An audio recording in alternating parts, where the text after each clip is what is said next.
Dear Naruto Lemon fans, I'm thrilled to invite all of you to my Boosty channel, where you can enjoy exclusive Naruto Lemon scenes in a comfortable and supportive community. Choose from various subscription tiers, from Mini Lemon to God Lemon, and gain access to unique content tailored just for our fans. Plus, subscribers to over Naruto Lemon and God Lemon will receive special mentions in my videos.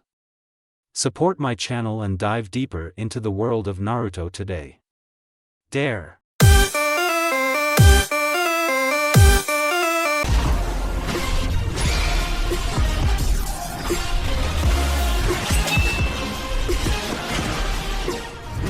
Well, that was unfortunate. A man's gaze swept across the cells, amusement flickering across his features as he beheld the terrified expressions that awaited him there. It's a crying shame that they didn't put seastone cuffs on me. He offered a bemused shrug as the smoke cleared, exposing brilliant specks of sapphire amidst the gloom. Huh. He paused, his cheeks dimpling into an uncustomary frown. Maybe I forgot to tell them about that? You could have knocked them out with hockey, son. An thinly veiled voice of amusement echoed through the bars. Did you really have to kill them? The blonde half turned, his face reappearing over his shoulder, exposing a whiskered cheek and disheveled bangs for the one who had spoken. It was the very same geezer whom he'd sat beside only a moment prior to the grisly execution of his ability. But where's the fun in that, Rayleigh-san?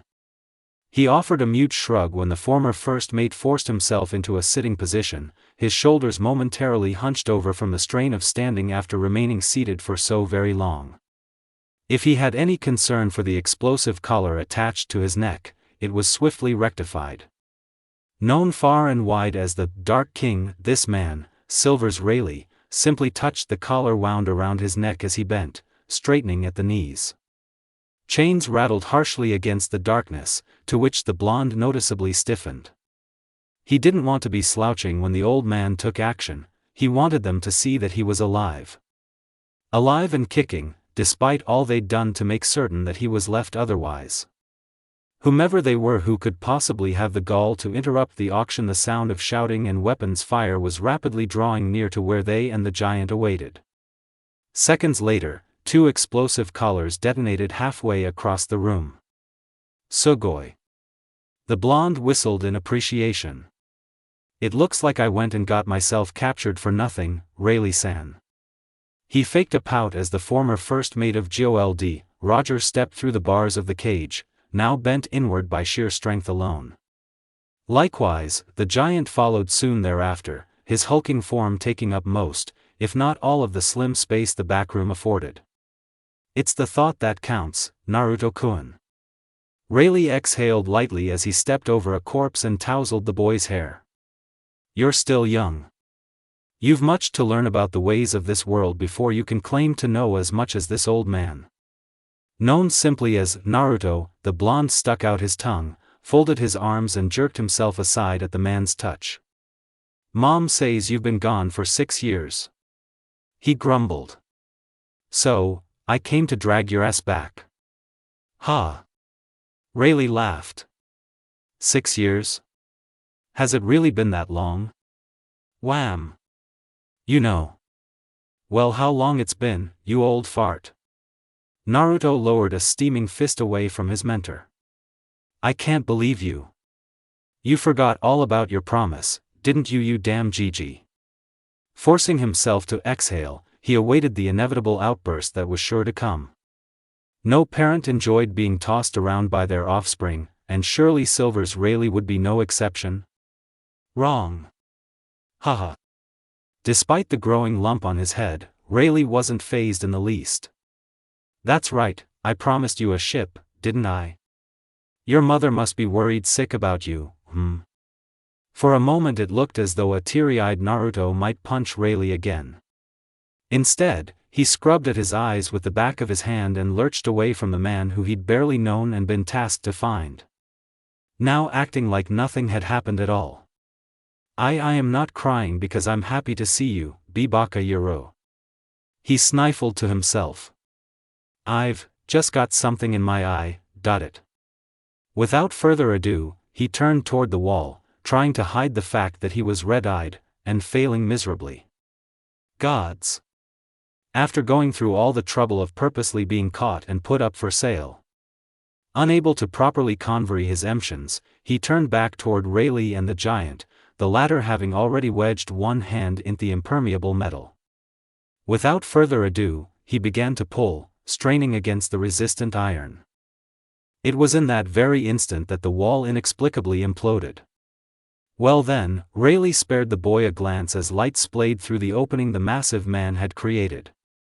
"Care to take a walk with me, boy?" Naruto blinked, frowned and blinked again. Was the old man getting senile in his old age? They were practically in the middle of a war zone. But Rayleigh would have none of his protests, because he was already shooing Naruto forward and into the gap their comrade had created. "Where in the hell are you taking me?" Rayleigh continued to usher his progeny onward. "There's someone I'd like you to meet." "Oh, I never gave you my name, did I?" He paused, then laughed aloud. "It's Naruto." He extended his hand to her. "Uzumaki d. Naruto. Pleased to meet you." Slowly, warily, she took his hand and allowed herself to be assisted in standing. The silence seemed to stretch on into eternity, the human peering deeply into the eyes of the mermaid. She flushed for a moment, then turned her gaze away as he touched a finger to the device.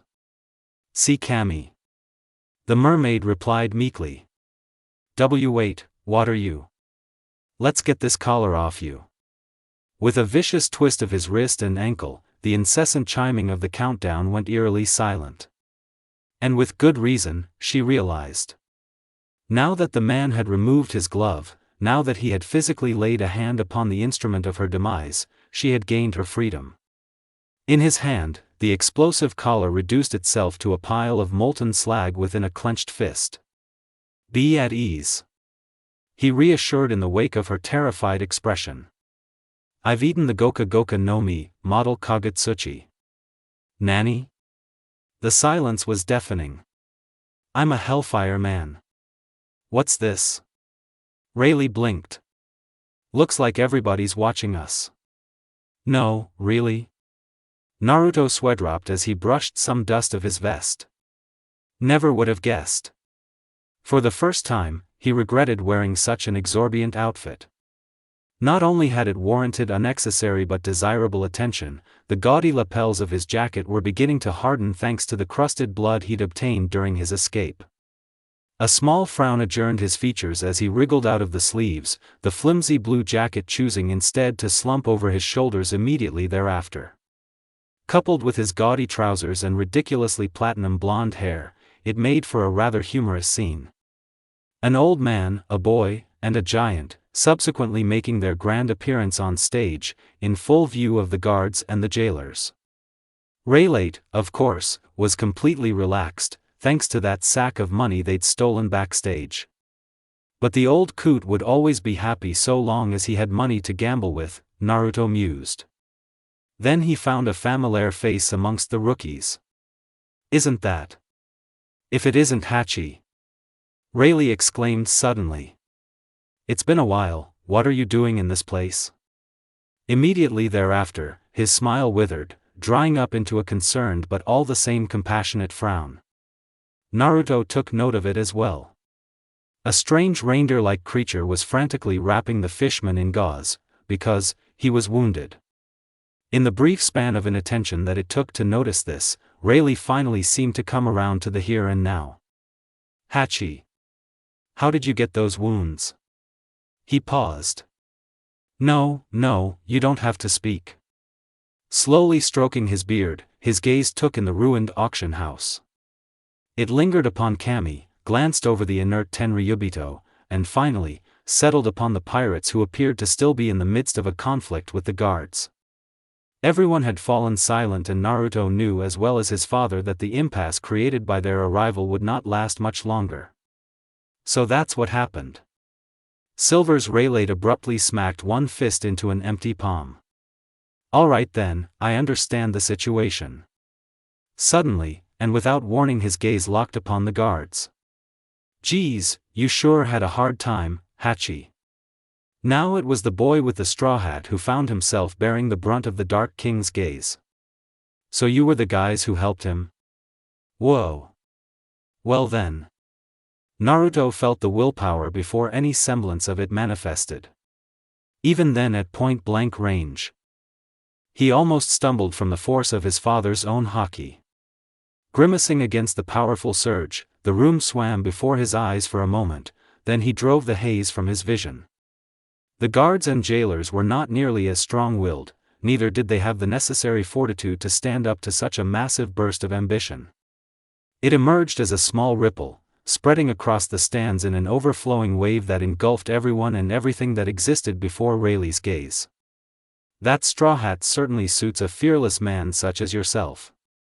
Rayleigh grinned once again at the blue-vested boy with the hat of straw. We've been waiting to meet you for quite some time, Monkey D. Luffy. Naruto, however, wasn't listening.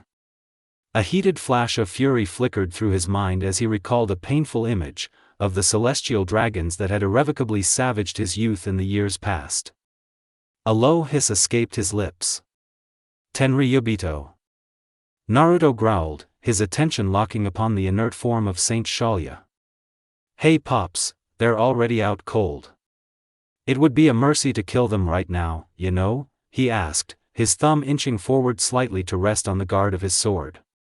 With an almost unnoticed movement, he pushed the digit forward and unlocked his blade from its sheath with a practiced movement.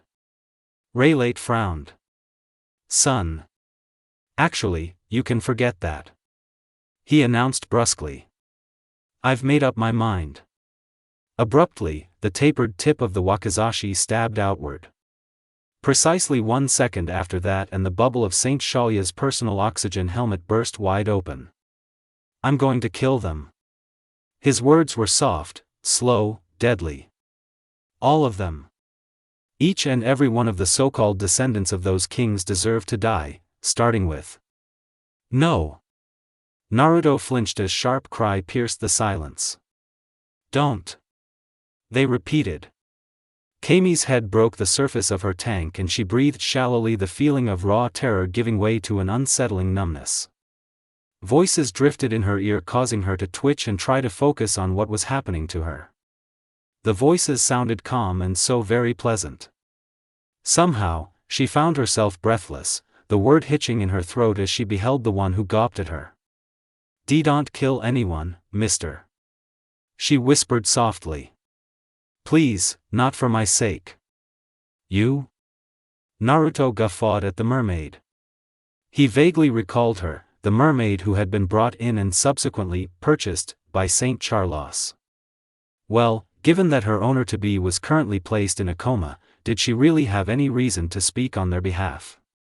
Just the thought of it made him want to stab someone, preferentially the celestial dragons, but for now, the sheer shock of her words restrained him.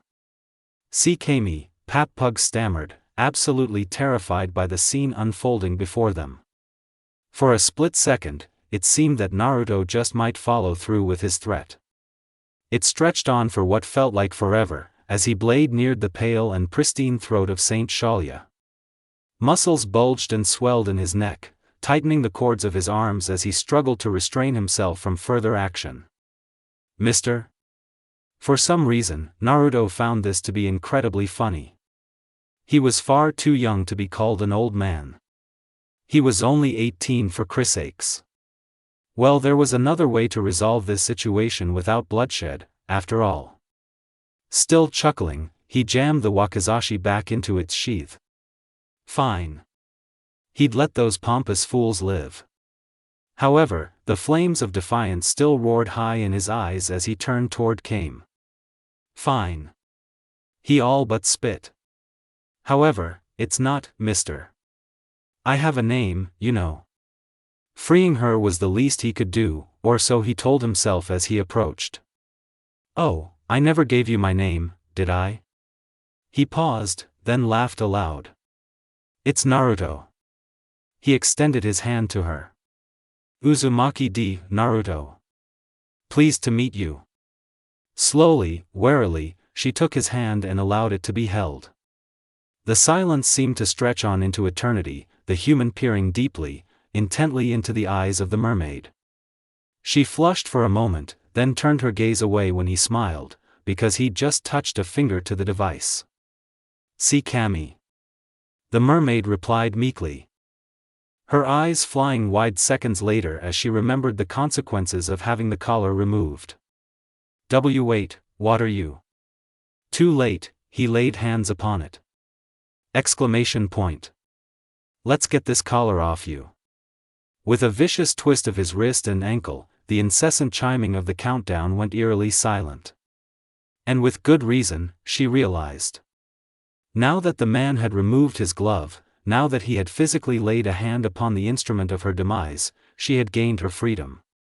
In his hand, the explosive collar had been reduced to a pile of molten slag within a clenched fist. "Be at ease," he reassured in the wake of her terrified expression.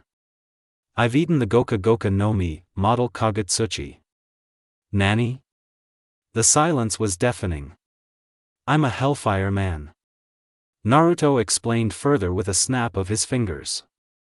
"Looky here." Ignited within his palm was a small globule of solidified flame, the very reason that the collar had melted in the first place. Even as she gawped at it, the light vanished, leaving her cloaked savior to smile pleasantly back at her. Camie blinked, staring at Naruto's hand as if it were the strangest thing in the world. "Sugoi." Naruto heard someone shout. It sounded a great deal like Monkey D. Luffy, only for that someone to be humorously struck across the head. "Shut up, Luffy." An as of yet unnamed girl with orange hair hissed sharply. "This isn't the time to be impressed." Naruto took notice of her for only a moment before returning his attention to Camie. "Ahaha, you're supposed to shake," Naruto amended, peering at her for the first time. If you want to, that is. I'm sorry if I frightened you." She was fair-haired, large-eyed, and with a delicate point to her chin. Not full-figured, but certainly not petite either.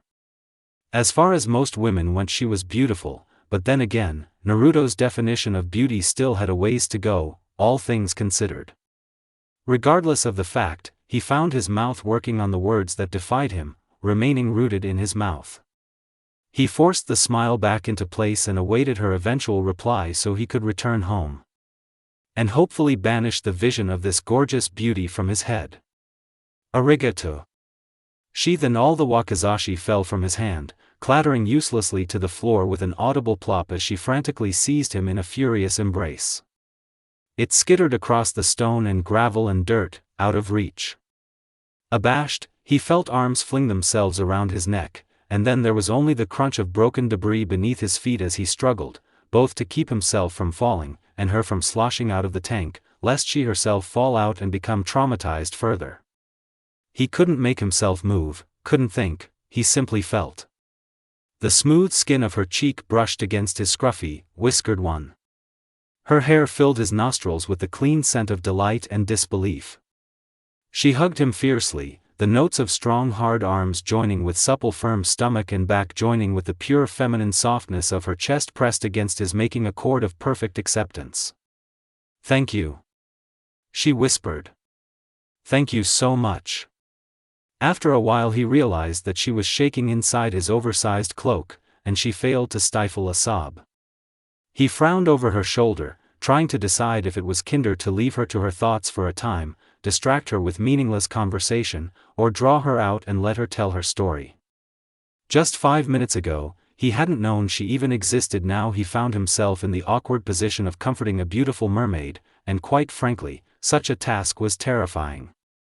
Naruto fumed at himself and everyone in the room.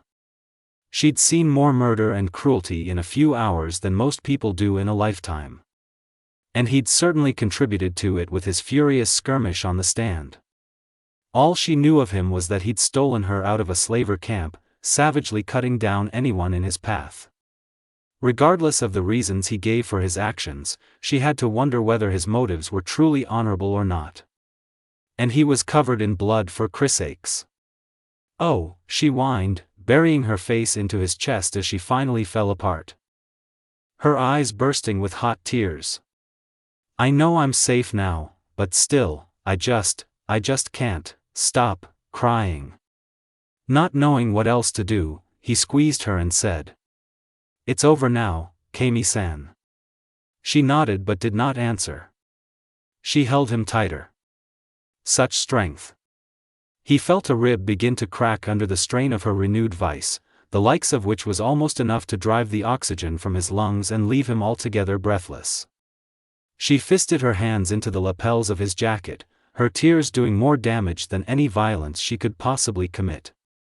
Abashed by her actions and the butterflies boiling in his stomach, Naruto resigned himself to patience. He would wait as long as it was necessary. "You're safe," he supplied weakly, doing his best to untangle himself from the sniffling vixen and failing miserably. "Remember that." Incredibly, he found that he'd laid hands on her shoulders when had he done that exactly, and he forced himself to smile. He didn't want to smile, he'd much rather be butchering the 3 celestial dragons that had dared to make her cry in the first place, but smile he did, and his smile remained a beacon of compassion in the middle of such abject malice. Camie blushed. "Naruto-chin. Well, as touching as this scene is, shouldn't we be getting the hell out of here?" Naruto turned to see a strange-looking man with an equally strange-looking ducktail emerging from backstage, swinging a ring of keys around one finger. Another one of the Straw Hats, perhaps? And why the hell didn't he have any pants? Dismissing that matter for the moment, he forced himself to straighten, bending at the knees. "Well, you're right about that." Rayleigh nodded. "I'm afraid I won't be doing that again, so you'll have to create an opening when we get outside." Naruto grimaced, because it meant that, once again, it was being left to him to find a way out of a situation that involved mass notoriety. Great. Lovely. Why couldn't Rayleigh ever let things lie and just settle himself down like any normal parent? "And who the hell are you guys?" the strange-looking man demanded loudly. "What in the hell is going on here? I suppose you could call me an ally." Naruto answered stiffly, exchanging a terse glance with Rayleigh. "For the moment. That being said, we need to leave." Naruto forced himself to tear his gaze away from the blushing maiden for a moment, suddenly aware that the auction house was utterly deserted, save for the pirates and the slaves, the latter having been spared the burst of haki and as a result, reattained their consciousness. "Camie-san, can you walk?" He let the question die on his lips when the obvious occurred to him. Well, of course she couldn't walk. She was a mermaid. Mentally smacking himself for such an obscure idea, the blonde sheepishly scrubbed at the back of his head in apology. Rayleigh only grinned, of course, amused by I can't walk," she confessed, her glance shying nervously to her tail. "Sorry. Then I'll carry you." Naruto answered swiftly, elbowing his way past Rayleigh and Frankie. "Up we go." "Eep." Camie squeaked, even weaker as he reluctantly scooped her up. She slumped against him, flushing as he placed a hand behind her tail in an effort to steady himself. Camie, she was light. Hoisting her up against his back, Naruto locked both arms beneath her waist, momentarily causing her to flush and convulse, stiffening beneath the vice that held her fast. Hold tight," he murmured to her, grimacing when Camie quietly complied. He pushed himself upright, bending and straightening at the knees. A great and terrible clamoring could already be heard outside as they made all due haste. Strangely enough, he could feel the blonde's eyes on him burning like a branded iron in the back of his head. What on earth was his problem, anyway? Silently, he resolved to do all he could for his erstwhile passenger, but before that, there was the matter of escape. A Marine admiral could arrive at any given moment, and he had absolutely no desire to be present at the time of his arrival. He began to ascend the steps, ignoring Rayleigh when the old man paused to speak with Luffy, because why should he care about some upstart rookie when a woman's safety was at stake? Precisely. He recognized a few faces amongst them, though, through their wanted posters only. That orange-haired woman was none other than the cat burglar, Nami. That green-haired Marimo man with 3 swords had to be Pirate Hunter Zoro. Yikes, What a scary-looking guy. The rest were rather easy to recognize as well. Cotton Candy, Chopper, who was apparently the doctor of the crew, someone called Usopp, who, Naruto suspected to be this Sogeking, and that muscle-bound man must have been Cyborg Frankie.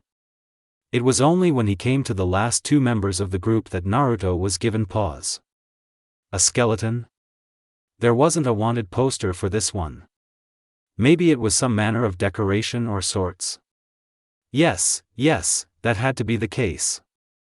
There couldn't possibly be such a thing as a living, breathing, couldn't possibly be a. Hello there. Brook chose that very moment to tip his hat. Pleased to meet you. Gah. Naruto yelped aloud. GGH Gust. Brook wailed. A ghost. Where is it? It's you. Naruto shouted. Ah. Brook cried. So I'm the ghost? Yokata. You nearly scared me to death. Although, I am already dead. Yahohoho. Naruto didn't know whether to laugh or cry at that one. He absolutely hated ghosts, but did a living skeleton qualify as one? Ghosts weren't supposed to be this funny. How could a skeleton move, talk, and have an afro that large? Are these guys? Naruto mumbled to himself as he stepped around the cackling skeleton. First a talking reindeer, a Speedo-wearing cyborg, and now a dead bunch of bones just strutting around the halls. Just what in the hell was this crew? That was Brook-chin. Camie beamed. Brook-chin's is Luffy-chin's musician. Musician? Naruto blinked, aghast. He just bones. Hi. Brook laughed. Indeed. I am dead bones, Brook, after all. Yahohoho. Uruzii. Naruto retorted, shifting so that he might better secure his grip on Camie. I wasn't talking to you. Oi, punk. Now his attention was drawn to one black-legged Sani, who looked nothing at all like his wanted poster. You'd better not drop Kami-chuan or it'll be your head. Punk? No matter how much he might want to, Naruto just couldn't let that comment slide. By the time the aforementioned insult reached his ears, he'd already slowed. Now, he frowned at the infamous cook, careful to keep Camie on his back and his hands beneath her. You're Sanji, right? Sparks sprayed between their eyes as they stared one another down. You wanna go, asshole? Naruto snarled. Sanji-chin, Camie began, only to have herself cut off by said cook. There's no need to. Sure thing. Just put Kami-chuan down first, bastard. Sanji took a puff of his cigar, deliberately exhaling smoke into the blonde's face. Then I'll kick your ass with one foot tied behind my back. He would have said more, but he realized too late that he was talking to empty air. Naruto had already moved on, and was, much to the cook's dismay, conversing with Nico Robin. Is he always like this? Naruto asked without even glancing at Sanji. Threatening of a complete and total stranger, I mean. Somewhere in the background, Frankie had just tossed the slaves the keys to their shackles, and they were currently in the process of unshackling themselves.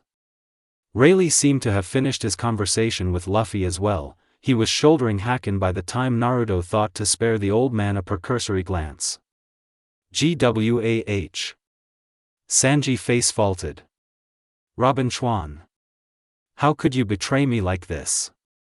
Cook-san has his moments, she admitted, sparing a glance for Rayleigh at that very moment. You on the other hand, seem to be quite the competitor in this game.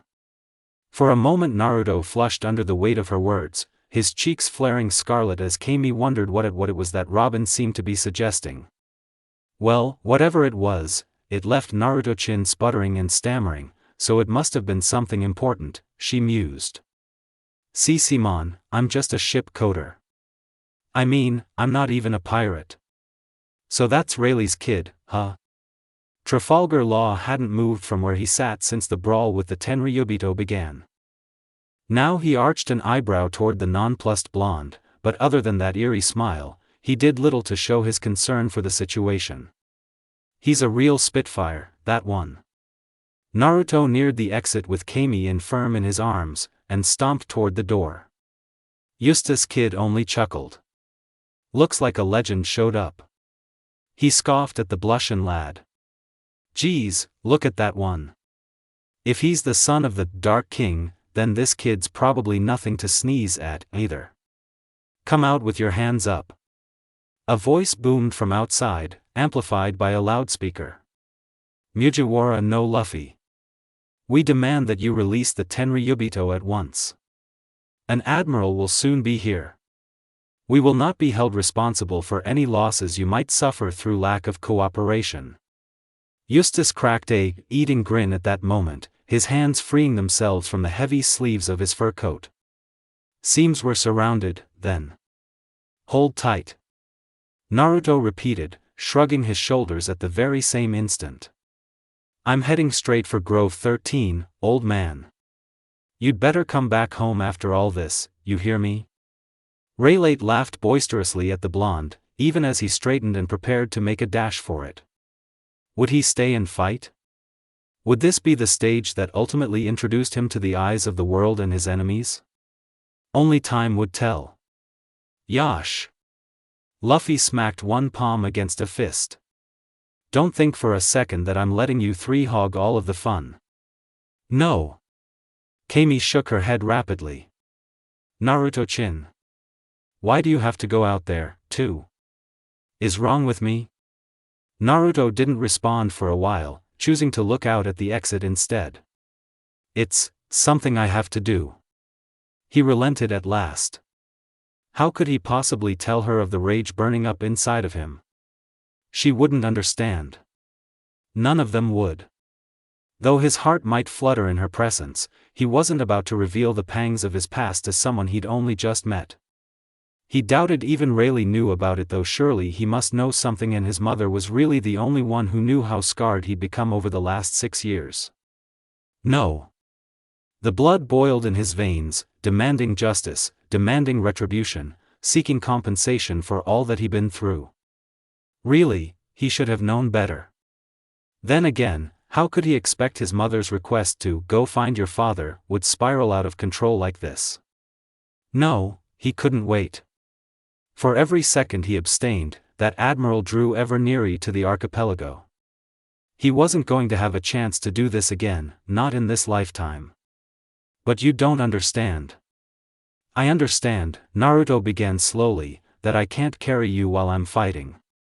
Sapphire smoldered darkly, becoming almost scarlet in color as he peered down at the young maiden.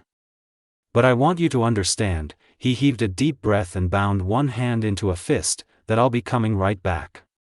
He'd been stepping over rubble and debris all the while, she realized, and now he was dangerously close to her. But I'm asking you to trust me. He repeated softly, but there was an edge, a soft one, of danger to his tone. Can you do that for me, Camie-chan? He awaited her inevitable denial, the shattering of all the hopes he'd started to build by trusting someone to trust in him again. It was a vain, delusional hope, he knew this, but hey, he could dream, right? Even a false dream was a dream, in a sense. Was it really so wrong to? Hi. Excuse me? He paused, thunderstruck. Hi. Her reply was surprisingly forthcoming. He'd expected her to hesitate, to fuss and fluster over his decision for a few minutes longer. He'd expected that it would dissolve into an argument, that he would stomp off, massacre the troops, and then do something reckless thereafter. He hadn't expected the absolute trust that shone in those twin pools of dough brown that were her eyes. I trust you. Her gaze spoke volumes, although Camie herself remained utterly silent as she stared upward at him. I trust you completely and entirely and utterly. It was almost painful to look at. I'll be right back. He all but growled, his mind already elsewhere. He was not speaking to her. She realized, but to everyone else in the room. A simple, but deadly threat. If she so much has a hair out of place, I'll break your necks. She saw this in his expression, though he uttered not a word. She reached for his arm, but he had already stepped away and up the steps, his arms focused upon holding her as he limped toward the one that he would temporarily entrust with her care.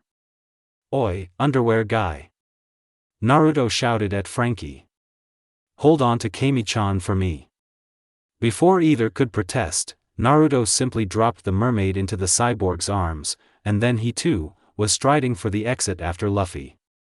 Waves of heat radiated outward from his shoulders, creating small fissures in the ground, momentarily causing the other boy to frown and dab at his brow. But it was so hot all of a sudden. "Oi," he began rudely. "Who are you?" "Naruto." The blonde answered crisply. "Uzumaki Naruto." He spared Luffy a glance. This kid was worth 300 million. He was the most unassuming kid he'd ever met. Then again, to punch out a celestial dragon, now that took balls. Balls on top of your balls. Balls of steel, actually. If this rookie really was worth that much berry, then he was probably a fierce and ruthless killer, both in and out of combat. He'd have to keep his guard up around this one. Yeah, right. Somehow, Naruto just couldn't wrap his brain around it. There must have been a mistake on the wanted poster, or something. Nobody from the East Blue had that much fighting power. Luffy looked like someone, well, like someone who'd be your best friend, not the man who'd taken down a Shichibukai according to Shaki attacked Eni's lobby, declared war on the world government, and Camie knew what else. Are you really worth 300 million? Naruto found himself asking. Luffy thumbed at his chin for a moment. Sure am. He paused, and seemed to consider the question then. Say, do you wanna? I'll have to decline. Brusque as ever, Naruto cut him off curtly. But thanks for the offer. Hey! Luffy protested. I haven't even said anything yet. How did you know what I was gonna say? Naruto ignored the inquiry. Instead, he flung back his hood, exposing his face to the sunlight and the world once more. Resolutely, he stalked after Eustace and Trafalgar, making no excuse toward his obvious haste. Luffy scowled for a moment before he too hastened toward the exit. How rude. How did that guy know what he was going to say, anyway? Was he telepathic or something? No, Naruto answered from somewhere ahead of him. You're just ridiculously easy to read, that's all. Luffy slowed for a moment, blinking owlishly. That settled it. This guy had eaten a Logia-type fruit, just like Ace. Granted, he retained an absolute faith that his big brother was almost certainly stronger than this guy. How foolish of him to doubt his brother, but he retained an utter fascination for Naruto's abilities regardless. It hurt his head to think to such a degree, but of one thing, Monkey D. Luffy was absolutely certain. He was so gonna make this guy his nakama. 00000. Outside the Akushin, the firing squad inexplicably stiffened. 3, no, foreshadows were coming out. Outside. And they brought with them a racket straight out of hell. They were arguing, bickering, quarreling amongst themselves, even as they emerged from the relative safety of the human auction house and into broad daylight. In full view of the cannons, these pirates made absolutely no distinction between friend and foe. Nay, for 3 of them were far too busy bickering, and the fourth was trying unsuccessfully to quell his companions. This was, roughly, what the quartet sounded like. Like I said, I won't let you guys hog all the fun. Shut up. I said I'll do it myself. Stop bickering already. Really? Shut up. Just shut up, you 3. You're so noisy. What did you say? Like I said, leave this to me. No. I'll do it. Don't order me around. You don't get it, do you? You're the one who doesn't get it. Alright, being the first one to step into full view, Monkey D. Luffy cracked his knuckles. You guys, stand back. Naturally. This elicited a less than favorable response from those standing nearby. It was one of immediate hostility from two of its intended recipients. The third slapped a hand to his forehead in sheer exasperation. Truly, how was it possible for one man to be so incredibly dense? Hey, are you listening to me? Eustace glowered. I said that you should stay away. Try to give me one more order, Trafalgar Law growled, and I'll take you out first, Eustace. Naruto simply sweat dropped. Oi, am I actually considering working together with these three?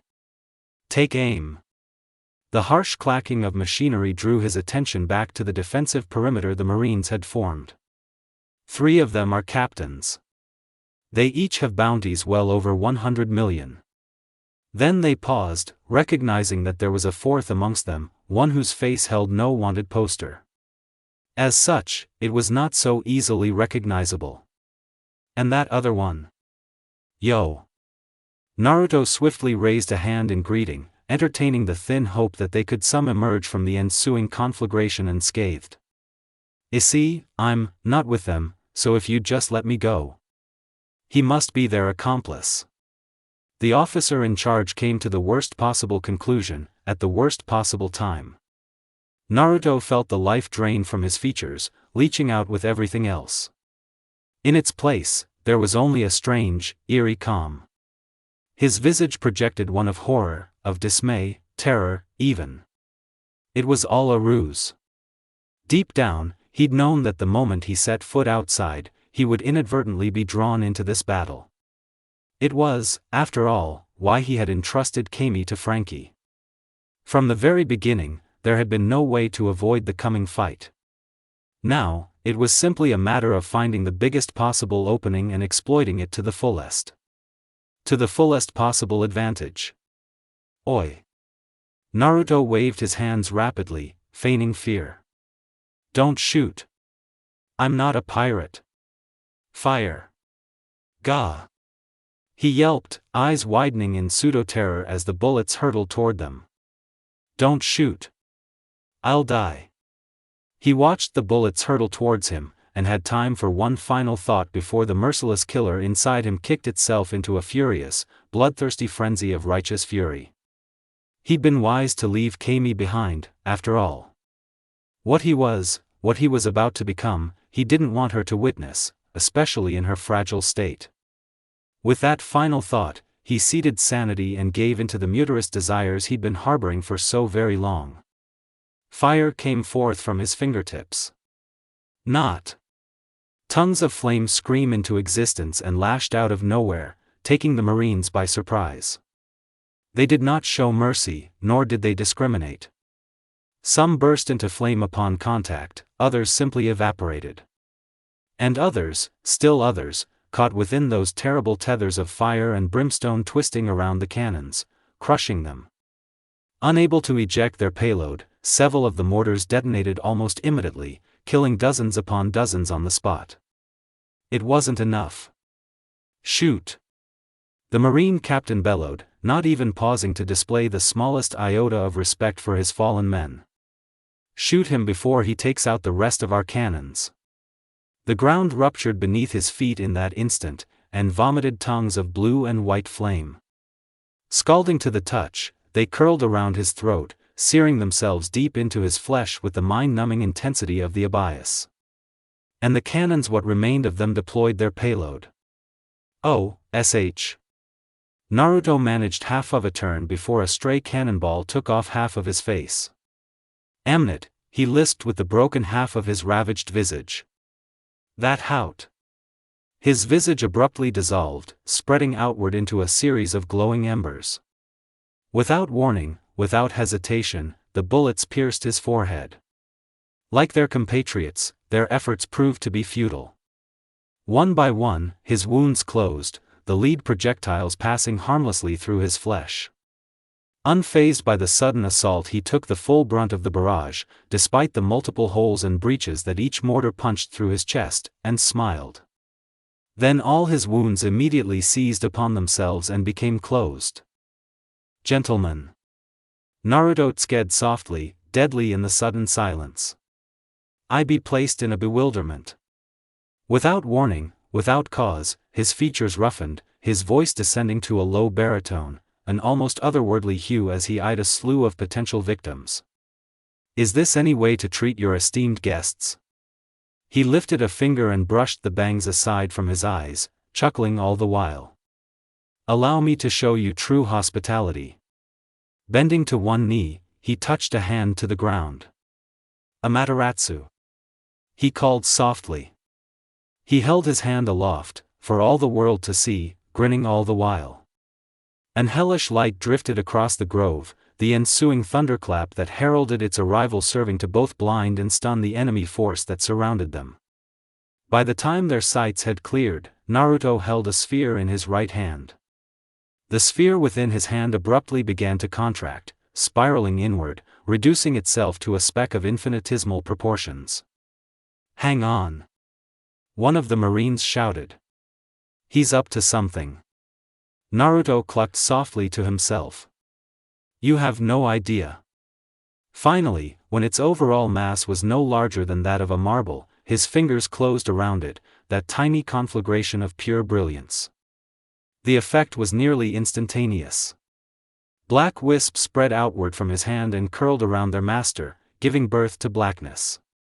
A curtain of darkness that seemed to stretch on for all eternity. Roiling over his body, it eventually reached his eyes. Blood began to dribble from the left, whilst the right went firmly shut. Nanda? Luffy blinked, momentarily baffled by the shimmering flame surrounding the blonde. What are you? Naruto chuckled softly, but he did not turn. Shut up, Luffy. He turned his gaze toward the Marines and snapped his fingers. Now, ignite. For a moment, nothing happened. Then a howl ripped through the first grove. All eyes turned toward the sound. Stop it. The Marine begged. Stop. It burns. Make it stop. Writhing in pain amongst his fellows, a man had inexplicably caught fire. He screamed, threw himself upon the ground, stopped, dropped, and rolled, but to no avail. Unlike the conventional flames of natural origin, these flames were not so easily extinguished. Black cords of hellish flame wound there around his neck, chest, eventually reaching his face, inadvertently spreading and consuming the rest of his body. Stop, please, he rasped, his voice reduced to little more than a whisper. Please, stop it, I have a family. A vein pulsed in his neck and Naruto's vicious vice grew tighter still. You should have thought about that before you endorsed slavery. Before anyone else could react, Naruto cut him off with a snap of the fingers and fired again. The flames enveloped the rest of his head and the entirety of his upper body. To all who watched, it seemed that this time it was working even faster, as if the first blast had been a practice shot to get the juices flowing. Now, burn for your crimes. The man wasn't able to do so much as scream because his vocal cords were gone. Seconds later his torso fell in on itself as his arms tumbled to either side. The blaze had already worked its way into them and when they struck the ground, they collapsed into piles of dust. The remaining part of the Marine's body that had been upright now fell over onto the spreading pool of ruin that was already on the floor. Well then, Naruto said, to no one in particular. His voice was, astoundingly, icy calm, as if he were assessing a change in the weather. That was the level of professionalism at which he was dealing. Whatever turmoil was going on inside him, for Naruto it was first things first, slaughter the enemy and ask questions later. I suppose I should dispose of the rest of you now, Eustace spat. The kid's a logia. For some reason or another, Naruto suddenly found that statement to be most amusing. You are correct, sir, he cackled, bringing his deadly flames to bear on the enemy once more. Without hesitation, Naruto turned and aimed his deadly gaze at the next Marine. Oi! A gigantic metal apparatus thrust itself between the impending sheet of flame and doom. Naruto frowned, as it burst into flame and fell apart, revealing an unharmed human hand lurking beneath the surface. He followed it back to its owner, one Eustace Kid, the latter having interrupted his massacre before it could truly get underway. For a terse moment, the two held one another's gaze, because it was a standoff, and neither was willing to yield.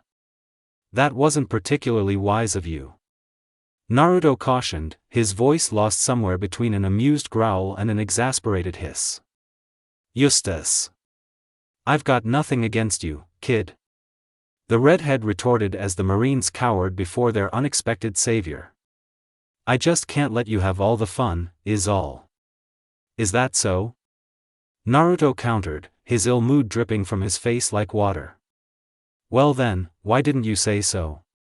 "Too busy admiring your handiwork," Eustace replied, his gaze subtly shifting to the ashen remains that had once been a Marine. He paused, seemed to consider his words for a moment, then shrugged, as if to say, screw it, and in that instant, Naruto once again knew what was about to be asked of him. Still, he gave Eustace the benefit of the doubt, and, unlike Luffy, permitted the man to finish his sentence. "What'ya say, Gaki?"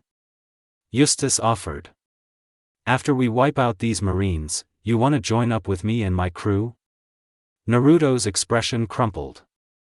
"Are you kidding me?" "Hey!" Luffy snapped back, abruptly pushing himself between them. "No fair. I asked him first. And I asked him second."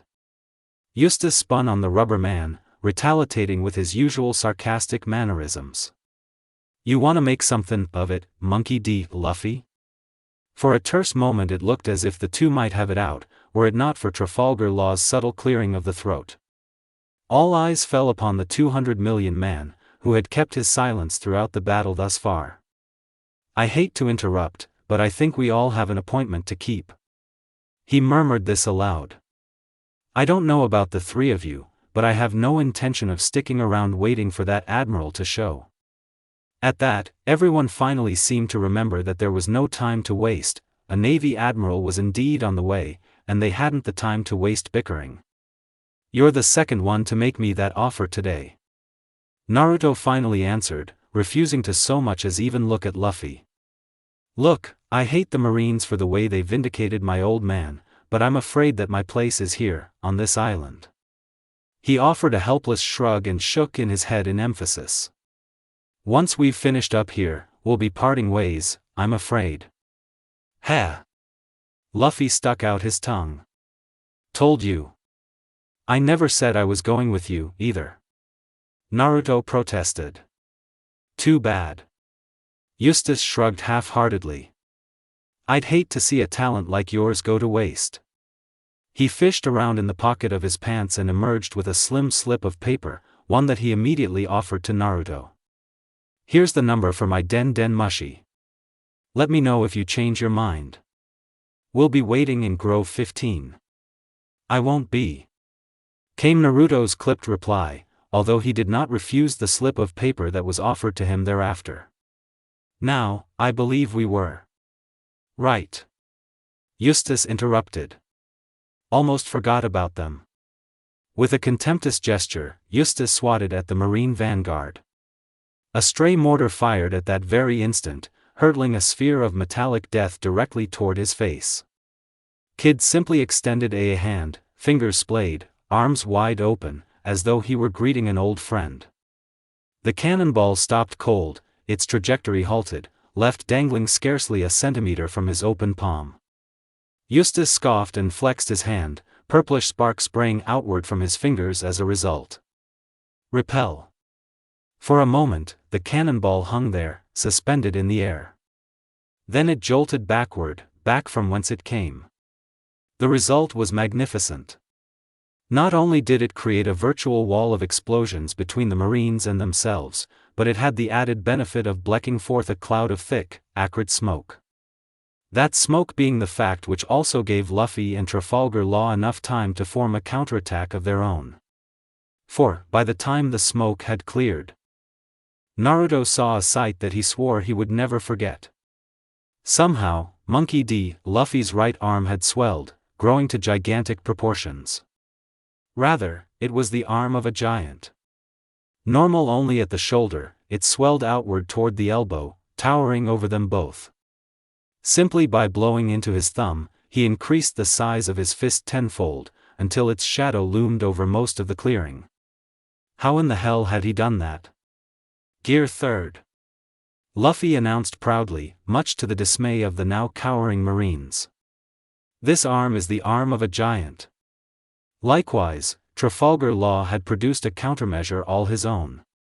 Several yards to the right, he, abd several other Marines, stood beneath the space of what could only be described as a large blue dome. Even as Naruto looked on, Law took out his sword and swung downward. He blinked, and it was over. One moment the Marines were standing there, confused and perplexed, and the next, they had been ruthlessly reduced into mere shambles of their former selves. "Shoot them!" the Major screamed. "Shoot them now." "Es sir, we can't." "And why is that?" the Major all but shrieked. "Oh, our weapons."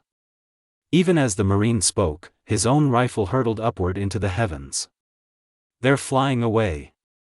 "What?" For a moment, just a moment, Uzumaki Naruto felt a twinge of fear. Swords, guns, bullets, even the mortar cannons themselves, were being hoisted upward.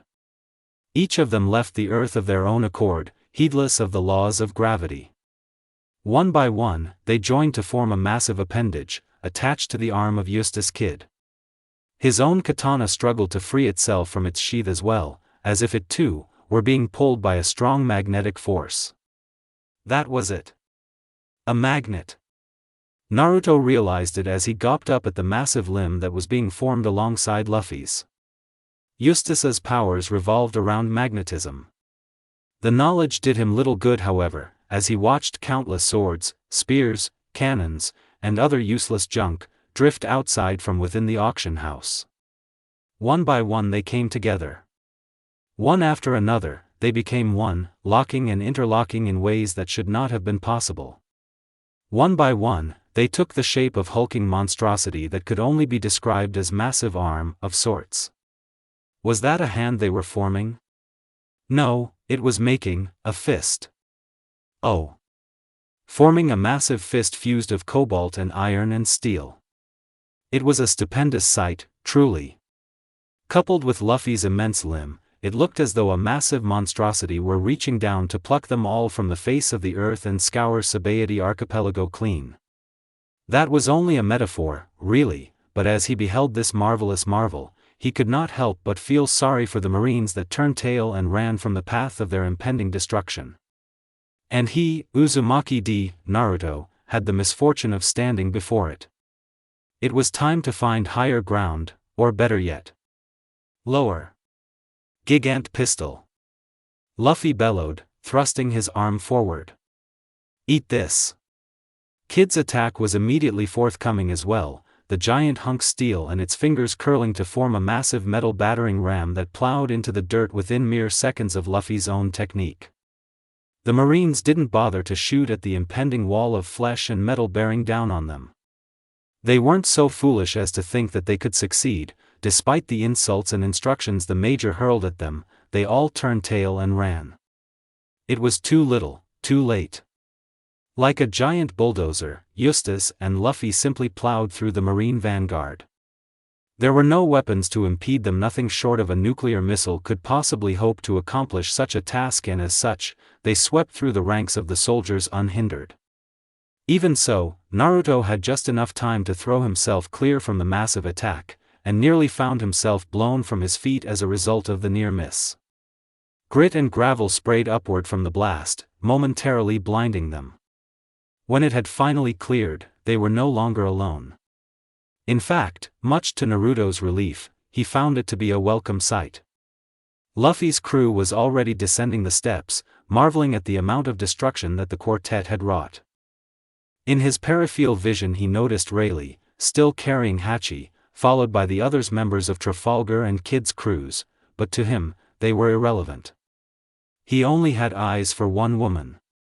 Ahaha!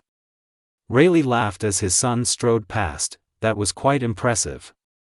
Naruto didn't know whether this comment was directed at him or the others, though he had strong suspicion that it was the former, and quite frankly he didn't much care. Thusly, he did not alter his course in the slightest. There would be plenty of time for a family reunion later, when they were safely away from here. For now, strange though it might seem, his sole concern was Camie's safety. "Sorry to keep you waiting, Camie-chan." Naruto already knew where to find her, and as such, he made a direct beeline for the Frankie, who was still carrying the mermaid. "I think it's high time we left, don't you?" He sincerely hoped she hadn't seen any of his repulsive actions. His bloodlust was sated now, but the innocuous look in her eyes assured him he had precious little to worry for, where her safety was concerned. "Hi," she stammered, flushing when he turned his gaze on her. It was only then that Naruto realized how god-awful he must look. Covered in soot and blood, none of it his own from the battle, he surely looked as though he'd been through hell and back. Rather ironic, considering the basis for his own devil fruit powers. Scrubbing at his face with the back of his hand, he was equally alarmed to feel the blood rising to his cheeks at her concerned expression. It's not mine," he assured her.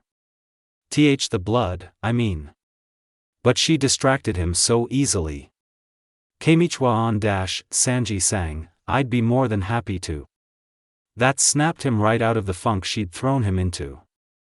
"I'll carry her," Naruto amended curtly, snatching Camie from Frankie before Sanji could make a further fool of himself. "Thank you very much." Without another word, he swept her up onto his back, brought the full weight of his gaze to bear upon the young mermaid. "Any injuries?" he asked, risking a glance back at her. "And no," she flushed in response. "I'm all right." "Good." Naruto nodded, his gaze sweeping back to Rayleigh in warning. "Just wanted to be sure." But if the old man had any thoughts as to his son's utter infatuation with this darling young mermaid, then he was doing a splendid job of keeping them to himself. He only smiled, knowingly, the way most fathers do when they realize that their child is about to take that first pivotal step in their journey of life. "I hope you have a way out of here." Naruto frowned. "Actually," Sanji grimaced, taking a pull of his cigar, "we do." "Young master and his friends," a distant voice shouted. "Over here." Sanji slapped a hand to his own face and pointed, as if the very sight pained him. Naruto followed his gaze, past the marines, past the skirmishes that were taking place, and that was when he saw them. A great, hulking man, and several normal-sized men waving rather dramatically at them. Could they possibly be any more bold? As if to confirm his suspicions, several marines turned and brought many a rifle to bear upon said individual and his companions. Twist. Seconds later, they were writhing on the ground. Naruto blinked, tracking what looked like hands that had bloomed from their bodies. As he looked on, the many limbs simply dissolved into countless flower petals, blowing away with the wind. Judging from the way in which the unfortunate group spasmed, he'd guessed correctly. Most likely, they'd suffered irreparable damage to their spines, because hands had simply blossomed from their arms and shoulders and broken their backs. What the bloody hell? Sugoi. Camie crowed from her perch on his back. "That was amazing, Robin-chin." "Nanny?" A soft chuckle emerged from behind him, mingling with the smell of smoke and gunpowder. Naruto spared a glance for the sound, one eye reappearing over his shoulder while the other remained trained on the incoming marines, eventually forcing him to slow. Instead, he found the smiling visage of Nico Robin there to greet him. Although it occurred to him to ask. Her smile immediately left him discouraged in that regard. As expected of Nico Robin. "We should keep moving." She winked, then moved on ahead of him. "A storm's coming." Naruto blinked, suddenly realizing that the grove had grown dark. Dreading what he might find, he turned his gaze skyward. Sure enough, a dark cloud loomed overhead. A single, solitary cloud, that shook and rumbled with thunder. Time to get moving. With no more than a precursory glance over his shoulder for Eustace and Law, and that moment of inattention almost cost him dearly. Thunderbolt tempo. Naruto needed no further inclination when lightning began to rain down around him. It was either stay here, or follow the Straw Hats, who seemed to have an escape route. In one swift movement, careful to keep Camie balance on his back, he started moving. He caught sight of the Nami, hurtling some yellow orb of sorts into the cloud because this technique didn't seem to discriminate between friend and foe. Crazy. This pirate crew is a bunch of crazies. He took off running for the flying fish, heedless of the fate his father had in store for him. For little did he know, that as he ran frantically toward safety, Camie in tow, that his father was watching all the while. Even as Naruto scrambled for the safe harbor that Duval and his Rosy Life riders offered, Rayleigh had already settled himself and Hachi upon one of the mounts, patiently awaiting his offspring's imminent arrival. He tapped Luffy on the shoulder. When all this is said and done, I have a favor to ask of you. Luffy blinked. What's up, Asen? Rayleigh pointed for Naruto. I want you to take my son with you on your adventure. Preview. Don't you understand? She diverted, whirling around to face him for the first time. Her eyes brimmed with tears, the signs of her hurt stayed on the ledges of her eyes. He looked away. Don't you understand that a Navy admiral is? Of course I understand. She froze. I understand, Naruto began slowly, that I can't carry you while I'm fighting. Sapphire smoldered darkly, becoming almost scarlet in color as he peered down at the young maiden. But I want you to understand, he heaved a deep breath and bound one hand into a fist, that I'll be coming right back. He'd been stepping over rubble and debris all the while he realized, and now she was dangerously close to him. I promise I'll be back. He swore, momentarily clasping his hand in hers. But I have to help them. Promise? She asked softly. I said, Naruto began with exasperation, I'll definitely be MMPH. The kiss was as sudden as it was unexpected, and something in him broke at the touch of her lips, panicking like a frightened animal. It was too much. He couldn't suffer like that, ever again. Sorry. He muttered, pushing himself away from her. I gotta go. No. Too late. With a crackle of smoke and flame, he went. What? Luffy gawped. On the Pirate King's ship? I was the vice captain. Rayleigh amended, pouring himself a glass of liquor. I'm Silver's Rayleigh. Nice to meet you. Vice captain? Everyone gawped. Rayleigh blinked. You didn't tell them, Hat-chan? Shaki asked. Well, we only needed him to coat the ship, so. Oh, Robin began. You didn't notice? I totally know that name. Usopp sobbed. It's written down in so many books. Nami added. That's definitely a name everyone's heard at least once. Sanji affirmed. But how does he, Zoro's gaze slid to Naruto, know a big shot like you? How else? Rayleigh laughed. He's my son. You're, what? Do you really think we'd be so rude to our own flesh and blood? Shaki inquired pleasantly, her smiling growing as she beheld the gobsmacked expression everyone wore. A moment passed, and then another, and still, the silence stretched between the three of them. Oh? She asked. Naruto-kun, didn't you tell them? Immediately, all eyes turned toward the bashful blonde, crying. Naruto felt his cheeks darken with shame. I'd hoped to keep it a secret. He muttered. Well, Rayleigh shrugged. I suppose that doesn't matter now, does it? Naruto glowered at him. You had this planned all along, didn't you?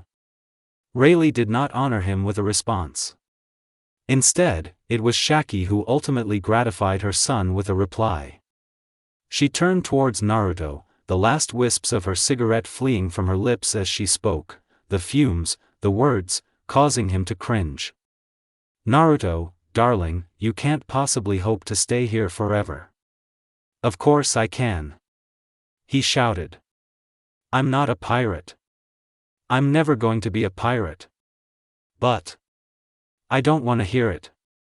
Naruto stood woodenly, not taking enough care. So great was his haste, so great was his desire to be gone from here, that he knocked down the stool he'd been sitting upon, leaving it to shatter in a cloud of smoke and dust and broken timber. He nearly tumbled over the remnants in his haste, and, when Robin kind soul that she was reached out to steady him, Naruto cringed from her as though she were a fire. "Are you all right?" she asked gently. "I'm not," he bellowed, slamming the door shut behind him. Shaki finished cleaning a glass, then set it down. "You'll have to forgive him," she said. "He's had a hard life." Whatever else they'd said, Naruto paid no heed to. He stormed down the path, leaving his parents, the Straw Hats, and Camie, far behind. Little did he know that his sudden departure was not as sudden, nor as final, as he'd hoped it to be. He swore to himself that he wouldn't return, not until the Straw Hats were off Shabandi. Perhaps then would be the right time to address this issue. Until then, he had no intention of returning, let alone joining some half-assed pirate crew. Never. He muttered to himself. "I'm not a pirate, I'm not a pirate." This proved to be something to reflect upon when he did return, several hours after the fact. Hours later. The news hit him like a sledgehammer. Stars, whole planets exploded before his eyes as he received the news that an admiral had, in fact, come to Shabandi. Ironically, his first concern was for that of the Straw Hats, that ridiculous band of vagabonds whom he'd refused to join only hours before. Fools!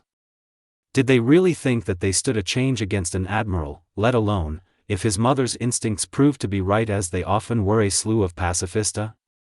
They what? Naruto bellowed at the top of his lungs. "You're kidding, right? You've got to be kidding. Where's Rayleigh?" Shaki's silence spoke volumes. "Ugh!" Naruto swore, flinging down his cap. "He went after them, didn't he? He's probably fighting the admiral right now, isn't he?" When his mother inclined her head just the slightest fraction of an inch, a slew of expletives followed from her son's lips thereafter. "It'll to hell!" Naruto swore, snatching up his sword from the bench. "I'm going after them."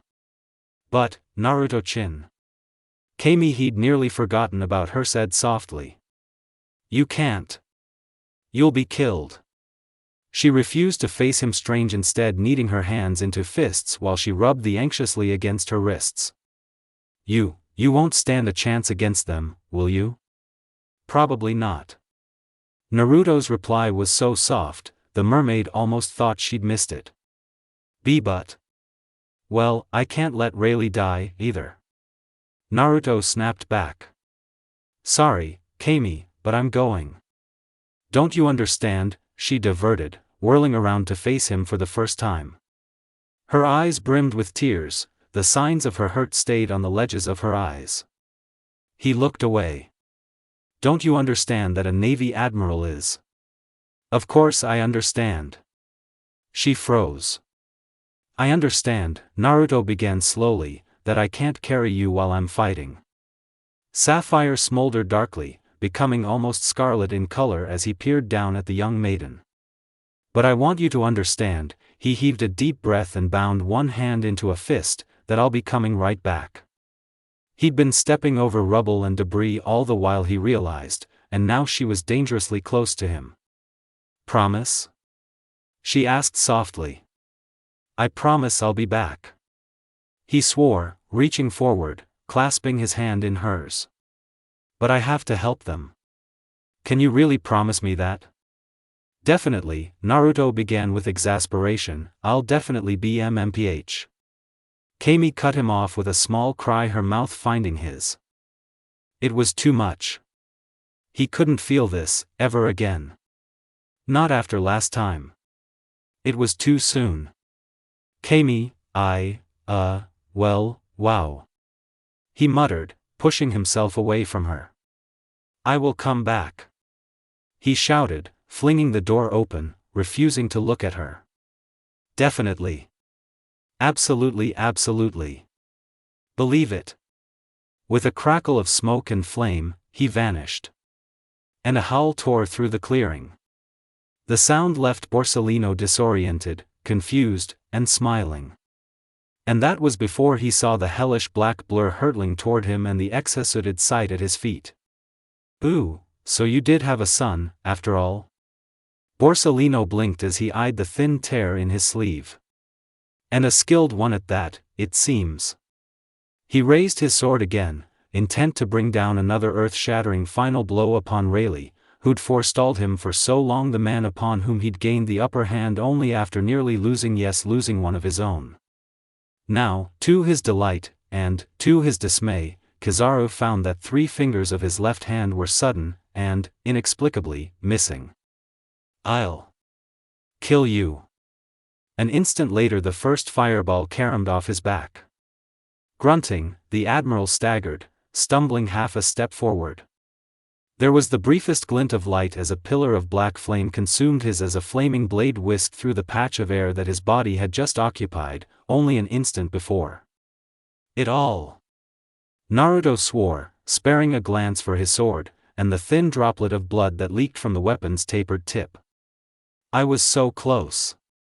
Scarce had he spoken than a blinding glare erupted before his eyes, nearly blinding him for a moment. On some misbegotten instinct, he flung a hand outward. His knuckles connected, his fingers seizing upon and wrapping around that heel before its owner could deliver him yet another debilitating blow. Not bad. Kizaru chuckled. I didn't think the Dark King would ever be so foolish as to have a child. But, did you really think that would stop me, boy? Naruto flew. Literally. His feet faltered beneath him as his back crashed through a mangrove tree, sliding in grass, slipping for a split second as he attempted to regain his depleted breath. His violet eyes stared forward at Borsellino coolly, watching for a sign of the next attack. Is that it? He chuckled hoarsely. Is this all the strength that an admiral has to offer me? Kizaru didn't make a sound. He hardly reacted at all. Yet he did. If Naruto hadn't been studying his face as intently as he was, he would have missed the fraction of a second that Borsellino's smile wavered. His own smile grew. He knew that he was absolutely no match for this man. But he didn't need to be. He just needed to slow him down to buy the Straw Hats enough time to escape. He was a Logia too, after all, so he really had nothing to fear from Kizaru's lasers. He just needed to watch out for that indefatigable speed of his. Let me ask you something, Kizaru-san, Naruto continued jovially, as if they were old friends. Which do you think is stronger? My flame, or your light? Because from what I've seen so far, this battle was a waste of your time from the start. You have nothing to worry about, not from me. I mean, why do you think I've been taking all your attacks from the very beginning? Kizaru remained stoic. His smile had returned in full, but his silence told Naruto all he needed to know. It's because I never intended to defeat you from the start. Naruto said coldly. In fact, you're just wasting my time. Mockery isn't exactly a suitable tone for this discussion, Kizaru replied finally, coolly. I'm not mocking you, Naruto barked defensively. Just tellin' the truth. Every time we've fought with your forces, it was because you initiated a battle. You stopped attacking us a while back and we stopped caring. He pushed himself up to his feet. Stay out of this, old man. Naruto barked, glaring bloody daggers at his father when he tried to intervene. Go help the Straw Hat. I still haven't forgiven you for trying to trick me into joining them, but we can save that for later. Not yet. With a stomach-knotting plunge, Naruto flung down his sword. Then he hurtled himself away, skipping backwards in retreat, struggling to blink away the black specks that swam beneath his lids. He didn't have time for this. He flung up a wall of fire between himself and the admiral, the flames serving to beat back the admiral, momentarily. It was a diversionary tactic, and one that couldn't possibly last. And then he saw the Shichibukai. Luffy. He turned, his eyes bulging as he saw the hulking shadow that had fallen over him. He spread his arms out and wide, throwing himself between Luffy and the impending hand that swept down toward him, without pause. The padded paw gently pressed into his chest. Then there was pain. A deep, searing, mind-numbing pain as the air boiled around him, rippling and swelling as Shabandi Archipelago receded into the distance.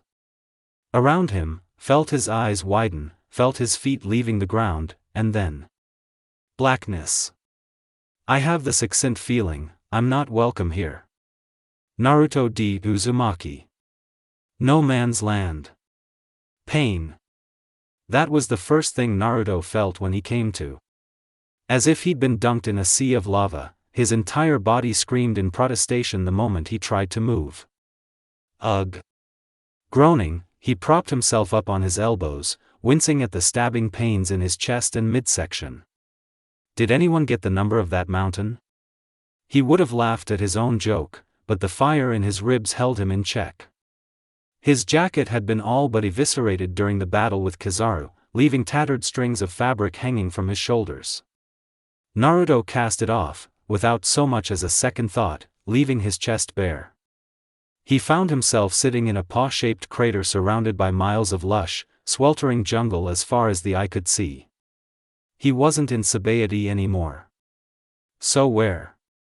Oh, it. Naruto growled, face-palming. That Kuma bastard, he sent my flying, didn't he? Now I don't even know where I am. Although the Goka no Mi had probably prevented any sort traumatic injury, he seriously doubted he had his devil fruit to thank for surviving that landing. Wincing, he allowed the black flames to course across his wounds and restore his body, for the time being. It still hurt like a bitch. Snapping a finger to his sword to make certain it was still there, the blonde then dipped the rest of his hand into a pouch and extracted the vivre card he always kept on his person in case of such emergencies. He wasn't sure if that qualified as a giant sending him flying, but not was as good a time as any. All right, Pops, he muttered, placing the piece of paper into his hand. Let's see if you can bail me out of this. The card inched slowly forward in his palm. North, then, he said. Naruto started walking, but soon hastened his pace as he remembered the peril his father had been facing. Kizaru. He had to hurry and get back there. It wasn't that he didn't trust his old man to look after himself, he just didn't want anything to happen to him.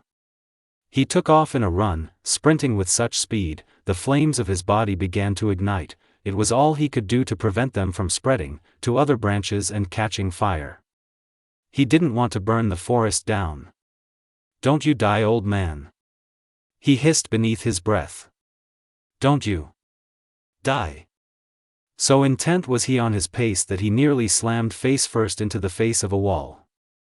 It stubbornly stood in his path, many miles tall and several feet wide. Naruto opened his hand and checked the vivre card. It edged upward persistently. Up, huh? Naruto regarded the sheer face with a glower, considering his options. He did have a method of flight, but it was one he rarely practiced and as such, said skill was sorely lacking. He highly doubted that he'd be able to hold his weight for more than a few seconds, nowhere near enough time for him to clear the bluff. And even his flames took time to burn through solid rock. Time he didn't have. Nani? The jungle seemed deserted, the silence was deafening. Almost as if. Jirrrrrrrr. Well, maybe not so deafening after all. Naruto flushed and patted his now aching stomach, his gut growling forlornly for food. I never did have breakfast this morning. As luck would have it, Sromion else hadn't had breakfast, either. A boar had been stalking him for the last 5 minutes now, lingering just on the edges of his observation haki. Naruto had been intent on escape until only a moment ago, so he hadn't noticed it creeping up upon him until now. He hadn't smelt it until now, to be precise. Unfortunately, it had made the mistake of drawing a tad too close downwind. Naruto inhaled once and that was it, he had its scent. So, you thought you could make a meal out of me, eh? The poor pig had no idea, it was about to become a meal in recompense for its temerity. He whirled and fixed it with a predatory stare. Naruto took one look at the boar and licked his lips. "Hello, lunch." The boar whimpered in fear. Naruto laughed and, in a deep breath, channeling the Goka Goka no Mi into the pit of his stomach. "Sorry buddy." He grinned. "Looks like you're gonna be my lunch today." At the sight of his foul flames the boar squealed like a struck pig, which it was about to be. The poor pig had only just begun to turn when Naruto swung around and spat at it. Goka Makaku. Great fire annihilation. Exhaling mightily, the Dark Prince expelled a geyser of black flames toward his prey, a veritable inferno which even the fastest Soru user could never hope to escape. To say the pig failed was moot. It cried out as those deadly tongues of fire wrapped around its hooves and throat and dragged it to the ground, slowly incinerating the hapless animal before it had a chance to flee for the relative safety offered by the forest. A few minutes and a couple of slices later, Naruto was roasting the remnants of its body over an open fire. One couldn't expect to run on an empty stomach, after all. He wondered between bites, I wonder where Luffy is? Meanwhile, Monkey D. Luffy woke not to the sounds of the jungle, but to the clamor of alarms and boots against pavement. However, he was not surrounded by lush forests. Instead he found himself staring at dark, unforgiving walls. Wreckage surrounded him, evidence of the abrupt end to his flight. A voice blared on the loudspeakers, loud and harsh, likely the cause of the panic which he found himself in. "We have an intruder in Impel Down," a snail phone declared. "I repeat, we have an intruder in Impel Down. All guards to level 1. Do not let him reach level 6. I repeat, do not let him reach level 6. We believe his intention is to rescue." Impel Down? Luffy blinked, tuning out the broadcast. Where the hell is that? Fire Fist Ace. Dread dropped like a weight into his stomach. Ace? One grilled pig and a full stomach later and Naruto found his wounds weren't quite so sore anymore. His stamina returned, the prince leapt to his feet, revitalized and restored.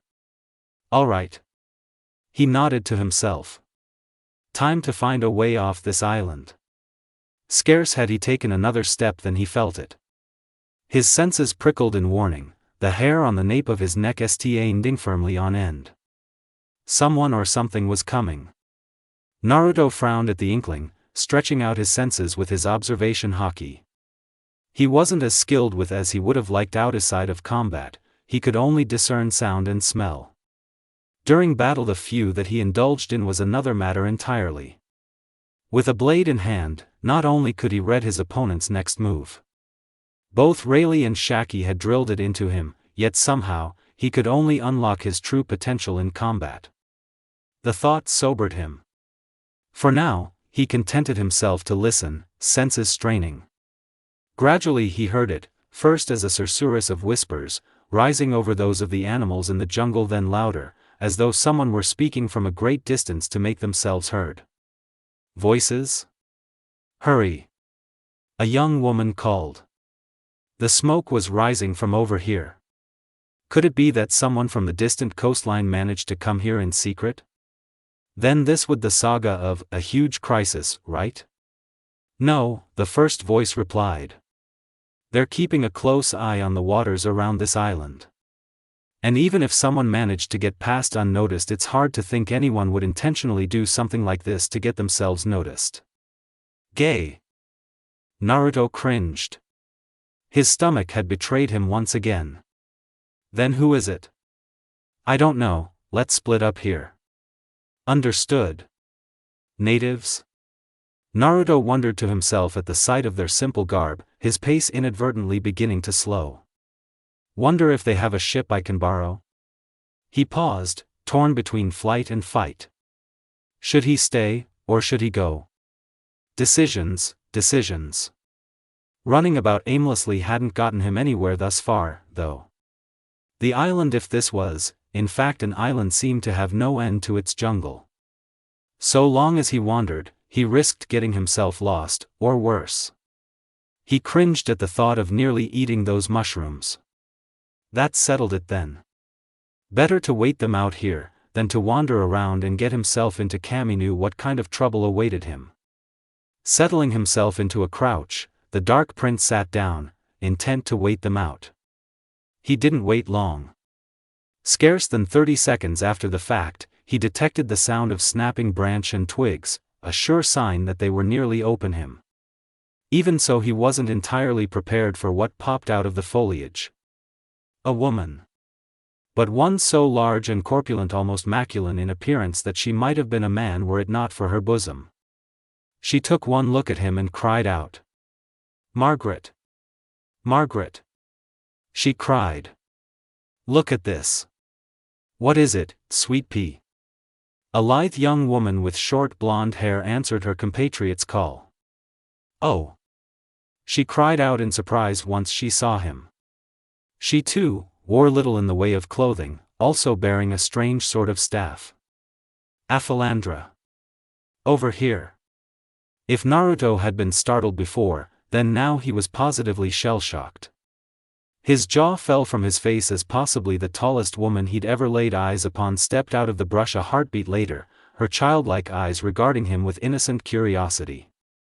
Her. The trio regarded him curiously, as if he were something to marvel at. "What is it?" Margaret asked. "It looks like a person." "Ahem, ladies." Naruto waved to get their attention, his arm raised in greeting. "I have a name." The women started in surprise. It spoke. It. Naruto's left eye twitched. "Maybe she's not from here?" Aphalandra ventured. "Enough." Naruto growled, his patience wearing thin. "I am not an it. And I'm certainly not a she. I'm a he." The ladies stiffened. "Doest that mean he's a man?" "It's my first time seeing one." Margaret breathed in awe. "He looks so different." "Ha!" Naruto couldn't conceal his surprise. "You mean you've never seen one?" He began to stand. "I'm not really the best example though. Stay back." Before he could blink, Margaret's staff became a bow, one she notched an arrow to, drawing the string back. Naruto was about to comment on the futility of such an effort, when she let it fly. His senses screamed for him to dodge. Instead of dissolving into his natural element as he often would for such a paltry attack, the blonde slid aside. It saved his life. Even as he dodged, the arrow opened a thin slice against his cheek, shearing past him to exploded through the trunk of the tree he'd been resting upon in a shower of bark and timber. "The hell?" he hissed in surprise, glancing at the lethal projectile. "Hockey? I'm impressed." In the time it had taken him to inspect the arrow, the woman's naive mannerisms had all but vanished. She'd already notched another arrow to her bow. "I didn't think you'd be able to dodge that, let alone recognize my ambition firsthand." A piercing gleam entered her eyes. "But the next one won't miss." Naruto glowered, pulling himself to his feet. He saw Sweet Pea in his peripherals, but Aphalandra was nowhere to be seen. Or senses, for that matter. How could someone so large disappear so suddenly? The sound of an arrow being drawn taut drew his attention back to Margaret. "Oi oi, miss. Just why are you shooting at?" Margaret fired again. "Armament." Naruto whispered softly as the arrow streaked towards him, veins bulging in his forehead. Hardening. He stood his ground as the arrow slammed into him, grunting as it barreled into his chest and drove him into the ground, drawing up a cloud of smoke. The impact alone. was bone-jarring. There was no way he could have survived that. Even Hebeheim-sama would be wounded by such an attack. There was no possible way a mere man could have endured it. Did I get him? She wondered aloud. No, Naruto drawled as he picked himself up. He stood woodenly, not taking enough care, banishing the dirt and dust with a wave of the hand. You didn't. Margaret felt her blood turn to ice water in her veins. There was no longer a man standing where she'd first fired the arrow. In its place stood a creature out of nightmare. I guess it's my turn to be impressed. Naruto admitted, the darkened color of the haki fading from his skin. You're the first person since Rayleigh to make me use this, my armament haki. Margaret gawped. This was haki, then? You know, Naruto reared his head, a devilish gleam entering his eyes. My mother always told me to be nice to girls. Never yell at them, she said. Never hurt them, she said. Always be kind to them, she said. But the way I see it, you fired on me first. So I don't have to do anything. And besides, you're pissing me off, you know. He kicked the ground once, raised his hand, and vanished. Sorrow. Margaret squealed in surprise as the man vanished, only to reappear next to Sweet Pea. Behind you. The woman, having been about to launch an arrow of her own, turned, bringing her face directly into the path of the blonde's hand. Naruto flicked her forehead. Not gently. The blow catapulted the corpulent woman backwards, sending her crashing head over heels into the undergrowth. Naruto didn't bother to follow her. Instead, head simply swayed, body breezing to the right as Margaret's arrow whistled through the patch of ground he'd just occupied. How rude, he chastised lightly. There's no need for that, after all, I only knocked her out.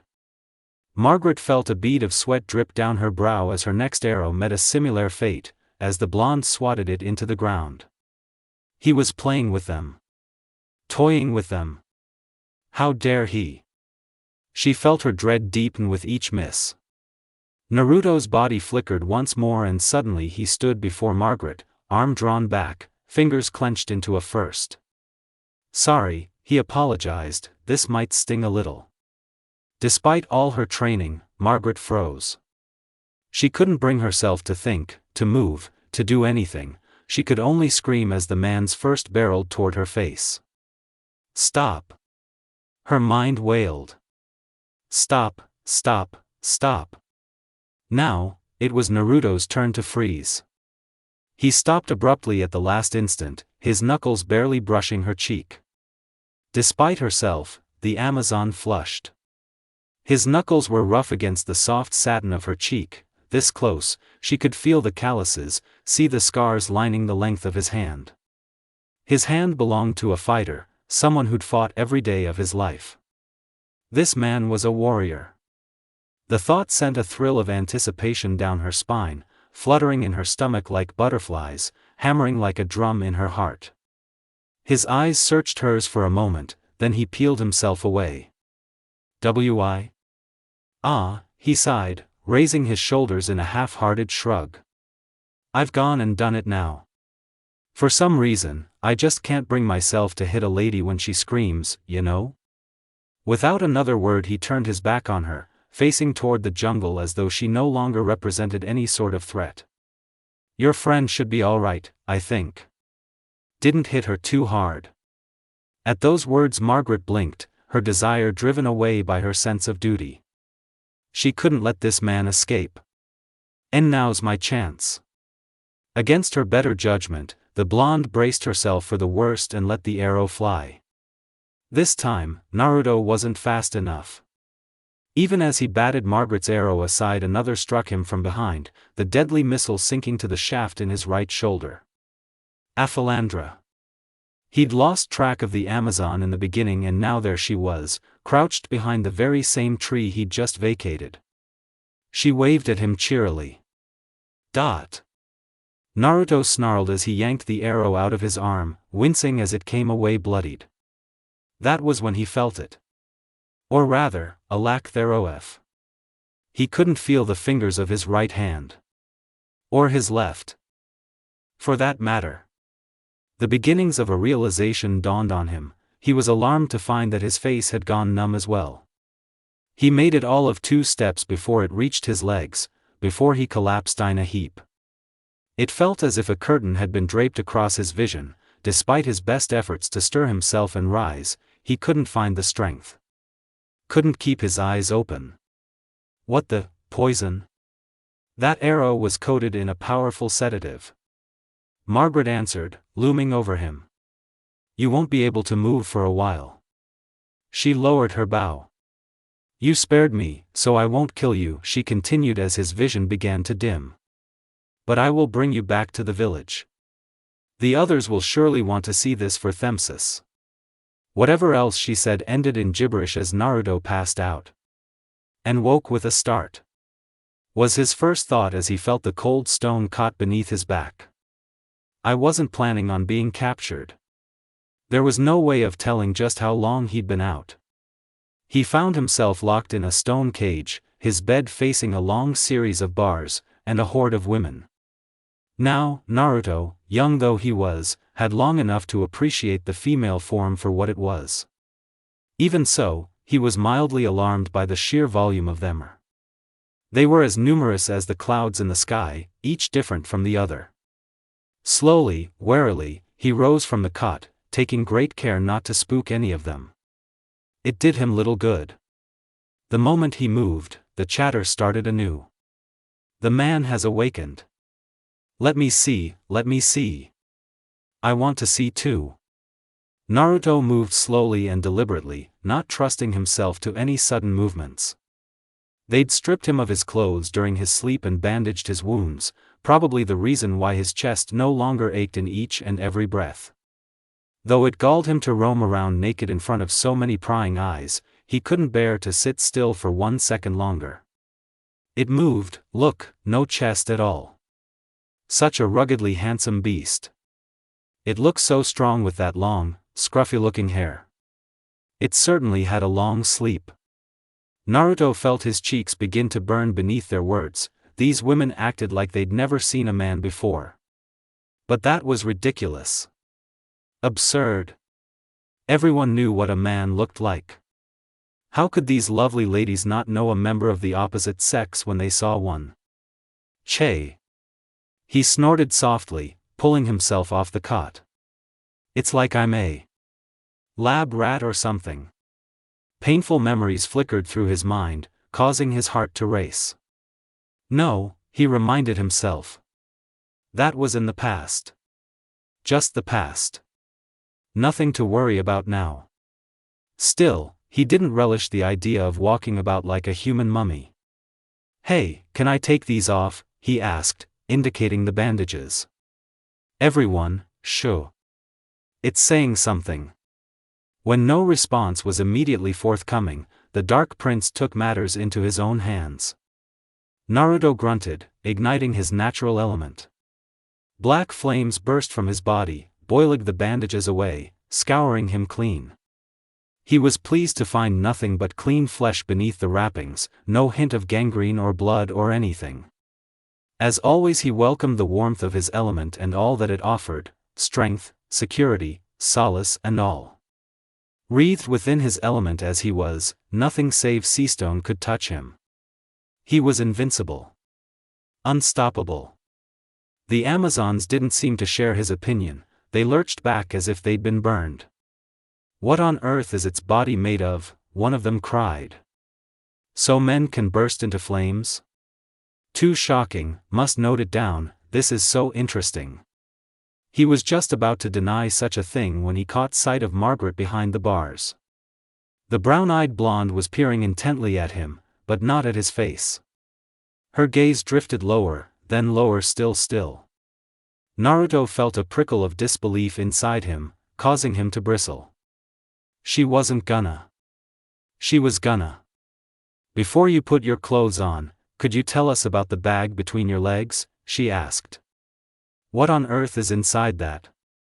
No. Naruto made an angry noise through his teeth. Did it just hiss at us? The women yelled disbelievingly. Why, you little Like hell I'm gonna tell you about that, he snarled. Now gimme back my clothes. My sword, too. Here. Margaret reached through the bars, offering him some fabric. Yours were terribly beaten up, so I, made some new ones. Naruto frowned at the light flush dusting her cheeks. Was she embarrassed or something? Take them. Her arms stretched further through the bars, her fingertips brushing against his as he accepted the offering. I'm afraid we can't give you your sword back, though. Thanks again. Naruto gratefully accepted the clothing, her words not.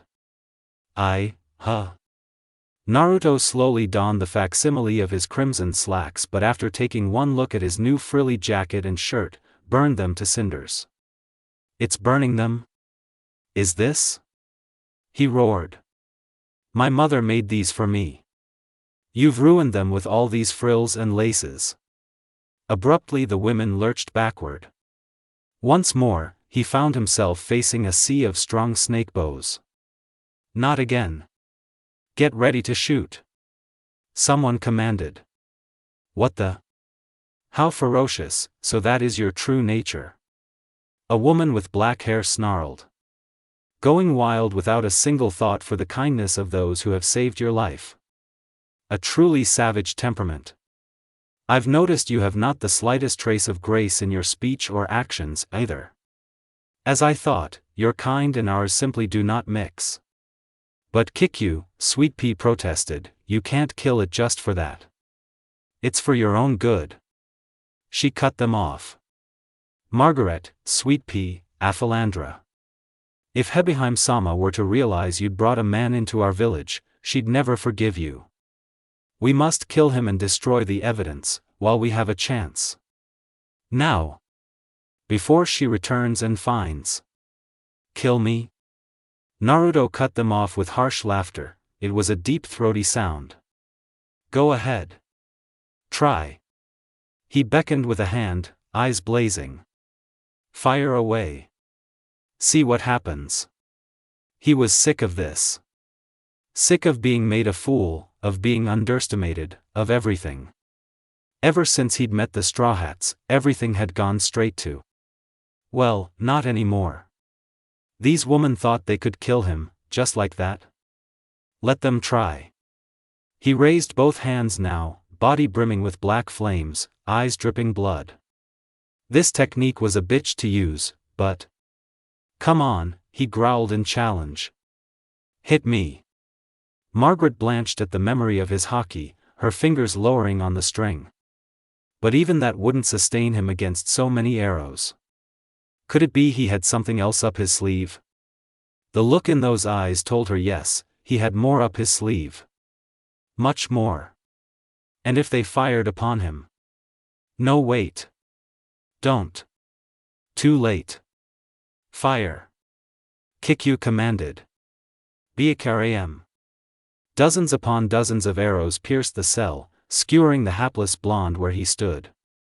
Smoke billowed outward, rising from the pulverized stone to obscure their vision. Nothing stirred within that cloud of dust and debris. He was dead, then. Margaret felt something twist inside her at the thought. Such a shame. She truly would have liked to know him better. It was for the best. Kikyu sighed, lowering her bow.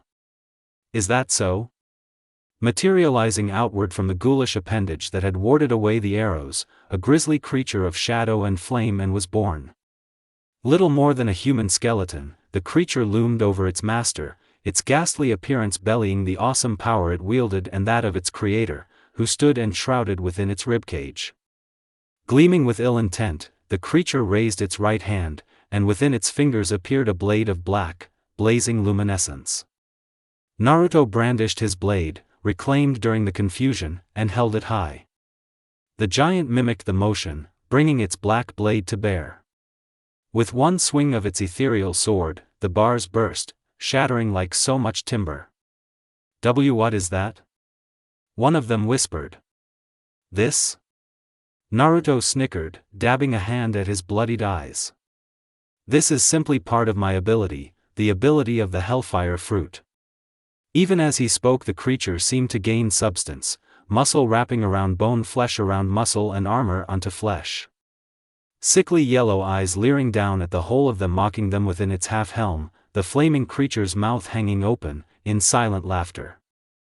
Naruto stepped outside the cell, out of the darkness and into the light, and the giant followed, hanging over him like a shroud. "This," he sneered, "is my ultimate shield. I call it Susanoo." There was a tense silence, thick with anticipation. If they'd expected him to stand and fight, they were sorely disappointed.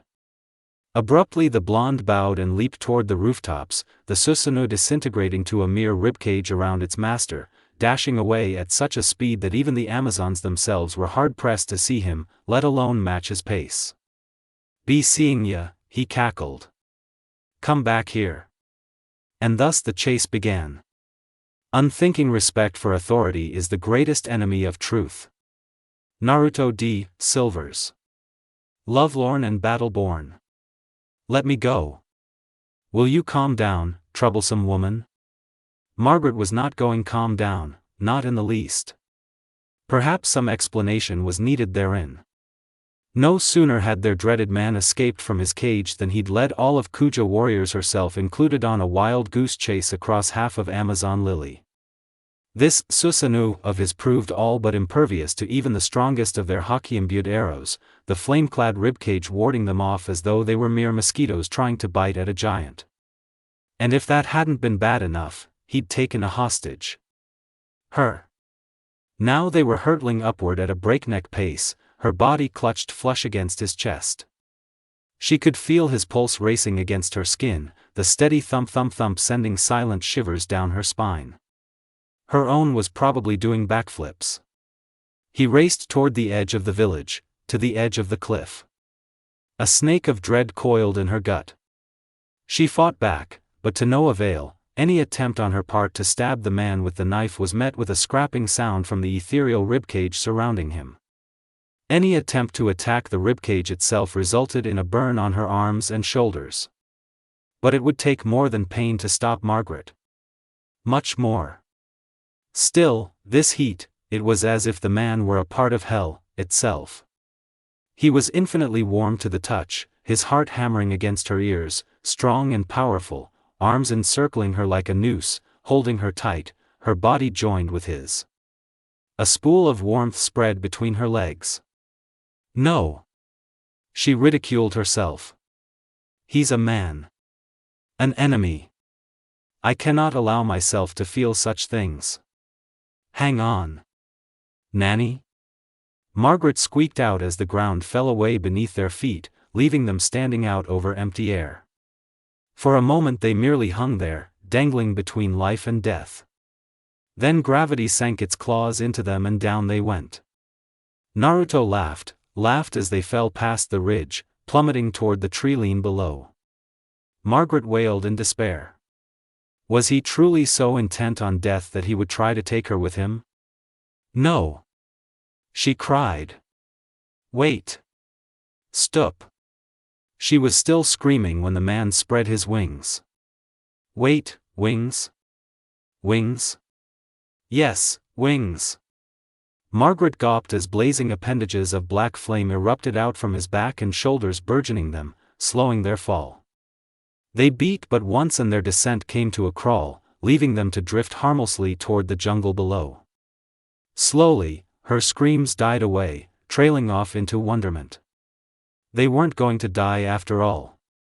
A stray breeze gusted up to greet them. Nice, isn't it? Naruto grinned. Margaret fought the urge to gawp at him, her cheeks burning a shameful pink as she beheld the man. He looked like an avenging angel, his back coated in black flames, grim blue eyes peering down at her intently with concern as he awaited her answer. She couldn't bear to meet his gaze for more than a few seconds, turning hers away. Why yes. They landed gently in the jungle below, alighting effortlessly upon a log.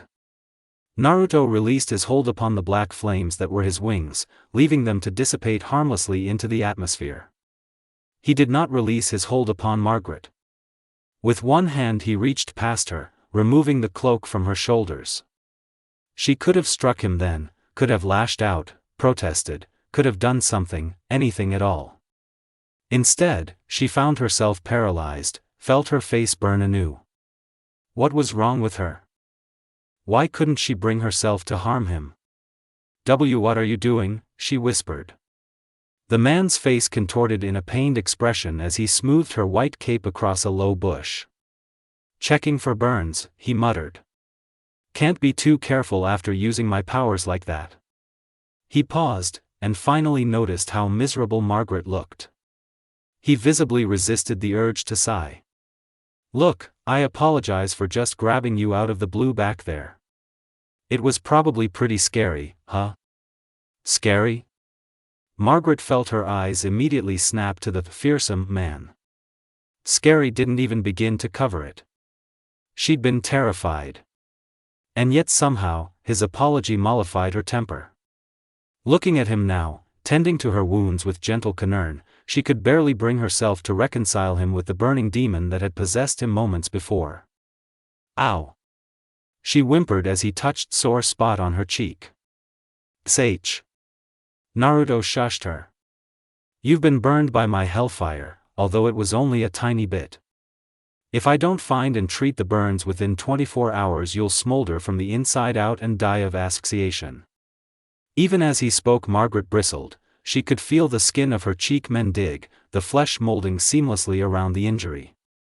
It was as if the burn had never been there to begin with. How could have done such a thing? Her lips pursed in confusion, unbidden, a question flying from her lips. "But how?" "Don't ask." His sapphire gaze flicked toward her for a second. "It's too troublesome to explain." Margaret sighed, her shoulders slumping in defeat. She was no match for this man. She owed him now, not only her safety but her life as well. "I'm sorry I shot at you." Naruto closed his eyes, suddenly feeling very tired. "Don't worry about it. I forgive ya." There was an awkward silence as he treated her injuries. Margaret fought the urge to squirm away from him when he touched his hands to her shoulders, resisted the urge to cry out as his fingers mended the burns of her flesh. For a man, he was actually rather skilled when it came to tending wounds, she realized. His hands moved deftly, swiftly seeking out her injuries and tending to them in a matter of minutes. His expression, however, remained stoic. "You know, it's funny." "What is?" Naruto chuckled. "I seriously doubt your friends will be willing to let me off the island after this." Margaret almost laughed before she realized the seriousness of the situation. "I'm sure they'll understand if you just explain yourself to them." Naruto seemed to latch onto that small hope, as Margaret thought he might, and nodded, pursing his lips as if to keep himself from speaking further. Whether the others forgave him or not was none of her concern, but at least her words would pacify him for the time being. There was no sense in exacerbating his suffering. Her thoughts changed, however, as she glanced up, gazing up the heights from which they had fallen. Such a fall would have killed a lesser man. Still, to just jump down from that height, you're crazy. The blonde grinned and stuck out his tongue. He, a little bit, yeah. I'm serious. I was ready to die for a minute there," she exclaimed. "I've heard that you men carry all kinds of viruses, but this is insane. Do all men burst into fire and fly like that?" "First, no, we don't carry all kinds of viruses. Second, it's too troublesome to explain, so I guess you can say that men can burst into flame. That's beside the point." Naruto slapped himself for forgetting. "Look, just check in the pocket of my old trousers. There should be some sort of card in there, you know." "You mean this?" Margaret extracted a slip of paper from her bra. Idly, she noticed the man's nose had begun to bleed. Had she hurt him then, after all? "Ah no, you're bleeding." Naruto promptly scrubbed at his nose with the back of a hand. "That's it," he exclaimed, lunging forward to clasp her hands at the sight of his father's vivre card. "You're the best. Thanks for keeping it safe." Margaret scarcely heard him. she was far too focused on the sensation of the man's hands in hers. She'd gotten a cursory glance at them earlier, but to actually feel them, to hold them, was another matter entirely. She found herself intertwining their fingers just to see what it felt like. She felt something twist inside her when he finally took his hands away. Well, it looked like it had something written on it, so, what is it? Watch. Naruto opened his hand, allowing the card to inch forward. How mysterious, it seems to move. Yeah, a lot of stuff happened, and I got sent flying, all because of that. Straw Hat. Straw Hat? It's a long story. Naruto laid himself down up a nearby long and glanced at the vivre card again, as though that speck of paper would somehow try and flee outside his grasp. But I have this, so I should be able to make my way home. Ha! An abrupt smile graced his whiskered cheeks. I guess I owe ya a favor when this is all said and done. You want anything? Margaret thought about his offer for what felt like an eternity. A favor, huh? What she wanted was for this nightmare to be over and done with, but since she doubted that would happen anytime soon. Could you hold my hand again? Seriously? Naruto arched an eyebrow.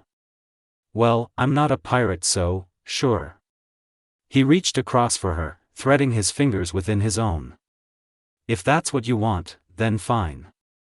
This time when the man took her hand, Margaret's knees nearly turned to jelly. A soundless gasp formed in the back of her throat. His hands were so big. They made hers look tiny by comparison. And that way he was looking at her, with such intent. Butterflies fluttered deep into the pit of her stomach, loosed themselves from her lips in the form of a small squeak.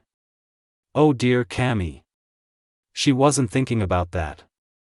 She wasn't. You mean you're not a pirate? Margaret made the mistake of speaking just then, and it was a mistake. A terrible, horrible mistake, because Naruto jerked his hand back as if he'd been burned, his expression ferocious, his sapphire orbs flashing a cruel crimson. Something unfamiliar twisted in the Amazon's stomach, an emotion she hadn't felt since she was a little girl. Fear. Gone was the gentle man who'd tended her wounds, in his place stood an avenging angel with a passion for vengeance. Her wounds began to ache anew beneath that burning gaze. No, and I never will be. I hate pirates, his eyes narrowed, boring into her like a drill. You're not one, are you? And if I told you I was, she replied, testing him. Then you would be lying. His gaze never left hers for a moment, even as her dough-brown orbs widened with disbelief. My Ka-san taught me well, I always know when someone's trying to deceive me. Naruto exhaled sharply on a sudden, shoulders sagging as though he'd been relieved of a great burden. Still, it's good to know you aren't one. I've had enough trouble with pirates to last me a lifetime. His good mood returned with a vengeance as though it had never left, the cold, calculating crimson leaching from his blue orbs until they were the color of the sea once more. The empress of this land is a pirate, though. Margaret pointed out. I fail to see how that is my concern. He remained undeterred. After a moment his scorn softened and he asked, is she strong? A foolish question indeed. Margaret felt her chest swell with pride at the inquiry. Only the very best of the island's warriors sail aboard the pirate ship. Of course they're strong. Why, everyone in this land looks up to Hebiheim-sama. She's powerful, wonderful, and the most beautiful woman in the world. The pirate empress, Boa Hancock. Our island is defended by her and her younger sisters. Pretty bold claim there. Naruto shrugged. But like I said, it's not my concern. Shaking himself, he rose to his feet. Well, I've wasted enough time here, I think. Where are you going? Home, obviously. He waved. I can't relax until I know my old man is all right. You really are restless, aren't you? As long as he survived, that's fine. Naruto resolved, clenching his fingers into a fist. As long as he's alive, he can still stand up again. And if he can't stand, then I'll do it for him. I don't care how strong the opponent is or how many there are, I'll kick their asses from here to Mariajoa if I have to. I'll fight to protect my family time and time again. Margaret felt her respect for the man climb another notch higher. He clearly had something to fight for. You truly think you can do this? Of course. He thumped a fist to his chest and fixed her with fierce grin. So long as I bear my father's surname, Silvers, I'll never give up what's precious to me, even if I have to lay down my life for it. That's the way, the life, I've sworn to live. You're strange. Naruto's grin grew and his eyes squinted, the expression making him look almost fox-like. I prefer the term unique, you know. Without another word, he departed, leaving her to stare at his broad back as he receded into the distance. Strong and sure, his legs carried him away from her, his stride serving to put more and more distance between the two of them with each passing second. He carried a heavy burden, and yet, he bore it with pride and confidence. Confidence she herself lacked. She couldn't help but find his resolve admirable, in a way. Admirable that he would gladly face so many opponents to protect what he cared for and give up his life without a second thought. Men are unbelievable. Margaret marveled at him as he walked away. They can grow wings and set themselves on fire. They have a flat chest and in between their legs. Oh! She blinked in surprise. I almost forgot. You there? Man. Wait. Naruto turned, curiously regarding her over his shoulder. There's something I forgot to tell you. You don't have any ships? Naruto gawped in disbelief. This is the calm belt? That's right.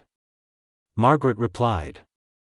Although she was kind and courteous enough to inform him of where they were, and the fact that the calm belt was infested with giant sea kings, Margaret couldn't help but feel somewhat responsible as she watched his expression plummet. Was it so wrong that she suddenly wanted to kiss that adorable pout of his away? Of course it was wrong. Very wrong. Horribly wrong. I. She cursed herself, with a shake of the head. I must stay strong. I cannot give this matter another thought. I cannot. Naruto meanwhile, was pacing thoughtfully. Maybe I should just make a raft. Idiot! She exclaimed in disbelief. You'll die. Oh? The Dark Prince paused in his pacing and fixed her with an expectant stare. I was under the impression you didn't care whether I lived or died, that I was causing trouble for you. I'm the one who's in trouble here. She retorted, tearing her gaze away. If you ran away there wouldn't be any trouble. I can't keep being friendly with you or I could get attached. Too late for that. A small part of her whispered. You want him.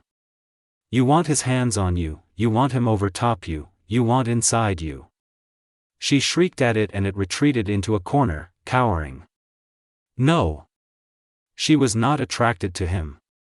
She was not. There was no possible way. Even if he was handsome, strong, kind and oh so gentle, she couldn't be. There was just no way. She couldn't possibly be falling for. There they are.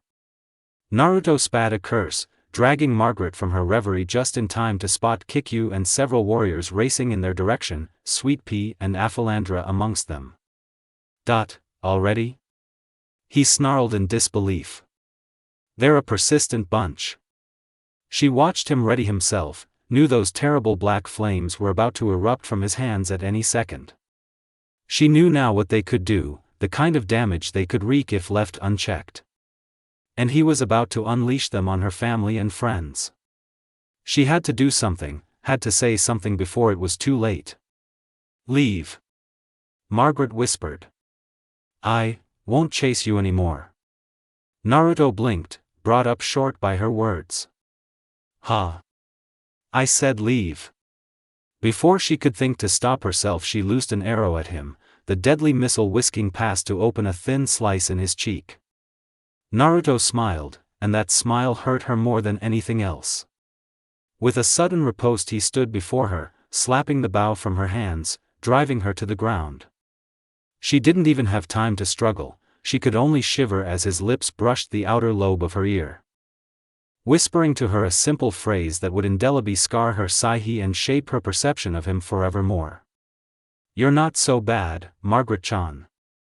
And then he was gone, vanishing into the treetops in a blur of scarlet and sapphire. Kikyu flung an arrow after him, but it was lost in the leaves. Margaret said nothing, knowing now that she couldn't possibly bring her hand to harm this man. She just couldn't. She was dimly aware of Sweet Pea and Aphilandra landing beside her, speaking to her, fussing over her, making sure she was all right. Hebeheim-sama had returned, they were quick to inform her, they needed to kill the man quickly. Margaret merely stood there trembling. Idiot. Naruto laughed softly to himself as he skidded to a halt atop the ramparts, dodging the occasional arrow that drew near, leaving them to fall back to earth, succumb to gravity. That Margaret girl wasn't all that bad. For a woman. Her friends, however, had proved to be another matter. Not only did they refuse to listen to him, but they seemed hellbent on his capture/death. They'd thus far refuted any and all attempts for explanation and even chased him back into the city. He'd had to run straight up a sheer cliff face just to get back up here and away from them. You'd be amazed what a bit of hockey could do to free your reflexes. And then there were these indefatigable snakes fastened onto his arms and legs. The things had held on for deep life despite all attempts to extract them. Well, Naruto decided, that was about to change. Aura. He snarled, his fingers closing around the neck of the first and third serpents. Looks like I'm having snake for supper. Despite his declaration, he charred them without a second thought, turning the reptiles to ash beneath his hands and thereby depriving the Kuja of their bows. The remaining snakes released him with a startled hiss, plummeting to forest below. Naruto watched them fall to their doom and resisted the urges to simply scorch the surrounding jungle around them and rid himself of pursuit altogether. Hell, he could have destroyed the entire island had he desired it so. Now, the only thing that stayed his hand was Margaret. She was probably still down there somewhere. Now what do I do? He wondered aloud. Better hurry before they find me again, that's it.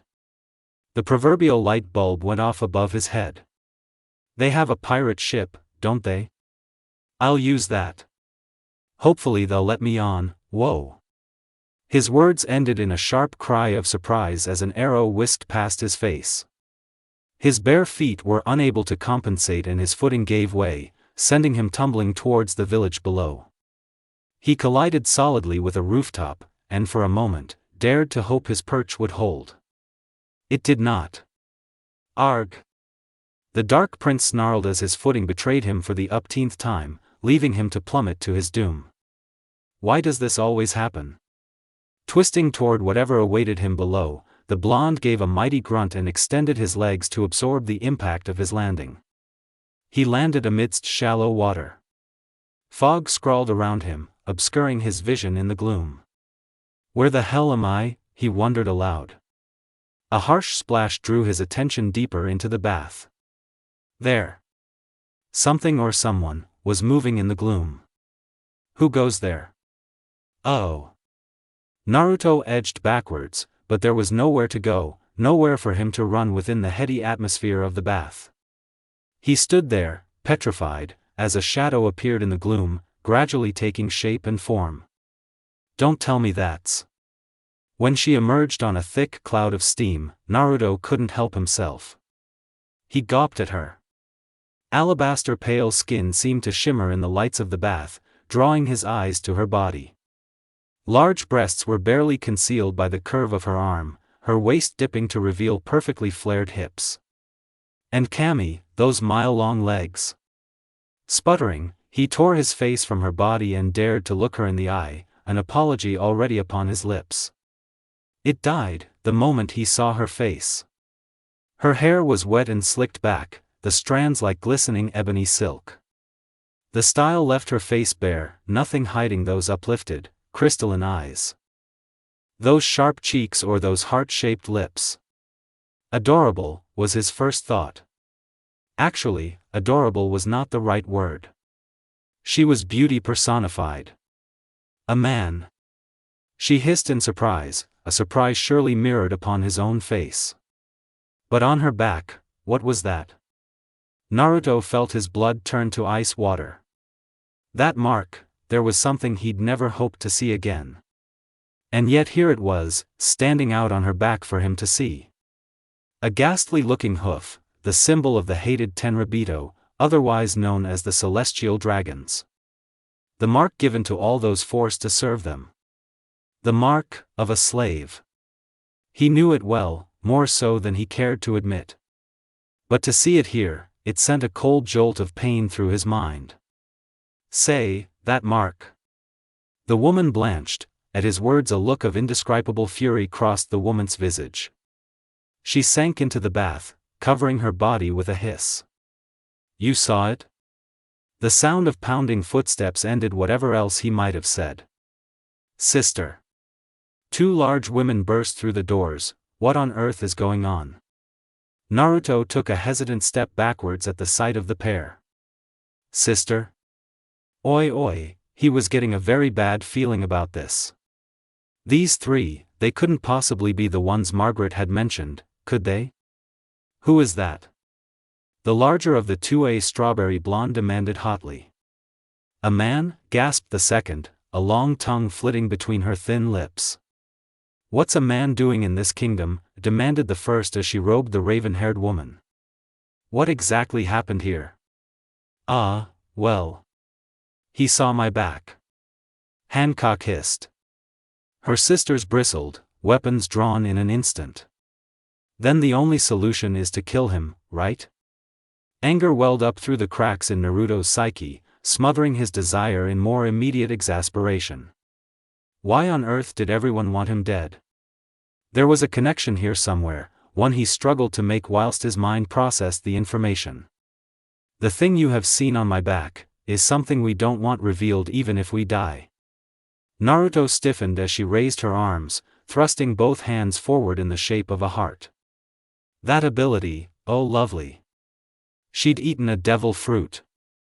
She was a fruit user. Take everything you have seen here to your grave. Marrow marrow mellow. The Dark Prince suppressed his immediate desire to move, willed himself to stand his ground. To stand strong as a heart-shaped beam struck him, past him, phased through him. He braced himself as a faint tingling erupted across his skin, his ire flaring at being caught in such an obvious trap. He stood stock still as the wave rippled past. Leaving him unharmed? Marrow marrow mellow, the woman cried again, only to be met with the same effect. Naruto frowned, likewise baffled. Era? Why don't you turn into stone? The woman whom he strongly suspected to be Boa Hancock gasped in disbelief. Didn't you feel anything wicked in your heart after you saw me naked in the bath? Naruto opened his mouth to reply. That's ridiculous, sister. Marigold exclaimed. The beauty of your naked body is at a level that could never fail to capture anybody, regardless of their age or gender. And found himself drowned out. It's probably his fear of death, Sander Sonia hissed angrily, that's suppressing his wicked desires. He's pathetic, but he's a lucky man. If they expected Naruto to turn tail and run, they were going to be disappointed, severely so. Naruto cracked his knuckles slowly, savoring each joint as it popped into place. He was tired of running. Doing so now would only exacerbate the situation, he realized. Anyone else would have thrown caution to the wind and leapt out the window. But he knew now there was only one way off this island. And that was Hebeheim's ship. Without the aid of that vessel, he'd just become a snack for the Sea Kings.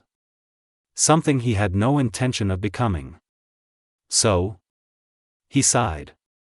I take it you're going to try and kill me, now, Hebeheim-sama? The woman bristled. How did you? Oh please, how could I not? Naruto raised a hand and to their disbelief began counting off on all his fingers. Let's see here, judging by the way you hold yourself. You're obviously in charge here, or at the very least accustomed to getting your way around the island, Hancock. Mind if I call you Hancock? No? Too bad. Now, I know a great deal about that mark on your back, the one you're so anxious to hide more than you think. It just so happens to be the mark of those Ed Tenryubito, the celestial dragons, which means you were at one point a slave. And I'm willing to be your sisters were as well. How do I know, you ask? Well, I don't much feel like telling you that.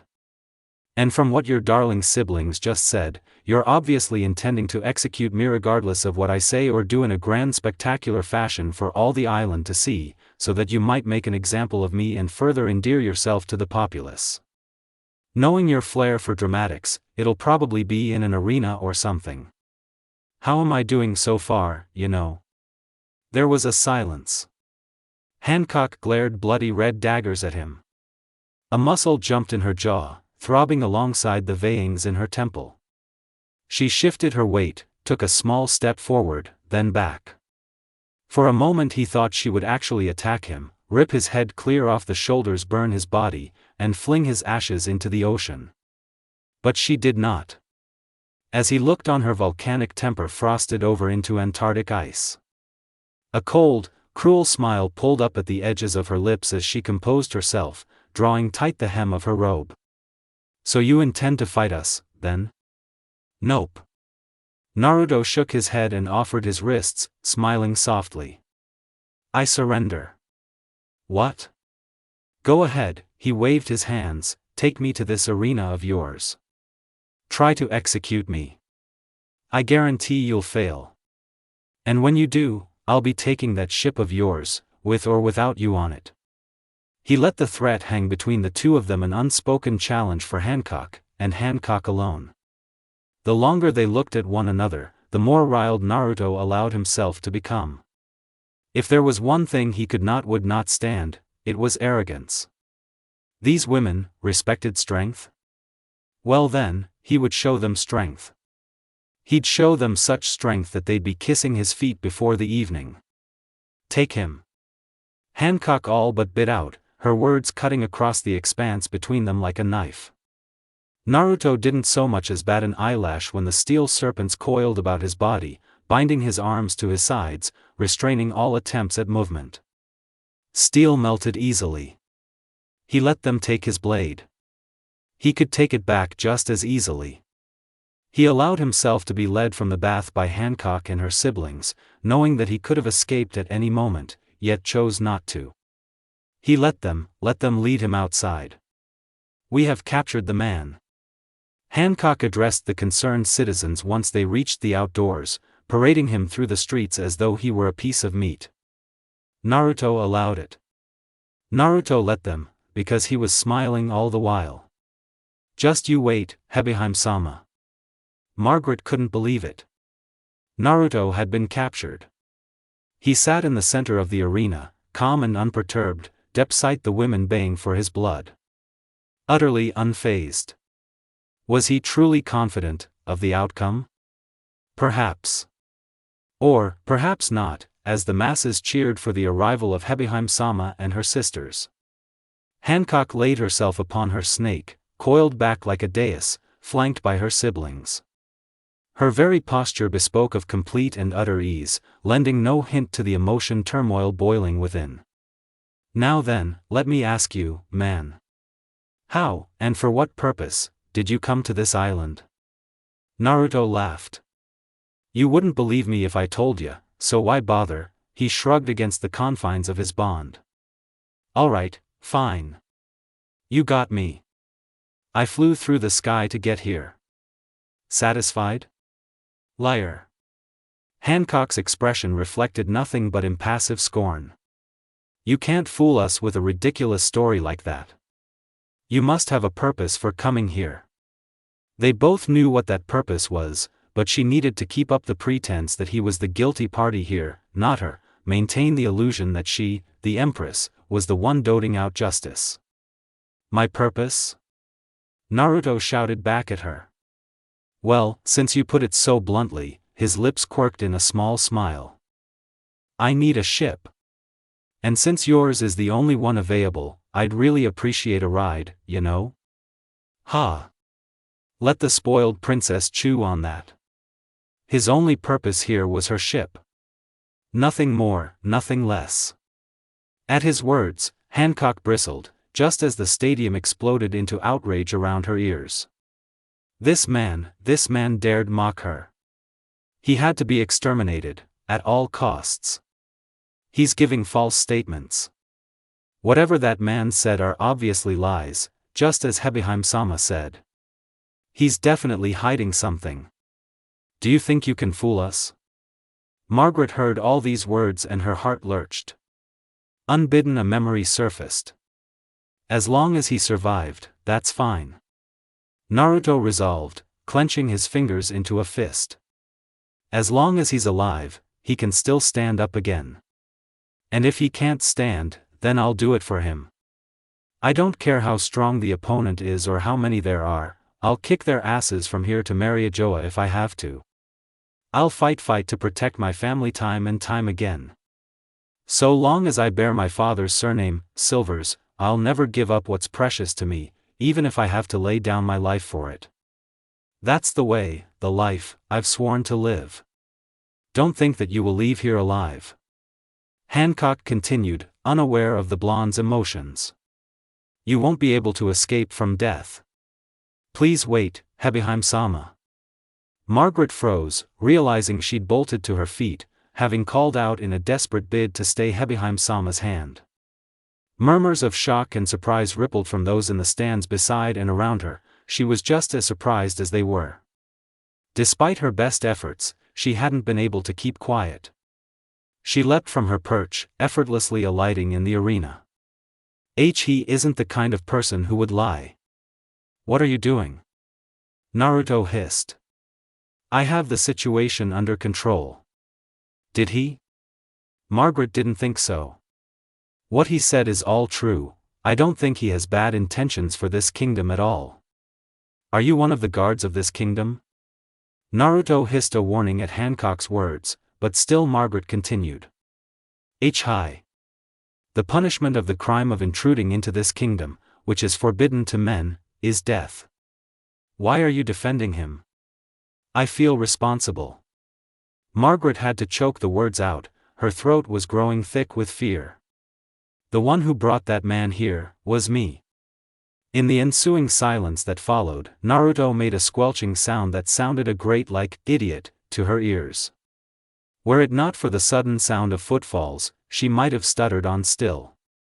Imagine her surprise when Sweet Pea and Aphilandra flung themselves to the floor, both their heads scraping the tiles in subservience. Hebiheim-sama. Sweet Pea cried. The saga of, there's a reason for that. That's right. Aphilandra insisted. We just thought the others might want to see him. We are just as responsible as her for the sin of bringing him here. The saga of, exactly. Stop it you too. The one who said we should bring him to the village was me. But I was the one who shot the arrow. And I. Will you cut it out, the three of you? Naruto snapped, silencing them with a snarl. I had this situation perfectly under control until you came barging in. They were going to let me fight to begin with. Now you've gone and screwed yourselves over for nothing. But. Hancock uncrossed her legs and rose from her serpentine cushion. Her heels rose sharply against the stones, producing a harsh click-click-click with her slow but inevitable descent. Margaret prostrated herself upon the floor, knees locked, head bowed. Naruto felt his voice stick in his throat. She would go this far for him? Foolish girl. That's enough, she tugged her visage upward with a finger. Raise your head, honest Margaret. I like honest people. Tell me, do you want me to forgive you? Hi. Stand up. She pushed a hand through her own raven locks and for a moment, just a moment, Naruto thought she might actually forgive the three of them.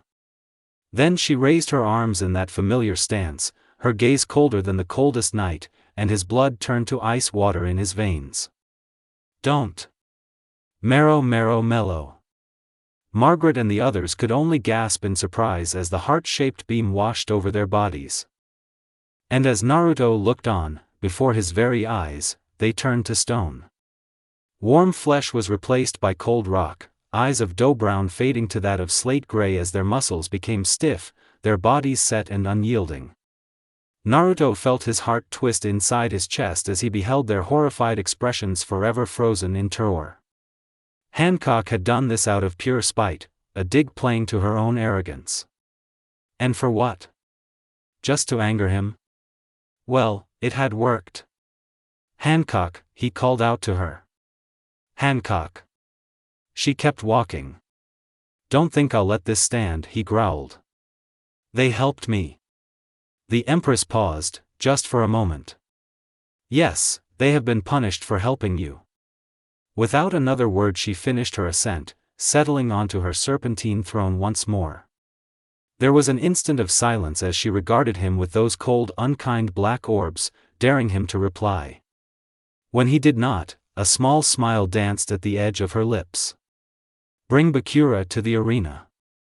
She commanded, reclining before the whole of her populace. This place is the kingdom of the warriors, Amazon Lily. Where if you are powerful, you are beautiful. You will die fighting, man. We shall watch.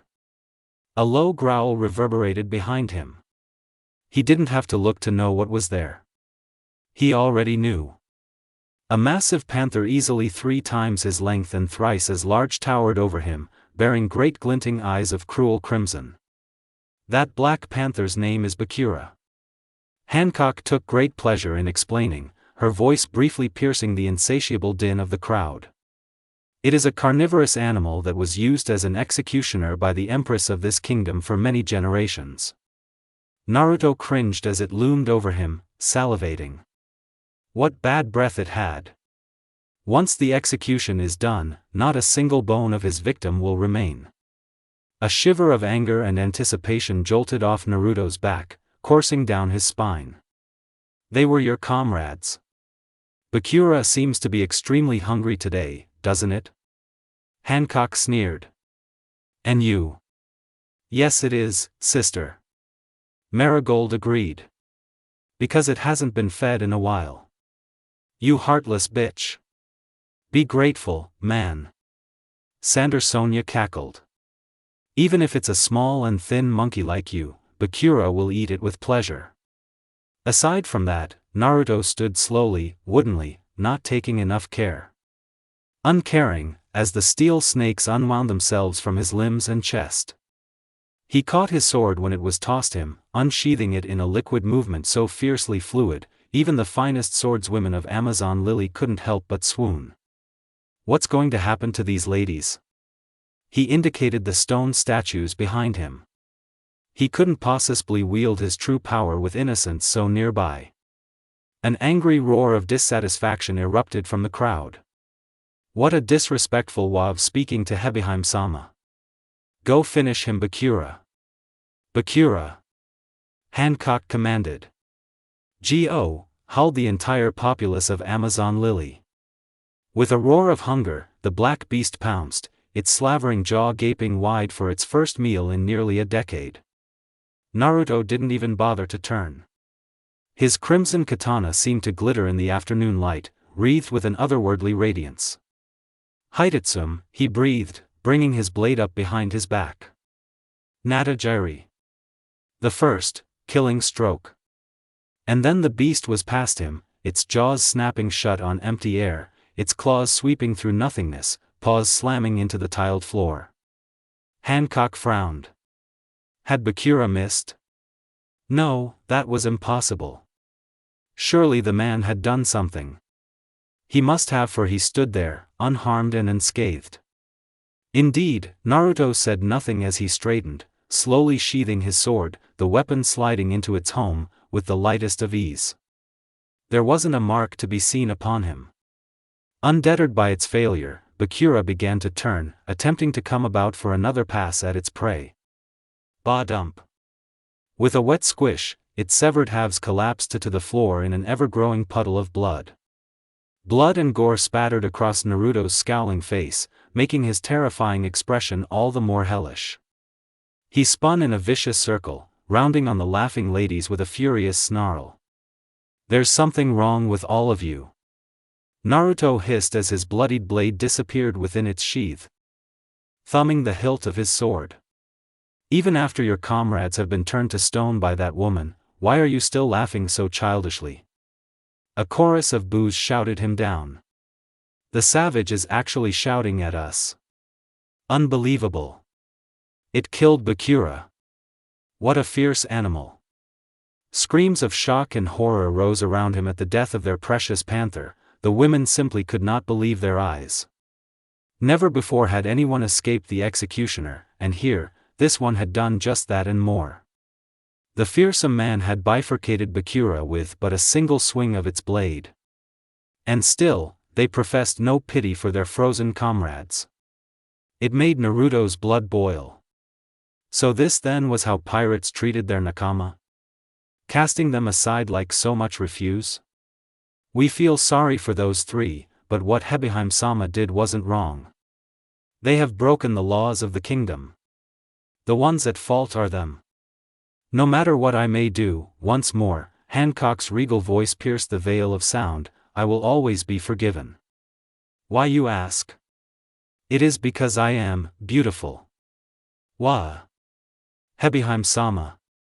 Girlish squeals and giggles of adoration rose from the crowd, nearly deafening her next words, until Hancock raised a hand for silence. She laughed softly, staring down at them, as if she were a great goddess and they her lowly servants. "And you too, you forgive me, do you not?" Her lips curled in a cruel smile at Naruto. Exclamation point. Without word nor warning, the blonde's bloodied blade burst from its soaked sheath and slammed into the arena, emitting a loud crack as a section of the floor toppled away, plummeting into the spiked pit below. The audience stirred uneasily as he redirected his attention to the throne. "Forgive you," the Dark Prince raised his gaze to the pedestal, dumbfounded, furious and surprised all at once. "Forgive? You?" Hancock visibly started in surprise at what she saw there, lurking behind those blue eyes, waiting to strike. There. The expression that met her gaze was not one of kindness or infatuation as she'd expected, but rather utter and abysmal loathing. "You." He spat, raising a finger in a lone salute. "Why the hell should I forgive you for acting like the stuck-up, spoiled, pompous little brat that you are?" Hancock stiffened slightly as his words took on a more profane lilt, but for another reason as well. "No," he declared. "I do not forgive you. And I never will until you drop this holier-than-thou act of yours, you whiny bitch. And just where the hell do you get off treating me like, huh? I haven't seen you come down here and fight me yet." Certainly she hadn't been expecting such an upperfront display of malice. He could see it in the way her eyes widened slightly, then threw herself back on her lavish cushion. She felt her chest heave with a dry sob of sheer surprise. This could not be. It could not. This is simply impossible. There cannot possibly exist a man immune to my charms. No. It's not possible. I cannot bear it. Oh, come on. Naruto spit at the floor, took a small step forward, jabbed a finger towards the whining princess, still in a fit over this unexpected rejection. "Stop throwing a tantrum. You're not a child anymore, so don't act like one, it. Execute him." The crowd shrieked. "Marigold. Sancersonia." Naruto craned his neck as the two sisters leapt into the arena, as though they could somehow shield their sister from the truth with their bodies alone. A slight difference. Another difference this time, the two held their ground and did not retreat. The Dark Prince eyed them warily, a predatory gleam entering his eye. "Something I said? Take his head." Boa shrieked, jabbing a finger at Naruto. Kill him.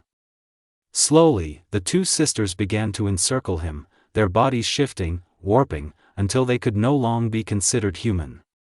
The Dark Prince found his lips quirking in a slight scowl as he found himself confronted by their true forms, neither that of a human nor a snake, but that of a naga, a human bearing a snake's body. Shall I drink all the fluid from his body? Or perhaps strangle him to death? Naruto didn't answer. Instead, he traipsed over to where Margaret and the others stood. Still as stone. Careful as not to break them, the Hellfire Man wrapped both arms around each statue, then carefully set each down on the lower ring of the arena, where they'd hopefully be out of harm's way in the coming fight. "I'm so sorry," he whispered, setting each down with the utmost care. "Had I known this would happen, I should have ended this at the beginning." "Shouldn't you be more worried about yourself?" Sonia asked inquisitively. Naruto straightened with a supreme effort. It took all he had not to burst into flames and rip the woman's throat out for that comment. Still seething, he leapt towards the railing, vaulted over it with all the grace of a gymnast. Slowly, purposefully, he stalked to where his sword still lay, tip thrust through the floor.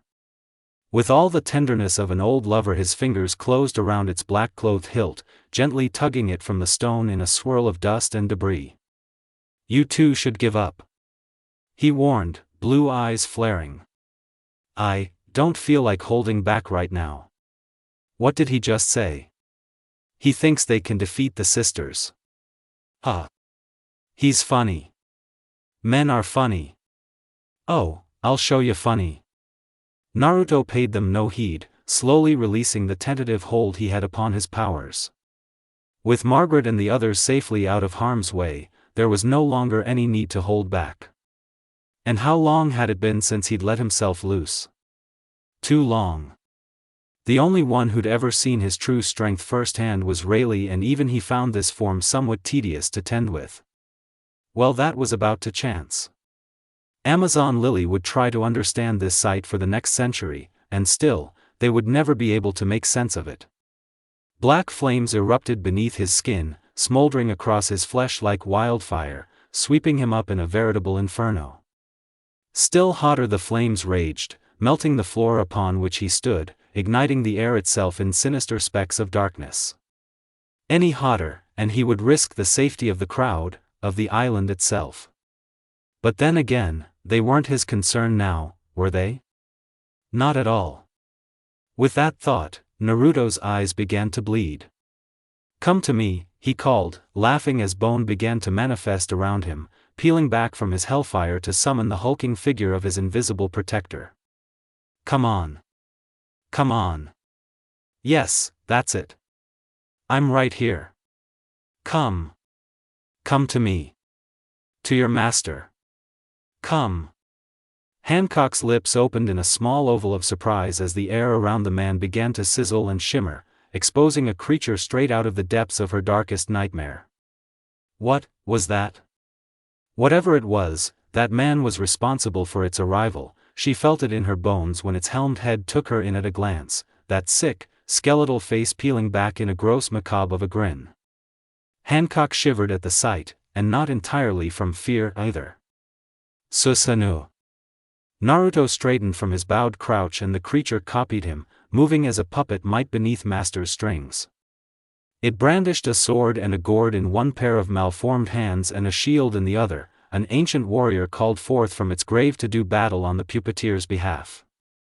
Susanoo gleamed before the Kuja in all its darkened glory, malevolent orbs of golden honey narrowing in scarcely concealed contempt.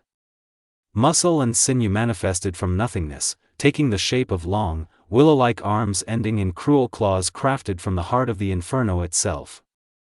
Naruto, a veritable god in his own right, reveled in the confusion of Amazon Lily, Marigold's horror, Sonia's shock, and Hancock's utter awe at the sight of the demonic entity lurching over his shoulders. The crowd seemed to share their opinion. "What's that man doing? He's on fire. How strange. Last chance." Naruto folded his arms, Susanoo mirroring the motion. "Give up and let me off this island." He let some of his already considerable killer intent suffuse the words, watched them slam into the sisters like a physical force. He wasn't going to hold back. Not this time. Sister, Marigold gulped, perhaps we should listen. Nonsense. Sonia sputtered. Even if he does have an ability, he can't possibly defeat us. Bet your life on it. Huh. With that. Naruto's temper already at its boiling point pitched over the edge. I said, bet your life on it. He thrust his sword at Marigold's face. Susanoo mimed the gesture with its black blade. Gasping, the snake woman barely managed to block the blow, although she saved herself from almost certain death. Her Naginata burst into flames the moment their weapons made contact. Naruto pressed her relentlessly, forcing her to throw the Naginata aside, lest she be burned by the flames. Still he struck back with sound and fury, driving her toward the edge, towards the pit. Hebe stick. Naruto whirled and lowered an arm. Susanoo crossed one of its massive limb before him, warding off Sonia's tail with its impenetrable shield. He'd almost forgotten about her. Time to remedy that. Sucking in a deep breath, the blonde raised 2 fingers before his face. Sonia's eyes bulged as a curtain of flame swelled before her vision. Gokakyu. Naruto exhaled mightily, expelling a large fireball to singe the anaconda's hair before she could slither out of range. Several of the spectators screamed and scrambled out of the way as the great ball of fire swept past and slammed into the stands, charring the stone seats, incinerating those unlucky few unable to escape in time. Che! The older sister scoffed. That's an annoying ability you have there. This? Naruto chided, tossing his faithful guardian a warm glance. Funny you should mention it. It's not mine, not originally. I have a friend to thank for this gift. Itachi-san. I'll never forget him, or what he taught me. He passed on a few years ago, but although he's gone, his spirit and thereby this ability lives on in me. Normally, I can control its movements with my thoughts, but the big guy knows well enough to protect me on its own. You know, defense over offense? Unless I do this. Slowly, he pressed his hands together. Release. At first nothing happened. At first. Then Susanoo screamed. Greawa. What dash? The black demon bar led into the Boa sisters like a thing possessed, its clenched knuckles seizing into Marigold's face in one hand, Sonia's hair in another. Roaring, the demon plucked them off the ground, hoisted them up into the air and hung them there by the scruffs of their necks. Naruto savored their confusion for a moment, before an errant thought drove them face deep in the tiled floor. He held them there, willing his flames to leave them unharmed, untouched, as he delighted in their humiliation. Ararara, Naruto sneered, memories of his time as a slave boiling back to the surface. What's this? I thought you were going to execute me. He tightened his grip, driving them deeper into the sudden silence as the whole of Amazon Lily looked on. Such strength. Hancock balked. Ability or not, for him to be able to subdue both her siblings at once was something of a miracle. Remarkable, even. However, he was underestimating her sisters. Your arrogance will be your undoing, man. Marigold hissed at him. What are you? Marigold turned her face aside and spat, leaving Naruto just enough time to blink in surprise before a wad of congealed poison struck him in the face. He yelped in surprise, a cry of pain lurching from his lips. Susanoo immediately released its hold upon the sisters and rushed back to its master, but too late. Sonia's had already taken advantage of the tenuous opening. Her tail struck at the bewildered blonde once, twice, thrice, taking the sword from his grasp and knocking him off balance. Repent for your crimes in hell, savage. Unable to defend himself, the blonde recoiled, falling back with every blow. The final strike sent him skittering over the edge until he was lost from sight. His body plunged into the pit without so much as a sound. There was a silence as everyone rushed to the rail, eager to see if the man had in fact perished. How laughable. Hancock sneered down at the pit, thinking her tormentor had at last fallen to his doom. He was just a man, as I thought. Shut up. With an abrupt explosion of heat and flame, Uzumaki Naruto reappeared, riding the wave up from the pit. He was almost entirely engulfed by his black flames. Most of his face was missing, gone alongside that of his right arm. But even as the populace looked on, those wounds slithered shut, sealed by black fire. He seemed to find footing where there was none, leaping upward on empty air, to the infinite dismay of the Kuja populace. "Jipo," he announced grimly. "Weren't expecting that, were ya, ladies?" It was as if pulses of air came from beneath his feet, hands, allowing him to hang in the air without effort, allowing him to land at the edge of the arena with little effort on his part. And, for the last time, he snapped over his shoulder, glaring at Hancock with such intensity that she actually froze, barely able to breathe beneath the weight of his wrath. "I didn't ask for your commentary." He insulted Hebeheim-sama again. "Hurry up and kill him." "Sonia. Mary." Boa cried, throwing her head back upon the pillows, desperate to escape his penetrating gaze. She wanted him dead. She never wanted to look at him, she never wanted him to look at her, ever again. "Make haste and end that man's life so I will never hear his disrespectful talk again." "Of course, sister." Sander Sonia hissed, leaning up off her elbows, tail coiling about Margaret's statue. "Just give up and die, man. If you don't, I can't guarantee the safety of this statue." Naruto scowled, hostage or no, he wouldn't allow these sisters to have her way. "Put them down," he warned. "Era?" Sonia sneered, tossing Margar's petrified form up and down with her tail. "Are you concerned for her?" "Stop that." "I don't think so. I'm having too much fun." "Oi." Sander Sonia might have been enjoying herself too much to notice this change in the blonde's temperament, but Marigold wasn't. She watched his hands fist at his sides, his Susanoo inexplicably stiffening alongside him as she looked on. A muscle jumped in the blonde's jaw, throbbing eerily alongside the veins in his head. Those steely sapphire orbs snaped into slitted scarlet as she looked on, its irises narrowing to mere beads of crimson coldness. A knot of dread fisted in her stomach, just as a low growl tore itself out of Naruto's throat like a beast uncaged. "I said put her the down." Marigold bristled in awe, gawping as a silent ripple passed over the stands like a breeze. Hancock felt it as well, felt it slam into her, blow her hair back. And still it spread, seeping far into the stands, sensed and felt by all. Women and warriors alike gasped, mouths hanging agape as the unstoppable will of Silver's Naruto washed over them like a wave, suffusing their very souls with terror. Sumio collapsed. Then another. Another pitched forward. And still another. One by one, it happened. Those who could not endure his will simply slumped over, foaming at the mouths. In short order half the stadium was rendered unconscious. "Kaya!" The remaining Amazons yelped. "That was the king's willpower," someone cried. "That's a joke, right? Only 1 in a million people is capable of using the haki of the chosen ones. I haven't seen anybody who can use it, aside from our sister." Sander Sonia marveled silently, lowering Margaret to the arena floor. Scarce had she done so than Naruto reached forward to retrieve her, Susanoo's large hand closing around her frozen form, hoisting her body over the rail to safety. It was the perfect opportunity to attack, but she could barely bring herself to breathe, let alone think of offensive action.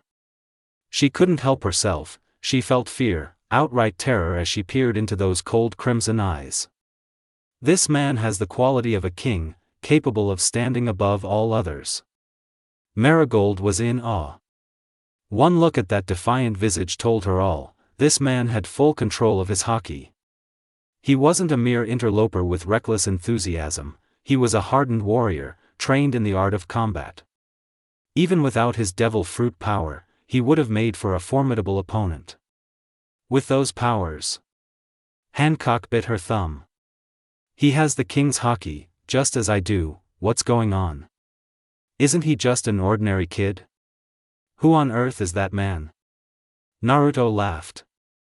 I take it you felt that little bit of haki just now, eh?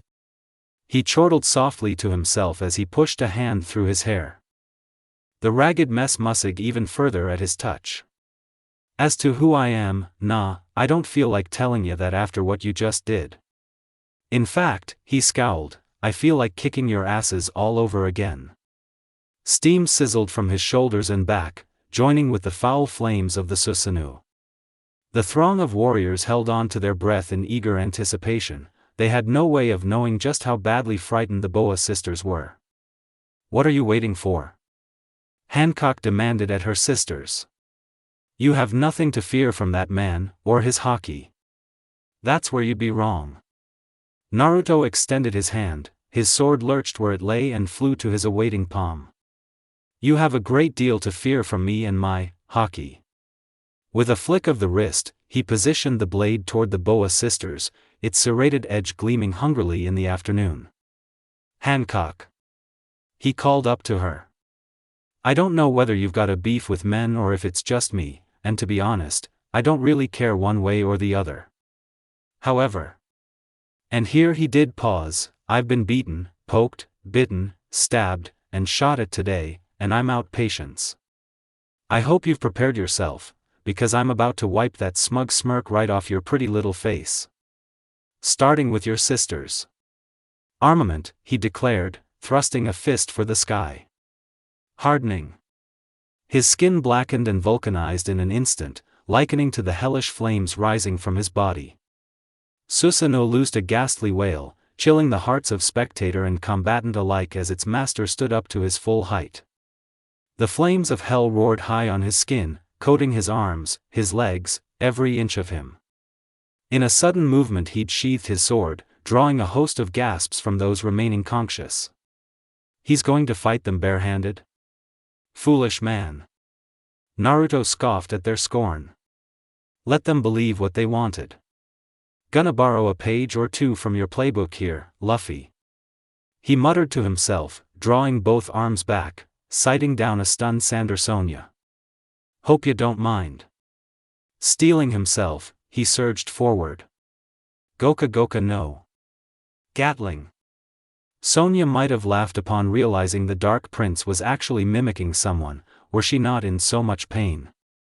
As it were, she found herself stunned, her observation haki utterly useless as dozens upon dozens of flaming fists Naruto's and those of Susanoo slammed into her stomach, battering her body, boiling her flesh, covering her stomach with small burns. The flames did not spread, rather they burned slowly, prolonging each and every instant of agony. It was like sitting on a bed of hot coals. No, it was worse than that. As though she'd plunged into the depths of an active volcano. As if she were surrounded by lava. She couldn't take it. Couldn't endure it. Stop. She cried. Please, make it stop. Aura. Naruto's elbow was more than happy to comply, smashing into Sonia's face, driving her down to the floor, stunning her. Had she a nose in this form, he would have broken it. As it were, she simply lay there, dazed beyond recognition, her body still steaming from the extinguisher's flames. Sister! Marigold exclaimed.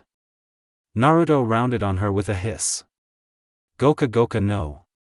I'll block it. She thrust both arms before her face, determined to would endure the monster's assault. He might be fast, but there was no way he could pierce her defenses with strength alone. Even with that ghoulish abomination aiding him. I'll stop him. She thought. I'll definitely stop him. Like hell you will. Naruto drew his right arm back and vanished in a flicker of foul flame. Sorrow. There was a terrible, awful silence, broken only by Sonia's labored breathing. Marigold's gaze flicked this way and that, desperate to find the man before he could reappear. She didn't wait long. Armageddon. Materializing directly beneath her outstretched hands, the son of Silver's Rayleigh struck fast and hard, and the Susanoo with him, a powerful flaming uppercut that smashed Marigold's guard to pieces and powered into her chin. Still she struggled to resist, fighting the forces threatening to drive her corpulent form from the arena and into the air. Try as she might, she couldn't sustain the block. Her neck muscles were giving way even as she struggled to defy the flaming fist pushing her body upwards. Too much. I can't block it. Go flying. Naruto roared. Applying a world's worth of pressure, the Dark Prince bowled her over backwards, head over tail, flinging Mari from the arena and into the stands. She barely managed to arrest her momentum by latching onto the rail with her tail at the last instant. Even then she felt her muscles tear from the strain needed to fight against the momentum. In the end it did her little good, the rail snapped beneath her weight, and sent her serpentine body sliding down the stairs towards the pit. This man, he's strong. Naruto stood tall and proud in the center of the arena, his breath coming in short, rasping gasps. Gay, he winced, coughing up blood, the crimson fluid trailing down his lips. I forgot how much of a strain Susanoo can be. It feels like every cell in my body is burning. Although, I'm always on fire, ha. Despite the pain searing in his chest, he'd managed to laugh at his own joke. Brook would have loved that one. Forcing himself to smile, he returned his attention to Hancock. Looks like your sisters are finished, Boa. He called up to her, defying the pain in his body. Are you going to come down here and fight me yourself, or are you going to give me a ship out of here? Scarce had he tried to speak than the crowd, what remained of them, erupted into boos and jeers. How dare he speak to Hebiheim-sama that way? Sonia-sama. Maria-sama. Get up. Finish him off. Sonia. Mari. When Hancock finally spoke, her voice had dropped an octave in displeasure, her blue orbs more akin to glacial ice than the afternoon skies for which she was so well known. What are you playing around for? Have you forgotten that you are here to punish that man? Kill him now before he recovers. Please forgive us, big sister. Sonia pleaded as she picked herself up off the floor. We'll finish him off right away. As one they circled him, positioning themselves on either side of the arena. Naruto watched them a moment longer, his shoulders falling slack in exasperation. Persistent bunch these two. Hebigami Suki. As he looked on, Sonia's hair took the shape of several serpents, each easily capable of splitting steel in twine. Yamato Orochi. Hebigami Suki. To his amusement, Marigold used a lighter to set herself aflame. The fires consumed her hair to assume the similar shape of serpents. Unlike her sisters, this attack, much like her body, was entirely wreathed in flames. Salamander. Naruto sighed. You call that fire? He shook his head, banishing Susanoo with a thought, momentarily glorifying in the blessed absence of the pain he'd been experiencing. Let me show you real fire. Raising either hand, he formed a fist and brought them together. A blinding light burst from his body, wreathed in darkness and shadow. Watch closely now. You won't be seeing this a second time. My favorite and completely original move. Amaterasu no Kun. An immense shockwave, filled with fire and fury, slammed into the sisters, their twin technique evaporating as though it were little more than thin, harmless steam against so many blows.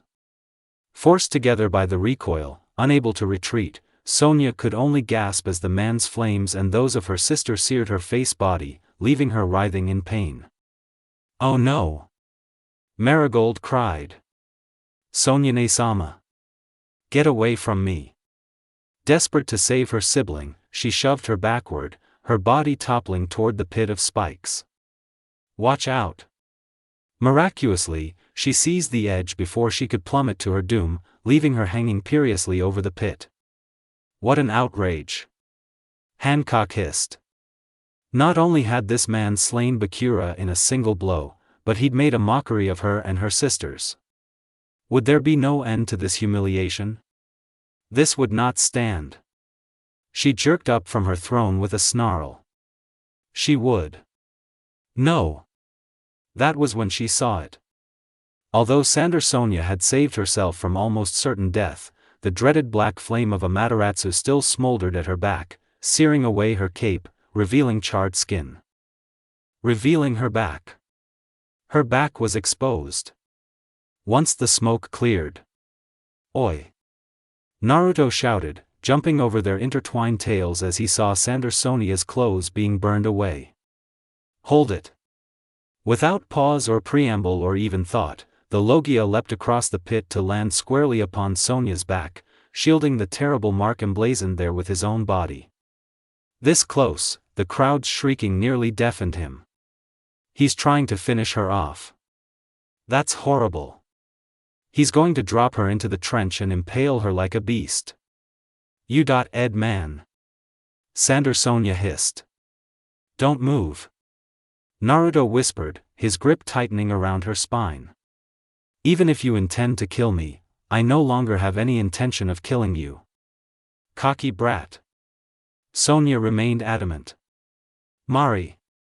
Hurry up and kill him now that you have the chance. Marigold hesitated, the flames flickering from her flesh.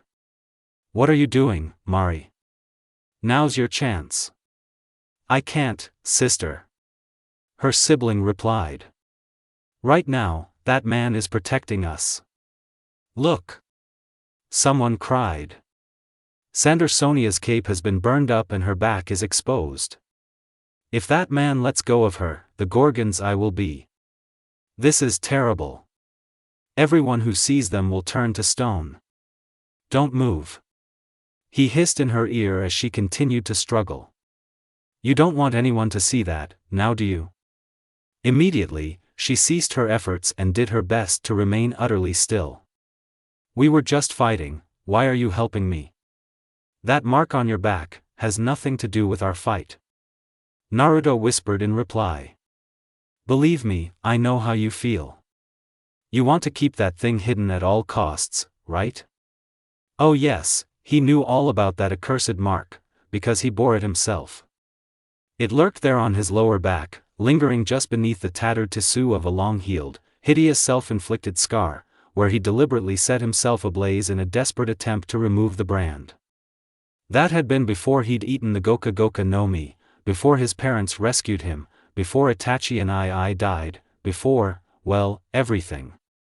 Realizing just what he was covering, the secret that this man was willingly protecting, Hancock was filled with such emotion, that it was all she could do to order everyone out of the arena for fear of seeing Sonia's Gorgon eye, before her legs gave out. Utterly drained, she collapsed into her seat. The tears falling from her eyes. We're so sorry, big sister. Not only did we lose but we were saved by our enemy. Her sisters fervently apologized for their defeat. Hancock, now recovered from her brief emotional lapse, peered down at the man known as Naruto with intent. He favored his right leg over his left, affecting a light limp as he dragged Margaret's statue into a standing position. His gaze locked with hers. You gonna fight me next? He gave no sign of his exhaustion. Hancock had no doubt he would, in fact, gladly fight her should the opportunity arise. That's enough, she sighed, shaking her head. I do not feel like it anymore. Good. Naruto heaved a sigh of his own. Then return them to normal. Marigold and Sonia bristled. What did he say? You can do that, right? Naruto asked with a shrug of his shoulders. He hazarded a glance at Margaret's statuesque form, a soft smile lining his chiseled features. She's troublesome, I know, and she was better off not interfering, but hey, she tried to protect me, you know? That's gotta count for something. That makes it my fault, not hers. So, what'd ya say? Indeed, I have the ability to return them to their former state. Hancock admitted. However, you said there was somewhere you wanted to go by ship? Yup. Naruto nodded. My old man's probably still there waiting for me. I see. Her gaze darkened. I shall grant you one request. With those cruel words, she watched disbelief dawn across the man's visage. I can either reverse their petrification, or give you a ride home. I shall only do one or the other. Choose one and throw away the other choice forever. A small smirk tugged at her lips as she awaited his inevitable reaction. He might play the gallant prince, but beneath that he was as cold and cruel as the rest. He had to be. He must be, as all men were. I will not be tricked, she determined. Show me your true selfish nature, you man of Subodhi. Thank you. Naruto thrust his head toward the floor, prostrating himself before Hancock and her sisters. Turn them back to normal. He didn't hesitate, even for a second. For all his anger and exasperation, for him to just choice was painfully obvious to him. Never one to put his survival above those of others, he decided it was better that Margaret and the others return to normal rather than remain statues forevermore. Really, it was how he'd been raised. Always do the right thing, Shaki-Kazan had told him. Even if it hurts. It did hurt a little, knowing he would not be able to get home and check on them as swiftly as he would have liked, but if he were to leave these three to rot, that would have left a far greater stain on his soul than any act of selfishness on his part. Of course, Boa Hancock knew none of this. Not even a second of hesitation. Shocked couldn't even begin to describe Hancock's emotional state at this moment, nothing could. Her eyes widened in shock and disbelief. This man with such impressive haki would bow to her so easily for the sake of another? She felt something stir in her hardened heart, like a crack etching along a stone surface. It spread like a hairline fracture, growing larger with each passing second. Lies. He must be lying, no. One look at him with his face folded into the floor, told her all. No one, woman or man, would subject themselves to such humiliation if their intentions were insincere. This man. Hancock stalked down the steps, doing her level best to ignore him and his smiling face. She hesitated before the stature, torn between anger and something else. She couldn't discern this other emotion, to be honest she didn't want to. This man had made a fool of her with his arrogance in the bath and the arena, and yet here he was, discarding his pride, as easily as one drew breath. Such a thing was nigh but impossible for her.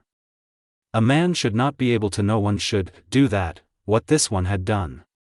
Man. Naruto perked up at once. Hancock fixed him with a steely glare. Once I have restored these warriors, I would invite you to my palace. Do you accept?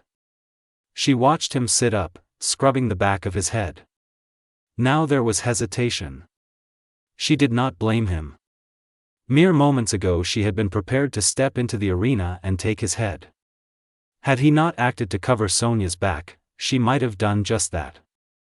They would have fought and one of them would most likely have died.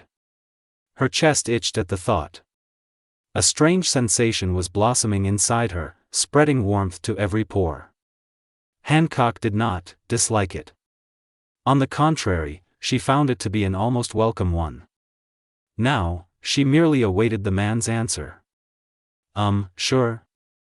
Naruto shrugged, pulling himself to his feet. Why the sudden change of heart, if you don't mind me asking? Hancock had to force the words out before 4 years' worth of foul memories consumed her. Memories of pain and chains and burning brands. Of harsh words and blows and old fellows who treated her like a mere toy for their sick and twisted amusement. Boa shivered at the mere thought of it, what she was about to show this man, what she would tell him. Slowly, she touched a hand to Margaret's stone face and bid her awaken. Her gaze found Naruto's once more, rooting him in place even as she began to revive the frozen warrior.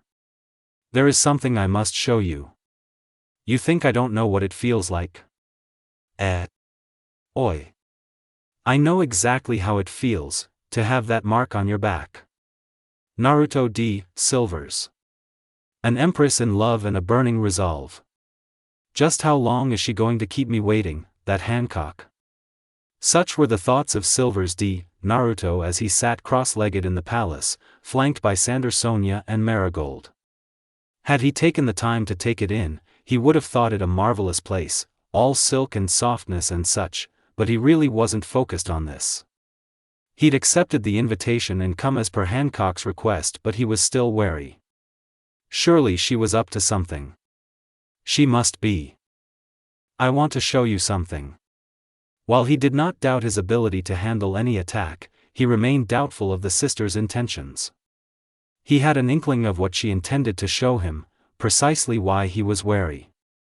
But he'd already accepted their invitation, and it wasn't as if he could just leave, so he crossed his legs once more and bid himself be patient. I should be thanking you. Sonia smiled suddenly from where she sat beside him. Arigato. Naruto flushed briefly. He wasn't used to receiving praise from anyone other than his parents. Why, you don't have to thank me. It was the right thing to do. Sonia's thousand-watt smile didn't lessen in the slightest. If anyone had seen the mark on our backs, we wouldn't be able to stay in this country. Marigold confirmed, turning aside from the curtain placed before them. We have you to thank for keeping our secret safe. An old dread settled into Naruto's gut. About that. You may come in. Hancock's voice called from behind the curtain. I said come in, man. Her words sounded strangled, forced. Naruto had no intention of doing that. What if she were waiting to ambush him on the other side? Inside? Inside the curtain. All right. His fingers closed on the gossamer silk drape and drew it back. And froze. Hancock reclined before him, laid back against the cushion that was her serpent. She was naked. Naked, as the day she was born. He could see nearly every inch of her, from those raven tresses strewn across her lush breasts to her flawless curves, all was laid bare for him to see. The sight of her, nude, for the second time this day, stirred something in him. When first he'd laid eyes on her, he'd been too startled to feel anything other than shock and awe. Now, he felt something. This time, she was allowing him to see her like this. Were it not for the pink sash laid across her waist, he might have taken her then and there. Oi. Oi oi oi. Oi. Just where had that thought come from? If you're trying to turn me to stone, it won't work. He found himself cautioning, and immediately cursed himself for the lie. She totally could. If Hancock were to use her devil fruit powers now, he'd be stiff as a statue by dawn. Thankfully, she did not. She merely regarded him for a long moment, her crystal orbs boring deeply into his own sapphire. Rude as always. Hancock snorted at last. But that's all right. Slowly, tentatively she reached a hand back to her hair, parting the ebony curtain with her fingertips. Old memories welled up and unbidden, Boa felt herself begin to tremble. No. She couldn't do this. The sheer shame of it all was too much for her to bear. It was embarrassing. Degrading. Humiliating. Oi, you don't have to show me if you don't want to. Hancock froze. She didn't have to. Didn't have to show him the mark that caused her such shame? The thought had never occurred to her before. This man, whom she'd thought to be a simple savage, was offering her a way out of this. A way out of the sorrow and the sadness engraved upon her back. This man, he, isn't a savage after all. Somehow, the thought lent her strength. She would do this.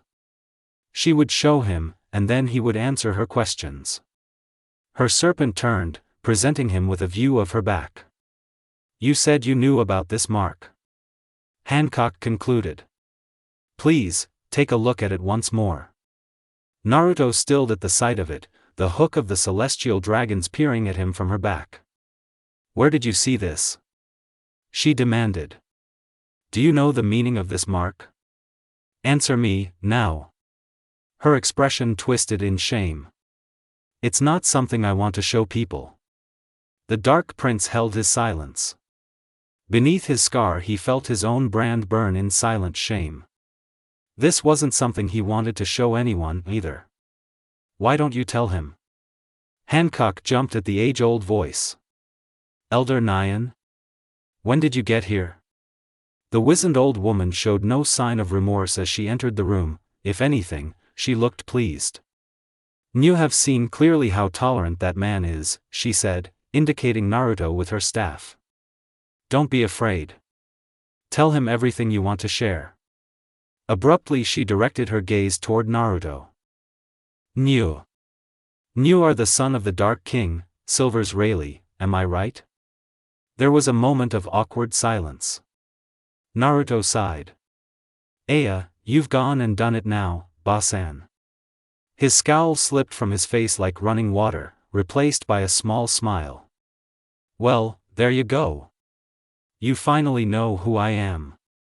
My old man's the Dark King. I guess that makes me the Dark Prince then, doesn't it? Rayleigh? The three sisters balked. This young man was his son. He's related to Rayleigh-san? Mari gawped. Butts, that's impossible. Sonia sputtered. I was certain he didn't have a son. Hancock shared in her siblings' awe. Slowly, she allowed the curtain of her hair to fall from her fingers, obscuring the hated brand on her back mark once more. The smallest of smiles lifted at her lips. At long last. Now she understood. Only the son of the legendary Dark King could possess such immeasurable willpower and determination.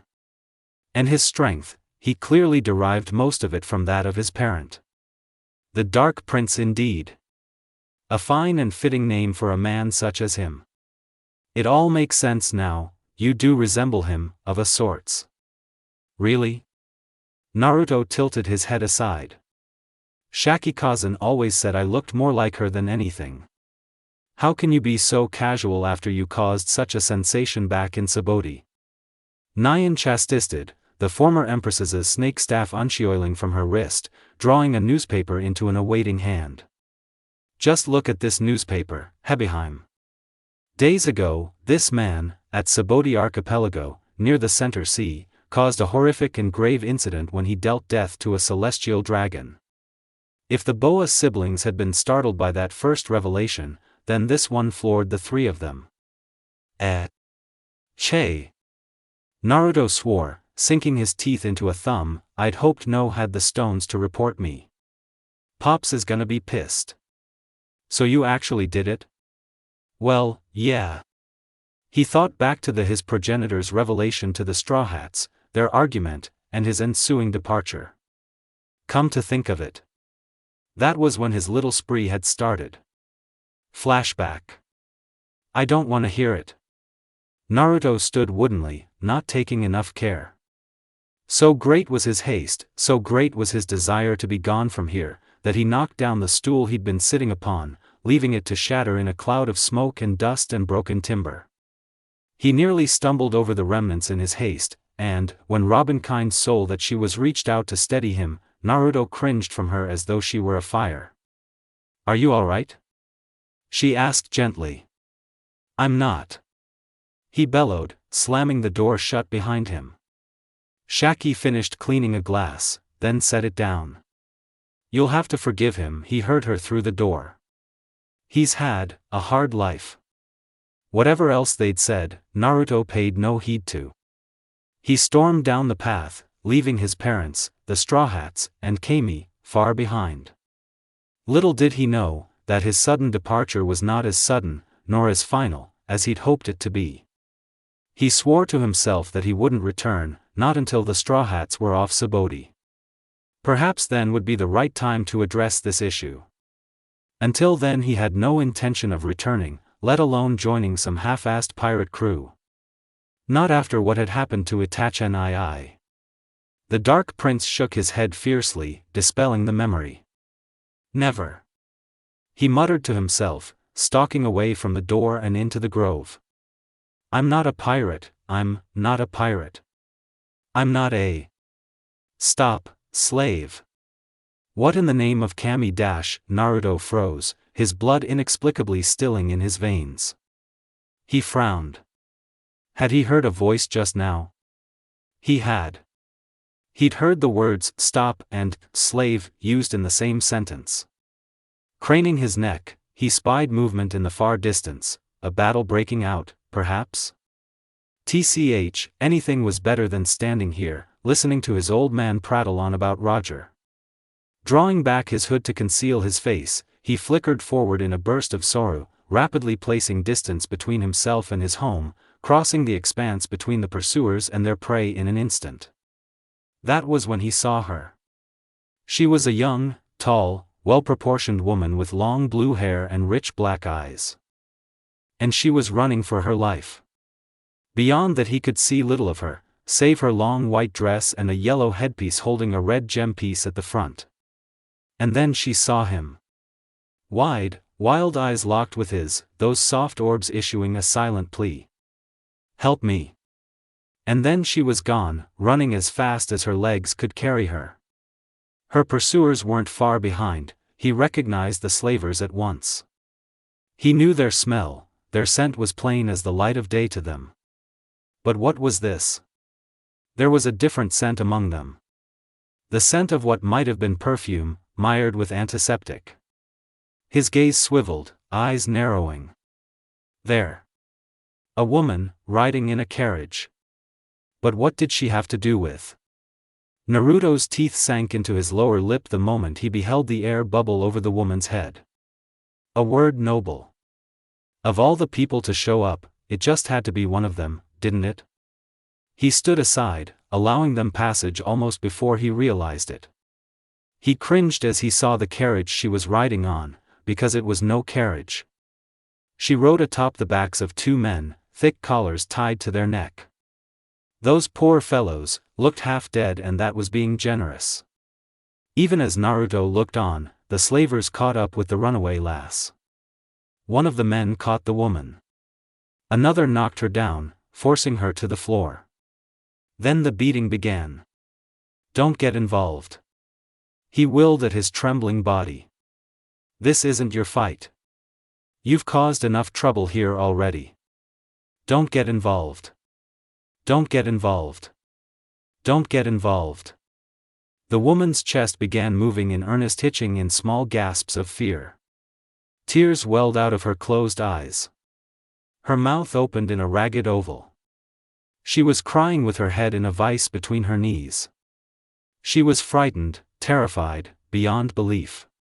She was just a defenseless woman, she hadn't done anything wrong. Was her really going to stand here as those men railed on her, as they tore at her dress, and. Exclamation point.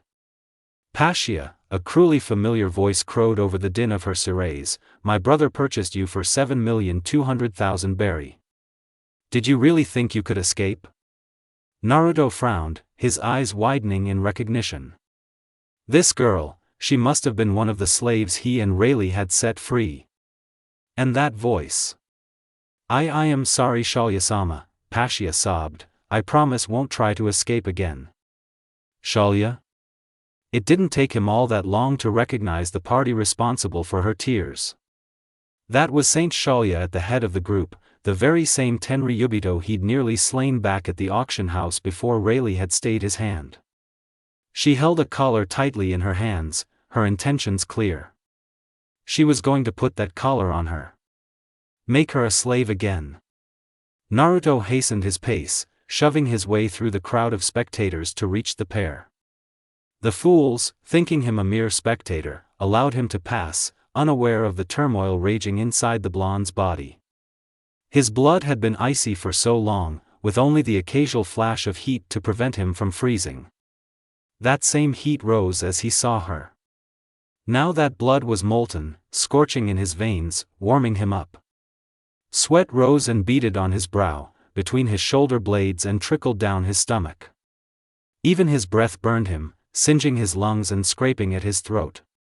There was only one cure for the fever, and he instinctively knew what it was. But he had to get closer to her first. Passia whimpered, her body quivering as the Tenryubito prepared to lock the collar around her neck. Please don't put that collar on me." Silence. Shallya struck her, sending Passia sprawling, inadvertently knocking the locking mechanism from her neck. This is the price you pay for your defiance. At the last second, just as the scornful dragon moved to narrow the distance between her and her brother's former slave, Naruto reached over to tap Shallya on the shoulder. The Tenryubito swung to face him, anger in her eyes. A sudden breeze tore through the grove at that very instant, ripping back his hood and exposing his face. Naruto nearly cursed. Cursed, as he saw the recognition in her eyes. "Remember me?" he asked with faux pleasantness, the words dripping with menace. "You." Shallya bristled. Passia stiffened, hope shining in her teary orbs. "Please," she begged. "Help me. You insolent." Shallya whirled to strike at her again. Naruto's hand locked around her wrist like a vice, holding her fast. The Tenryubito struggled against him, but to no avail, forced to stare into the blood-red eyes of her aggressor. His fingers bit down with superhuman strength, eliciting a yelp as they crushed the bone beneath, hairline fractures etching across the length of her wrist. "Get your filthy hands off of me, you kamuf." Naruto said nothing, but he struck like a serpent, yelling his fury and giving his body the sharp counter-twist that made his kicks so blindingly fast and powerful. Even the girl, who was looking straight at him, barely saw the strike. Naruto's shin burst through the air bubble, and crushed against Shallya's face. Crushed it, inward. The crunching squish of her nose being obliterated split the sudden silence, and then she was gone, tumbling head over heels across the grove like a flopping fish, flipping forward into her unprepared guards. The crowd gasped. Someone cheered. "He hit a Tenryubito." "He did. Is that guy crazy? He'll alert the Navy." "You worm." Shallya shrieked as she picked herself up, clutching at the ruined remnants of her nose. "How dare you touch me? How dare you? I'll bring the Navy down on your head. Do you hear me? I'll make life itself a living hell for you. I will have you squirm and writhe and suffer and beg for me to end your wretched existence. You'll regret the day you ever." The rest of her words were lost in a yellow flash. "Itoryu, Natajiri." Naruto didn't hesitate in the slightest way. He stepped forward, unsheathed his sword, and lopped off her head in a swift, brutal movement. There was a sickening squelching sound punctuated by a bloodied gush of arterial spray as Shallya's head rolled from her shoulders, and into the air, her expression forever frozen in arrogance. She'd believed her title would protect her, right until the very end. The Dark Prince didn't pause to admire his handiwork as he sheathed his blade, nor did he stop to care for the blood covering his body. Gore stained his visage, one that rounded on the remaining slavers as swiftly as a coiled serpent. "Anyone else wanna try and capture this young lady?" he challenged. "He killed her." Someone screamed. "He actually killed a Tenryubito. Let's get out of here before an admiral comes." "Right." Naruto had to forcibly restrain himself from slaughtering them as they fled. He'd saved the girl this Passia, and in the end, that was all that mattered. She was safe now. He'd get her somewhere safe, and then he would get the hell home, hunker down and pray no one was fool enough to report Shallya's death. Extracting a rag from one of the many pouches of his vest, he began to dab the blood off his mouth and chin. It was not until her unfamiliar voice rang out that he deigned to remember the reason for slaying Shallya in the first place. "Ano, who might you be?" Naruto turned, peered at Passia for a moment and warred with himself, fighting the rising heat in his face. How should he identify himself? His heritage wasn't a well-known fact and he preferred to keep it that way. But he had to tell her something. A friend, he relented at last. He reached down and ripped the collar from her neck, reducing it to so much slag in the palm of his hand, cast aside in the next instant. Then he offered his hand. Tentatively, she accepted it, fingers curling against his own as he helped her to her feet. She stumbled at first, her knees knocking together as she struggled to stand. "Careful," he cautioned. He wasn't at all prepared for what Passia did next. She leaned into him with a small and sultry smile, curves pressing against his body. Naruto couldn't help himself. He shuddered.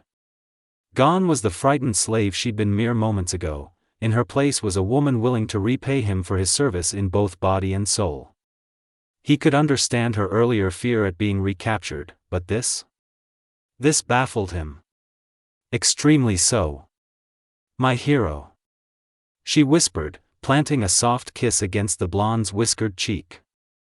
Naruto sputtered in surprise, his earlier bravado vanishing in the wake of this sudden and unexpected act. How can I ever repay you for saving me, my master? Her breasts rubbed up against his arm in a silent plea, her eyes heavy-lidded with desire. Surely you've earned a reward for your noble actions. Naruto nearly bit his own tongue off. Master? Now wait just a minute. He was no one's master. With a supreme effort of will he took her by the shoulders and held her back at arm's length.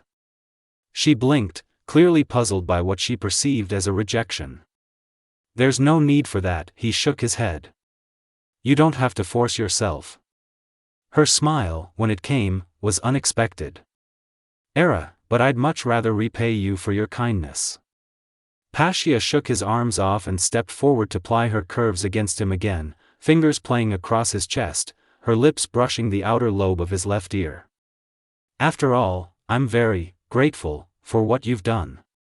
Naruto felt a thin line of blood trickle from his nose, one he promptly sniffed back up as her hands trailed towards his face, cupping his chin. Kyuso. Curse his weakness for all things woman. He'd always been this way and made a conscious effort to avoid them. No chance of that here. He was beginning to realize Pasha wasn't going to be dissuaded, she obviously had a serious case of hero worship going on. Well, if you insist, then who am I to refuse? The dancer smiled and took his hand, leading him along. This way, master. End flashback. Was it worth it? Yes. Did he regret it? No. Nevertheless, he still felt a tad uncomfortable beneath the sister's stares.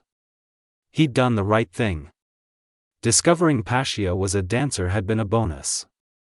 Getting a lap dance out of the bargain and being called master? Well, that was something he preferred not to think about. As for Pasha's safety, well, he couldn't dwell on that, either. He'd brought her to a safe house he'd prepared in case of such emergencies, leaving her with strict instructions and a dendenmushi to contact either his father or mother if he didn't return in at least 3 hours. He knew they'd arranged transport for her off the archipelago, which was good. Naruto didn't quite know how he felt about the woman referring to him as Naruto-sama whenever she was in his presence. That, and he didn't exactly feel like explaining to Shaki-Kazan just how he'd come into her company. Don't get me started on the old man. A swift glance at his father's vivre card revealed that Rayleigh was at least in good health, the paper hadn't smoldered any since he'd found himself on Amazon Lily. He knew well enough that his father would never allow himself to be captured by the Marines, but did that mean he? Thankfully, the Kuja didn't give him all that much time to dwell upon either. Killed a celestial dragon? Hancock gawped. Nias. Nyan replied. Quite frankly, it's a miracle he managed to get away from the supreme powers at the Center Sea after that. And in only a couple of days he arrived here at Amazon Lily, so far away. It's all beyond our understanding. Just who are you? Marigold gawked. I already told you who I am, Naruto flushed, and by the way, I don't feel one bit sorry for what I did to that celestial dragon. I may not be a pirate, but even I know when someone deserves to die. His eyes flashed with fury. Trust me when I say she was long overdue. Hancock swallowed nervously. Then. It is true that you killed a Tenryubito? Naruto nearly face-bombed. Oh, for the love of Dash.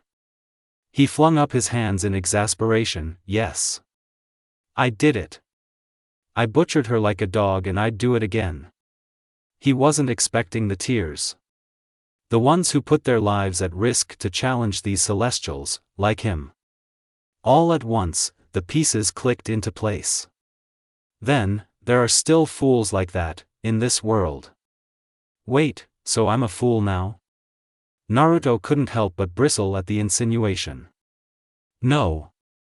Hancock shook her head.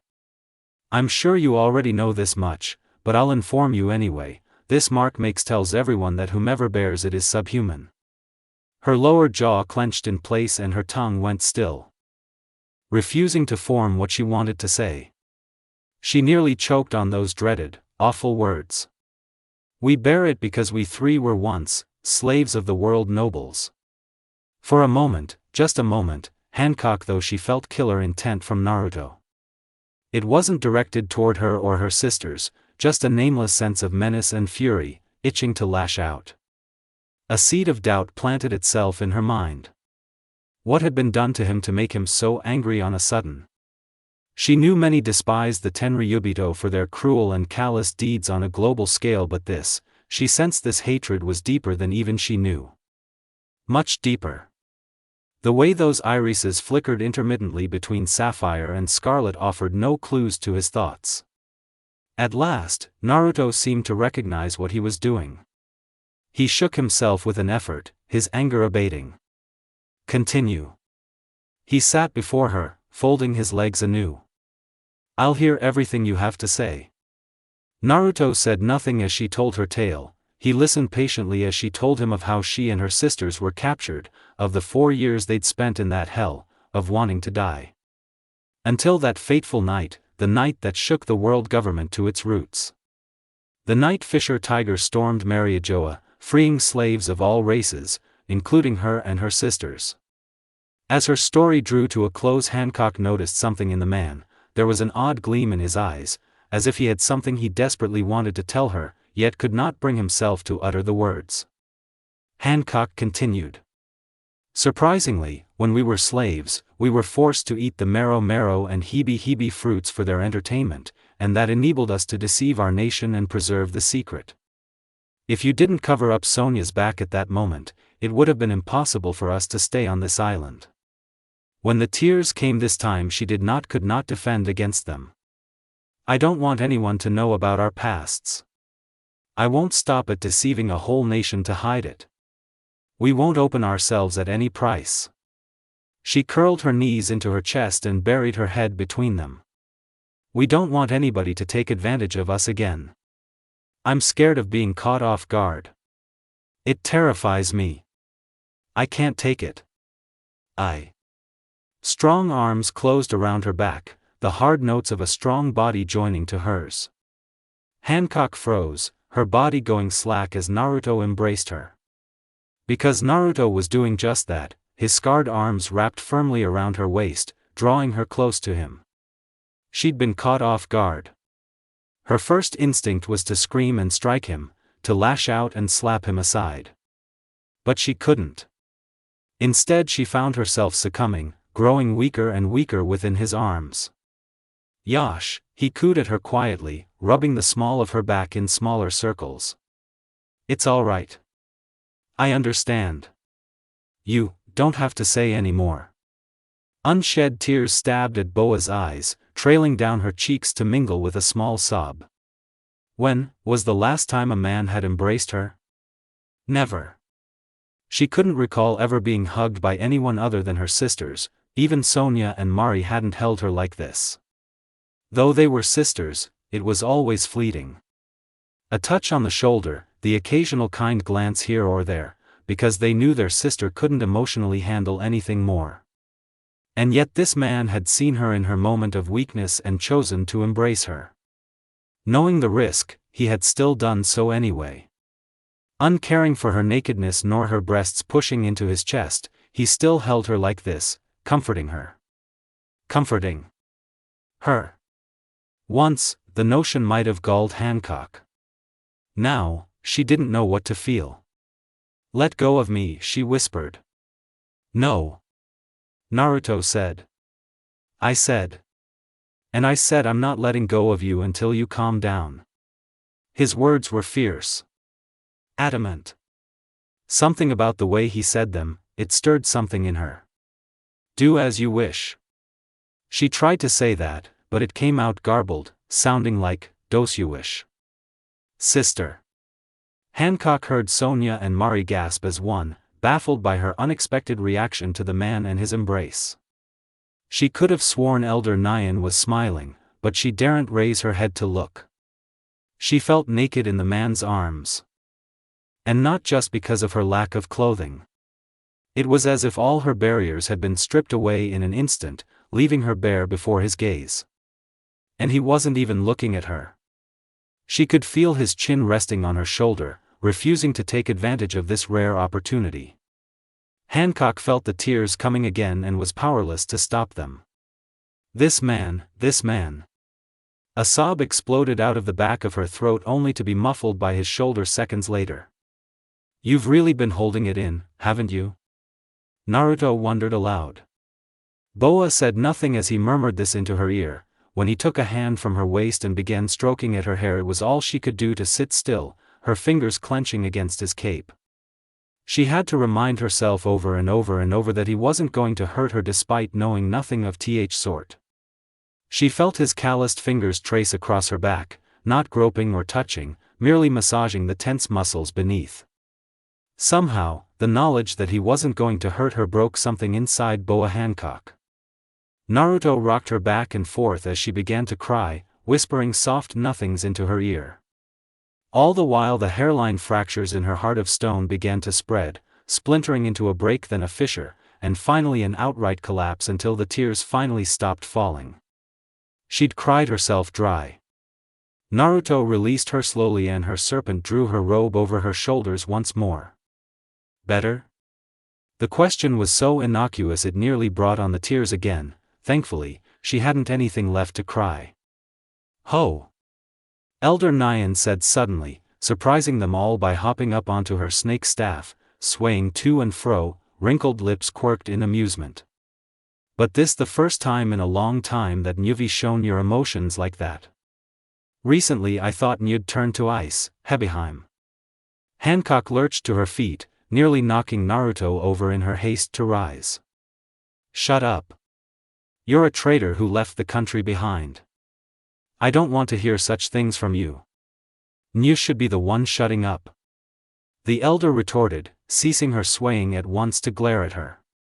As always, Boa nearly faltered beneath that icy stare. You three were miserable and didn't know how to return to this island after you ran away from the Tenryubito. Who brought you back? You should be thankful that I was living outside this country. Hancock whirled so no one, least of all Naruto, could see the rising flush on her face. "You speak of a small favor. What did you say?" "Nyan-sama. I always kept an eye on you three as a mother would. And you call that a small favor, Hebeheim? Hey, get your hands off of me, Mari, Sonia." Laughter resounded behind Hancock as her sisters gently restrained the comically enraged elder from throwing herself at their sibling and quite possibly, her death. The Dark Prince chortled softly from where he had fallen. "Quite the little family you have here." "Why, yes." Hancock couldn't believe she'd managed to wring the words out before 4 years' worth of foul memories consumed her.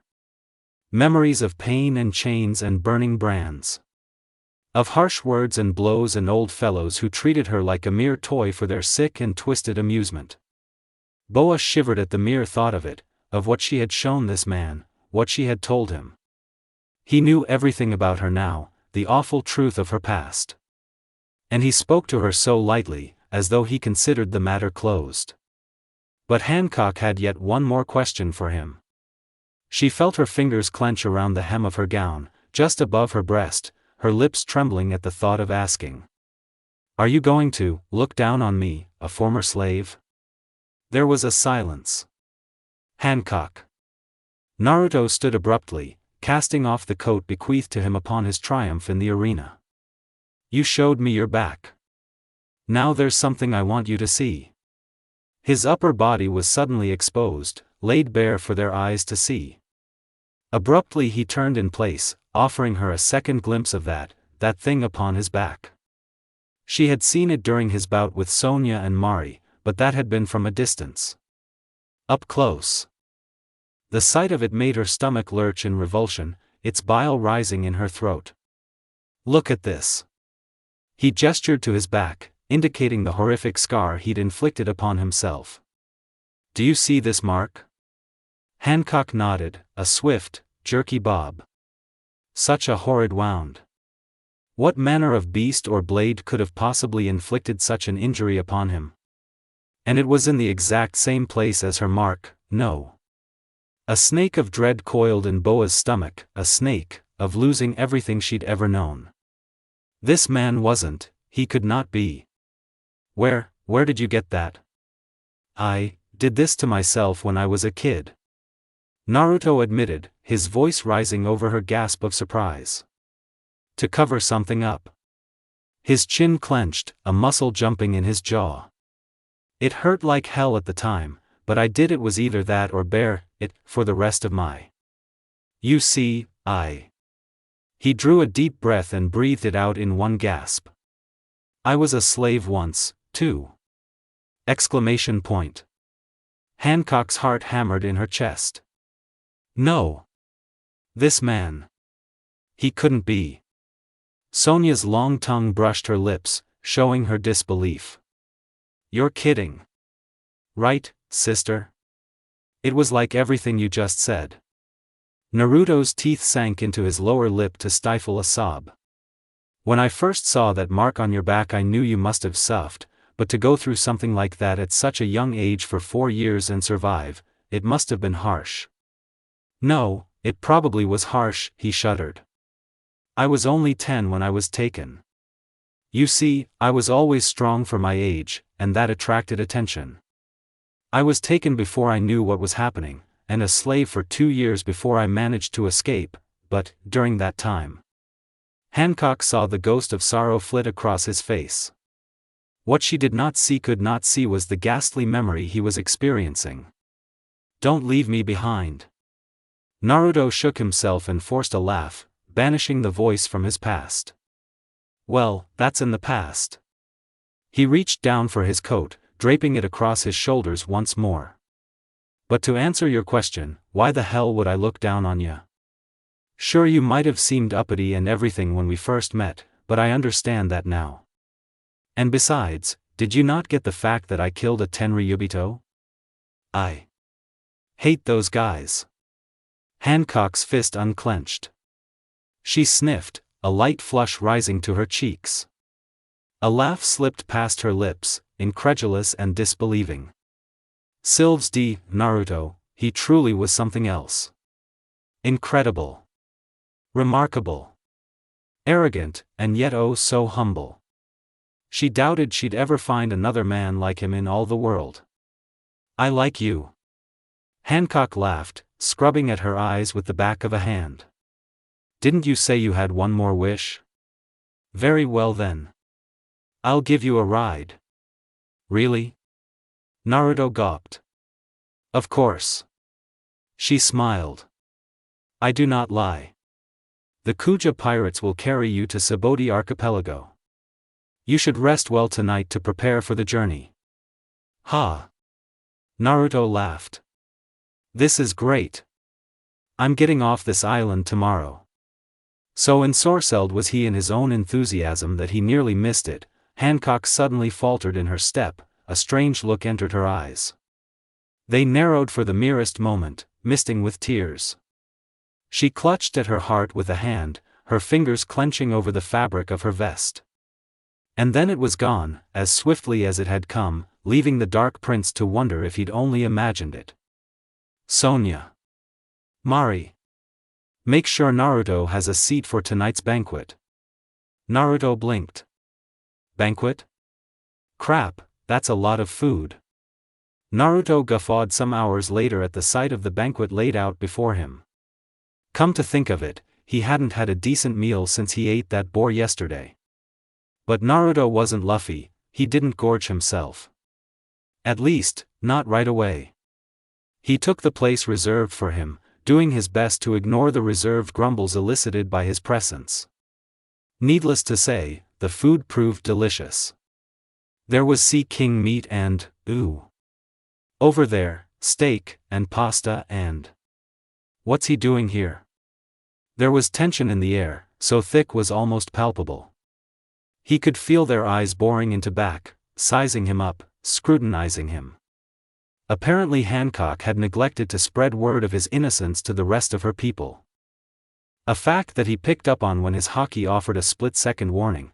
Several of the Kuja were reaching for concealed knives, under the mistaken impression that their Hebeheim had sent him here merely to be executed while his guard was down. Not bloody likely. While he could have easily disarmed and killed them at a moment's notice, he knew as soon he did he'd prove himself to be no more than a brutal savage in their eyes. Naruto sighed. He was truly tired of putting on these airs just to prove he wasn't a savage. And he wasn't.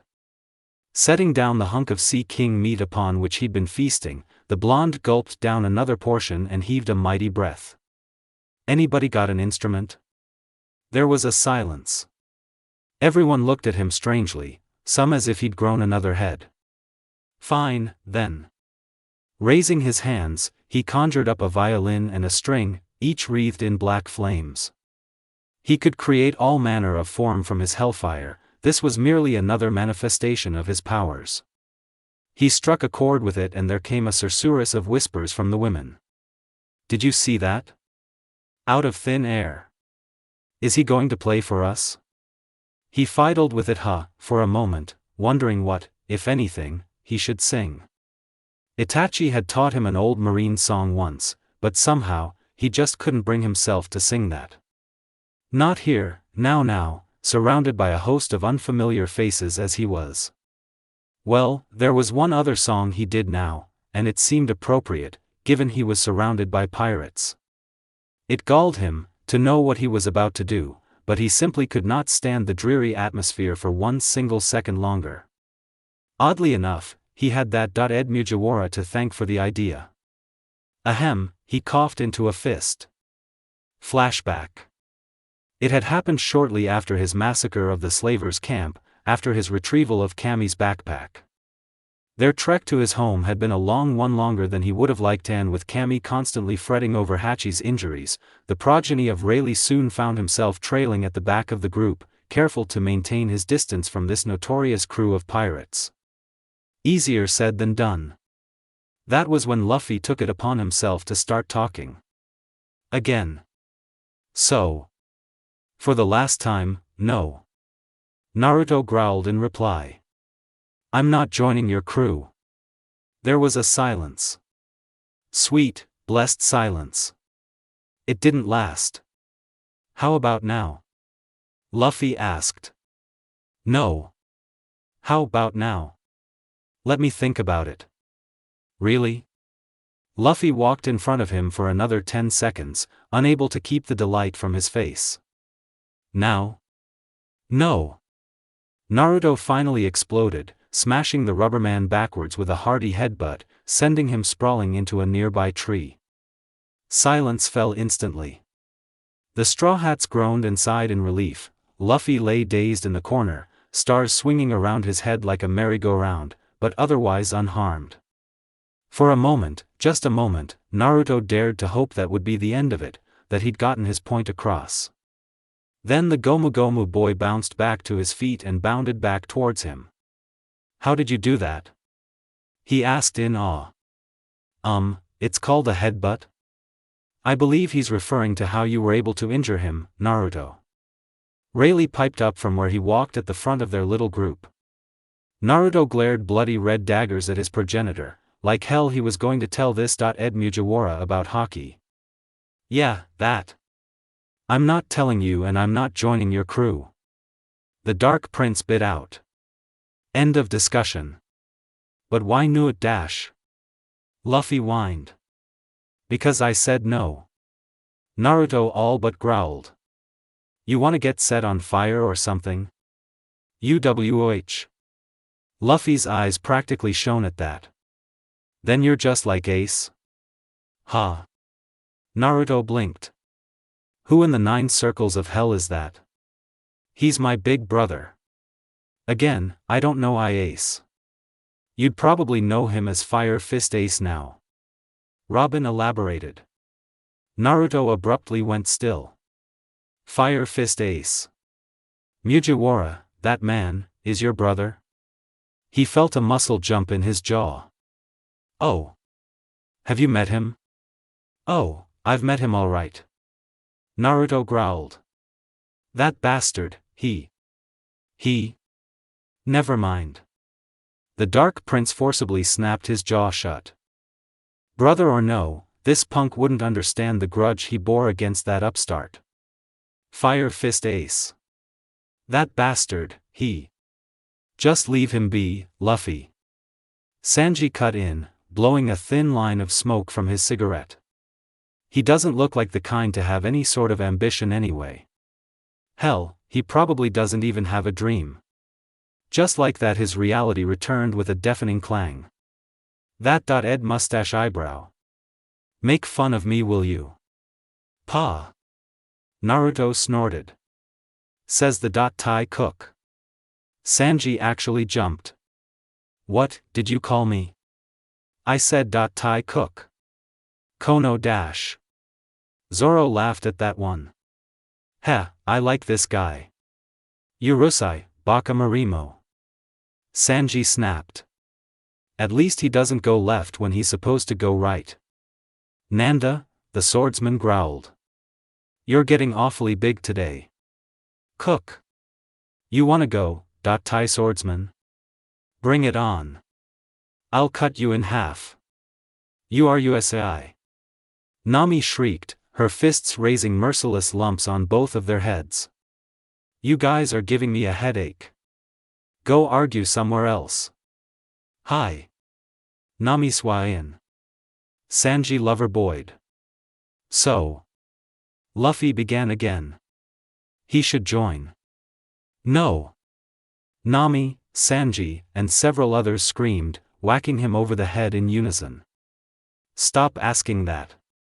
Zoro cocked his head, contemplating the blonde. Well, I don't have a problem with. Shut up, Marimo. Sanji snapped. No one asked you. I think he's interesting. Robin concluded with a smoldering glance. Naruto flushed. Don't look at me like that. Wouldn't you agree, Cook-san? The archaeologist asked. Of course, Robichwawa on. Sanji abruptly reversed his stance on the issue. What were you say? I super agree. Frankie echoed, striking a pose. Usopp frowned. I dunno. He seems normal. Chopper said timidly, throwing in his 2 cents. I disagree. Nami barked, throwing the reindeer's 2 cents back down his throat. He's a demon. Anytime and every time Luffy sees something or something cool, he wants to make it a nakama, their navigator muttered blackly, shouldering her climatact. And it doesn't help that you lot keep agreeing with him. Just look at that guy. He blinked back there and set those marines on fire. Who does that? A monster, that's who. Hey! Naruto cried. I happen to be standing right here, miss. Ah. Sorry. Yo-ho-ho. Brook cackled. She's harsh. It's no use. Naruto bemoaned his situation as their conversation continued without. I'm going to get a bounty just by hanging around these guys. Oh, cruel ordainer of fate. What have I done to deserve this torment? Why must you make me suffer so? Is it so wrong to want a normal life? I just wanted to find a nice girl, settle down, get married, maybe have a kid or 2. Why would you want to do that? Luffy exclaimed, laughing with pure, childish joy. Being normal is boring. It's way more fun to be a pirate. Come on. Be our nakama. Arg. Left with little else to do, the Dark Prince reluctantly began to speak with the Mugiwaras in the meantime. He soon learned that Luffy, as if he weren't obvious enough, was dead set upon becoming the Pirate King. Zoro, the world's greatest swordsman. Nami wished to make a map of the entire world. Usopp wished to become a strong warrior of the sea. Sanji, whom Naruto found too much of a loverboy for his own good, wished to find the legendary All Blue, where fish from all the oceans gathered. From there he learned that Chopper wished to become a great doctor in honor of his fallen mentor. Nico Robin wanted to find and read the Rio Poneglyph to continue her mother's research. Frankie, or pervy cyborg as Naruto was quick to call him, had already fulfilled his dream by creating the cruise ship, Thousand Sunny. Now he merely wished to keep it in good condition. But when it came time to inquire as to the final member of the Mugiwara crew about his ambitions, the blonde found himself hesitant. He was leery of skeletons. Especially talking ones. It seems they've taken a liking to you. I'm not. Naruto sighed. Look, he asked aside, is he ever going to stop asking me to join his crew? I think not. Brook conceded. Luffy-san was especially persistent in my case. I can see why. Because I am a splendid musician? No. Wait, what? Naruto blinked in surprise. You can play? The skeleton tilted his hat. Correct. I am, Dead Bones, Brook, at your service. Pleased to make your acquaintance. Yo ho ho ho, yo ho ho ho. Yo ho ho ho, hey. Naruto perked up. I know a song like that. Oya? And my mother used to sing to me when I was little. He gestured vainly. She even taught me how to play the violin. Can't really say I'm a master at it though. Yo ho. Brook laughed. I'd love to hear it sometime. Although? I have no ears to hear. Brook cackled. Skuyul juk. Skull joke. Luffy echoed with a laugh. Naruto sweaterdopped. Skull, what? So, come on, the rubberman prodded. Join our crew. For the last time, I said no. End flashback. It. Naruto thought to himself as he stood up from the table. You better not make me regret this, Brook. Hi, Mina-san. He called loudly, drawing all eyes unto him. May I have your attention for a moment, please? He stretched the bow across the string, drawing forth a soulful note. This is a song my mother used to sing to me when I couldn't sleep. Feel free to join in as you please. He drew a deep breath, pulled back the string once, twice, thrice, and when he was all but certain he finally had the damed rhythm down as best he'd be able, began to play. Yo ho ho ho, yo ho ho ho, he began softly, his voice little more than a dry whisper in the deafening silence. Yo ho ho ho, yo ho ho ho, yo ho ho ho, yo ho ho ho, yo ho ho ho, yo ho ho ho. Binkasu no sake o, Tadoken yuku yo yumikase kimikase nami mikase. Shio no mukuda, yuhiamo sawagu sora naya wa wakaku, torai no yuta. He paused, falling silent as the rest of the words escaped him. Arg. How did it go again? It had been so long since he last heard the lyrics. Sayonara Minato, Tsumuji no Sato Yodan to Ichi Yuto, Funade no Yuta Kinpajinpa mo Shibuki ni Kid Oritaka Yukuzo, Umi no Kajiri. Naruto nearly tripped over himself when Marguerite piped up with the next verse, her soft, feminine voice lilting in the sudden silence, a perfect harmony with his melody. She shot him a bright grin from where she sat across the table, silently urging him on. Naruto forced himself to continue, a slow, steady rhythm rising as her voice joined with his. And then Sweet Pea was singing, her masculine voice providing a backdrop for the two of them as they sang.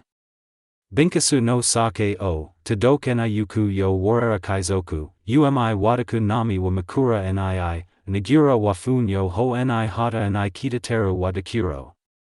The Dark Prince had to quell an inane bout of mirth, because Aphalandra had since decided to join them now, singing horribly off-key.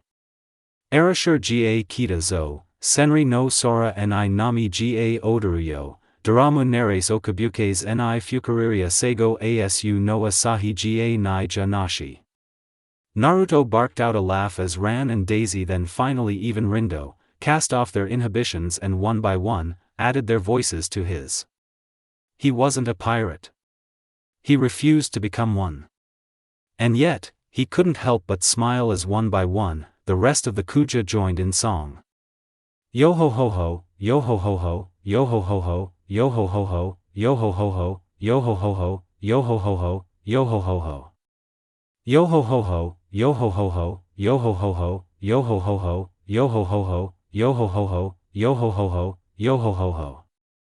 Hancock could hear the singing all the way from the palace, even as she leaned against the balcony rail. It was almost enough to bring a smile to her face. Almost, but not quite. The knowledge that he would be leaving in the morning sorrowed her, somehow. She rather liked this man, he had a tendency to draw others to him.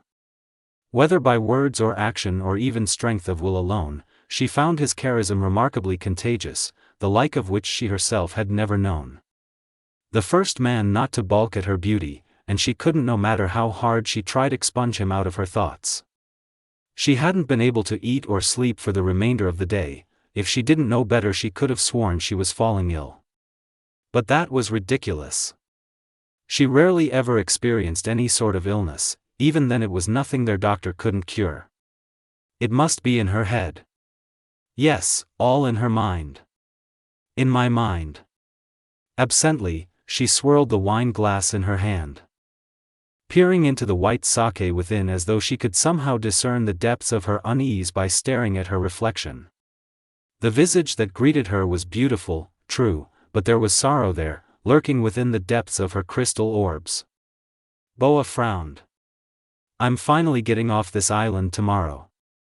Naruto's words ran in her mind like a clarion bell. Yes. Oh, I can't wait.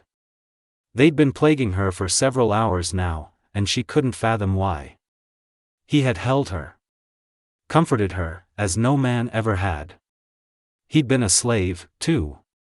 She felt a strange sort of kinship with him, this Silver's D. Naruto. No, it was more than that. She could feel it even now, in the desire to go down into the village and join him. Strangely, something held her back from this. Tomorrow. Boa blinked in surprise, alarmed to find tears staining her cheeks, falling into the glass. She touched a finger to her cheek, stunned by the realization. She was crying. Oh no. A sickening thought swam through her mind and latched down onto her thoughts. No no no no. She didn't want him to leave. But he would leave. And there was nothing she could do to make him stay. Soon, he would be gone. But what did that matter to her? He would leave, and she would never see him again. That would be that, and life would move on, just as it should. Tomorrow. Yada. She whispered softly, her voice breaking with the words. I don't want him to go. Scarce had she spoken than a blinding pain erupted in her chest. Hancock cried out, clutching at her heart. It felt as though a knife had been thrust through her breast, cutting through flesh and bone. And yet, try as she might, she could find no wound. She knew only that her body had begun to burn, and the pain, oh the pain. It was growing worse with each passing second, twisting, warping. Hancock swooned, her legs buckling, her body collapsing to the floor like a wet towel. Instantly black cascaded through her mind. She floated away, floated into nothingness. For a fleeting moment, she thought she could hear her sibling screaming. Yo ho ho ho, yo ho ho, yo ho ho ho, yo ho ho, yo ho ho ho, yo ho ho. Naruto grinned as he drew the string for the final time. The whole of the Kuja had joined him by this point, laughing and cheering at his raucous behavior. He could feel the warm burn of sake in his stomach, slowing his motions and dulling his thoughts, but it did little to cull his enthusiasm. When was the last time he'd had this much fun? He couldn't remember. At some point Marguerite must have sidled up to him. He could feel her body brushing up against his, the warmth of her skin spreading through the kimono.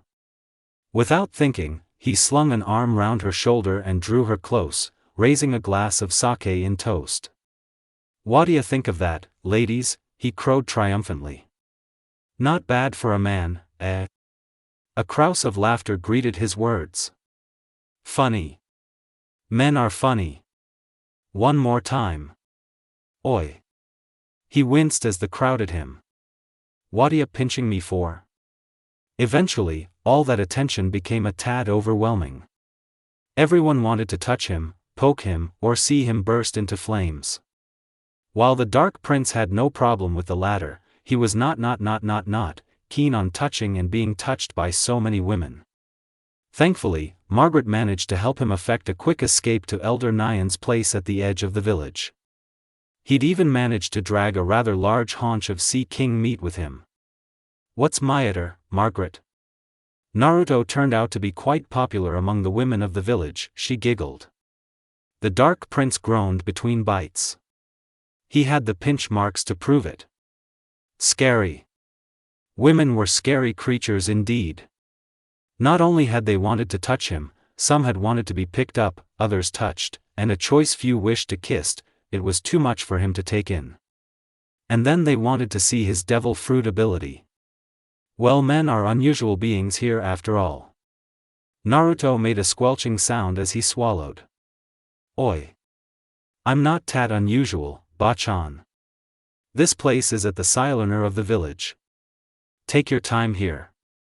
And who are you calling Bachan? Sorry, you just look like a Bachan to me. You know? Get him some tea or something, Margaret. Nyan waved the Amazon away. He's probably going to get thirsty after eating all that meat. Hi. What's that you're reading?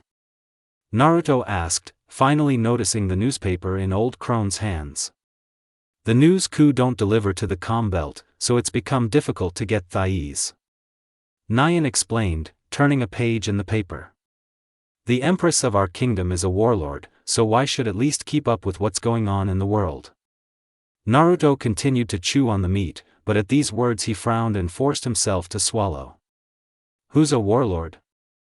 Nyan blinked, as though she somehow expected him to know this. Hebiheim. There was a silence. Naruto gawped. She's a Shichibukai? Why didn't anyone tell me this? Don't you read the newspapers? Nyan asked. Nope, the blonde shook his head. How was I supposed to know something like that? Hebiheim became the empress of this kingdom and captain of the Kuja pirates 11 years ago. She was still so young, but after just one voyage, a bounty of 80 million was put on her head. That, and along with the bad reputation the Kuja had already earned, made the world government wary of her right away, and they offered her a position as a warlord. Here's some tea.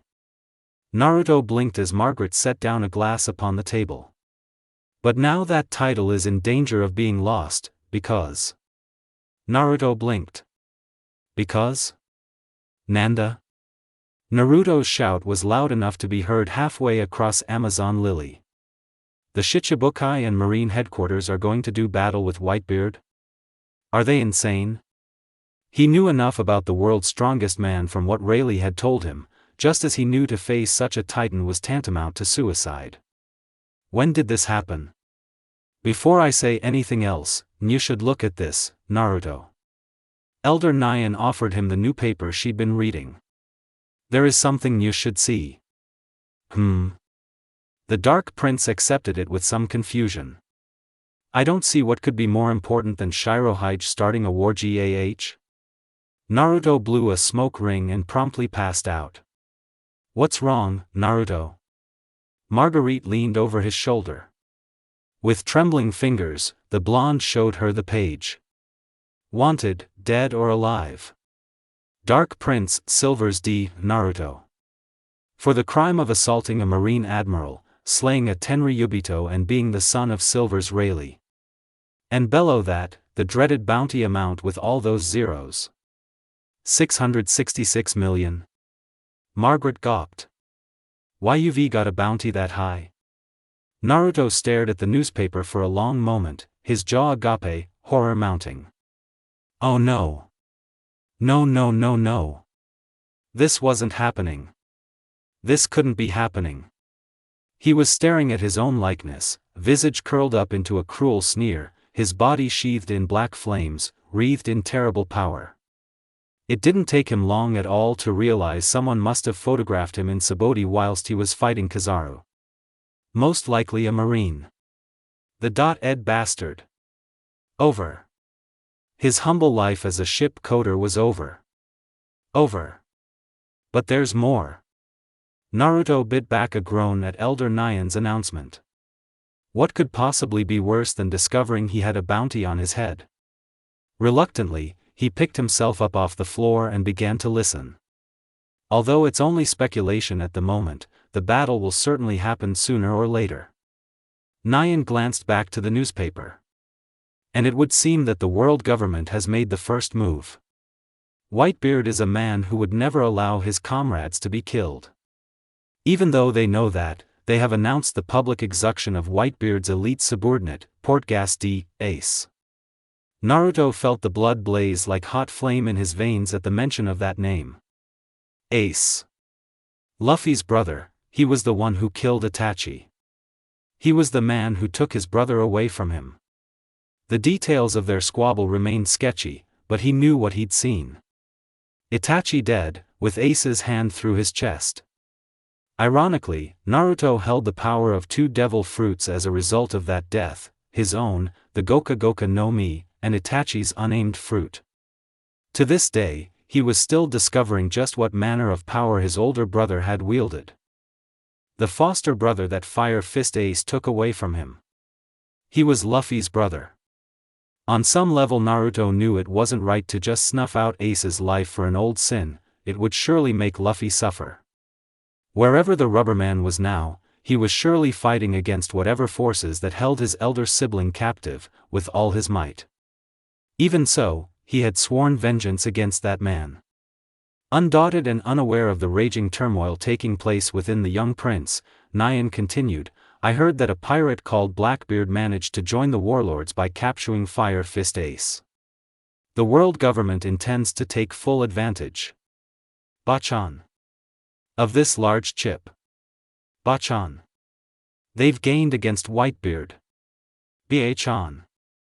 The ceramic cup shattered in Naruto's hand, spraying tea in every direction. Margaret yelped. Nyan gawped.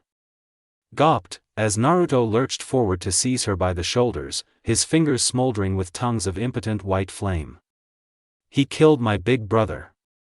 He killed Itachi and Ai-san, he snarled, shaking her roughly. I have to be the one to take revenge. Me. Not the Marines. What? Nyan gasped. You were related to that man? Naruto drew back with an exasperated hiss. His brother had been a great Marine and an even greater influence upon his life.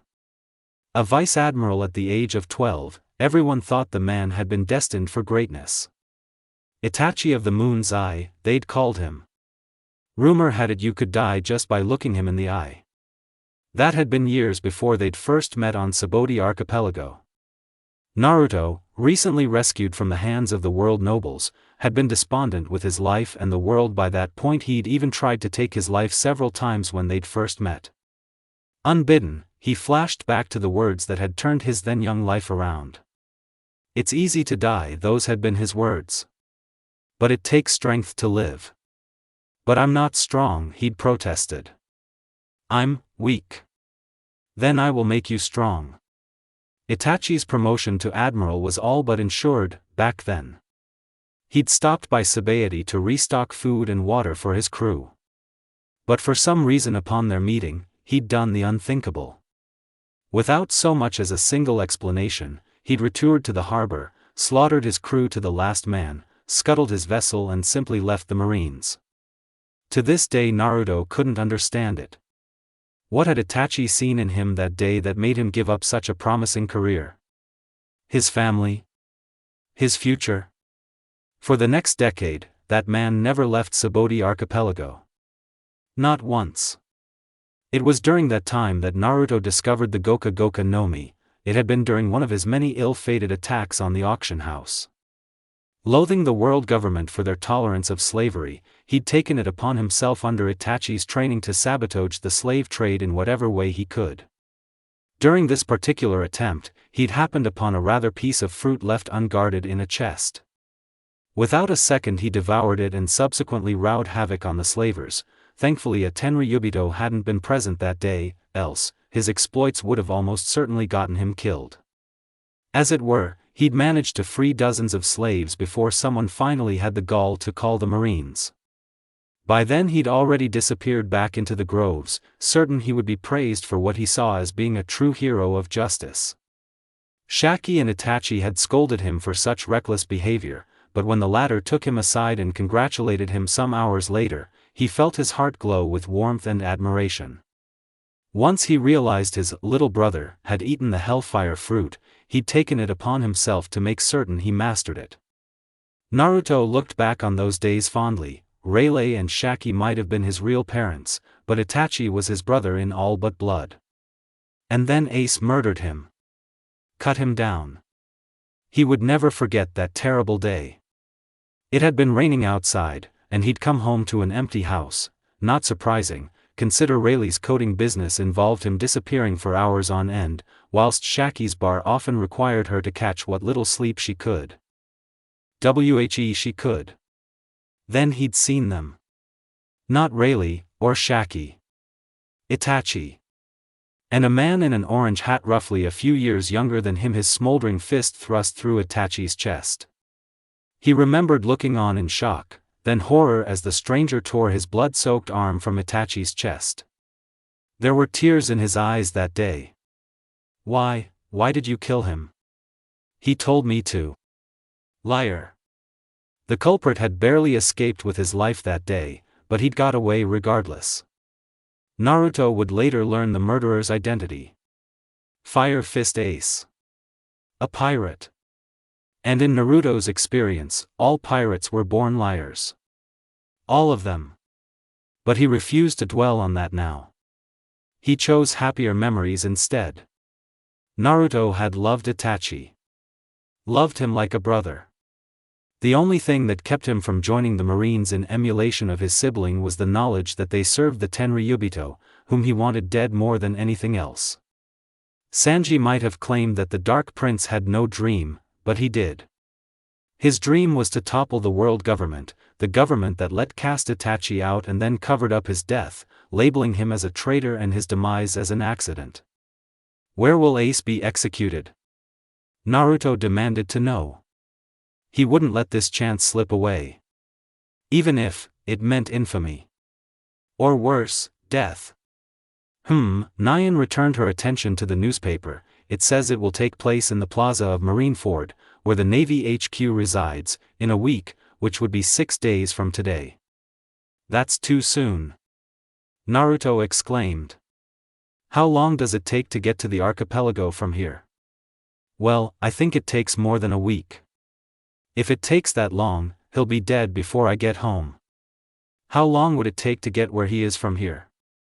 Impel Down is where he's imprisoned. It would take a week by pirate ship. Or 4 days by a Navy ship. Then. But. Nyan interrupted. There was a recent break by another infamous pirate, Monkey D. Luffy. Luffy? Naruto forcibly bit his hand to keep himself from shouting. That idiot. He knew at once where the rubberman had landed. Impel Down. Kuma must have sent him there. No one knows exactly how he made it into Impel Down.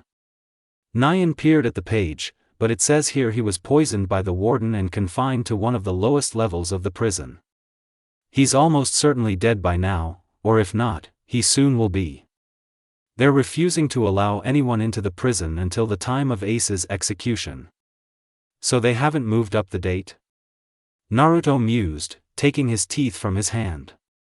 Now that he'd calmed down, his mind was beginning to work again. Surprisingly, he felt a pang of sorrow for Luffy. The kid might have gotten on his nerves, but no one deserved to die alone like that. Luffy.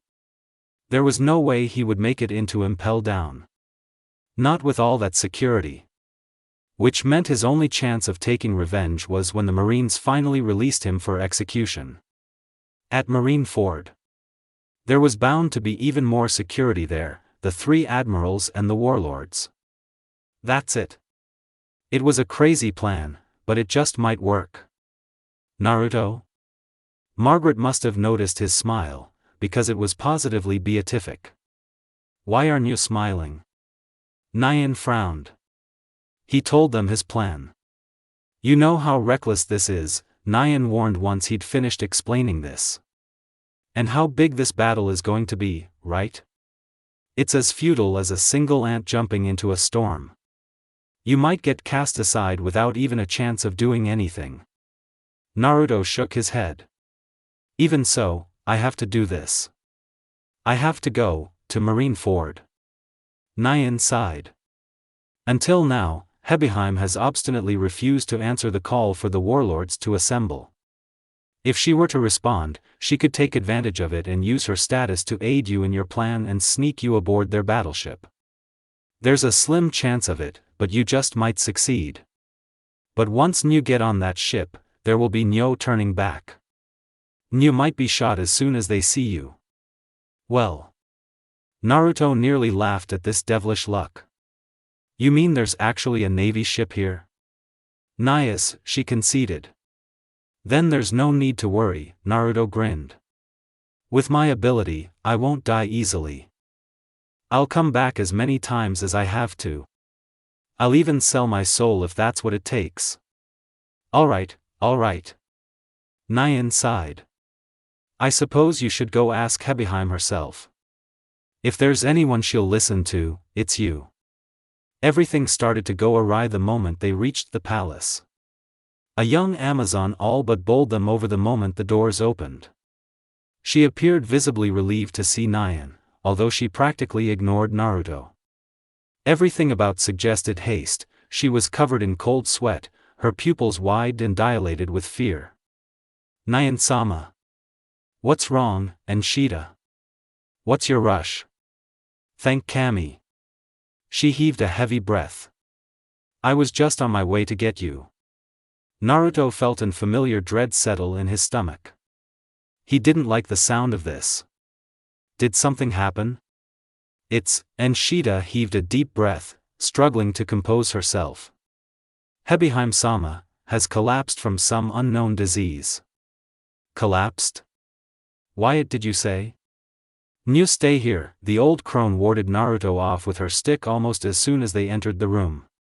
I will go see what is troubling Hebeheim. Much to her surprise, the man went without a word of protest.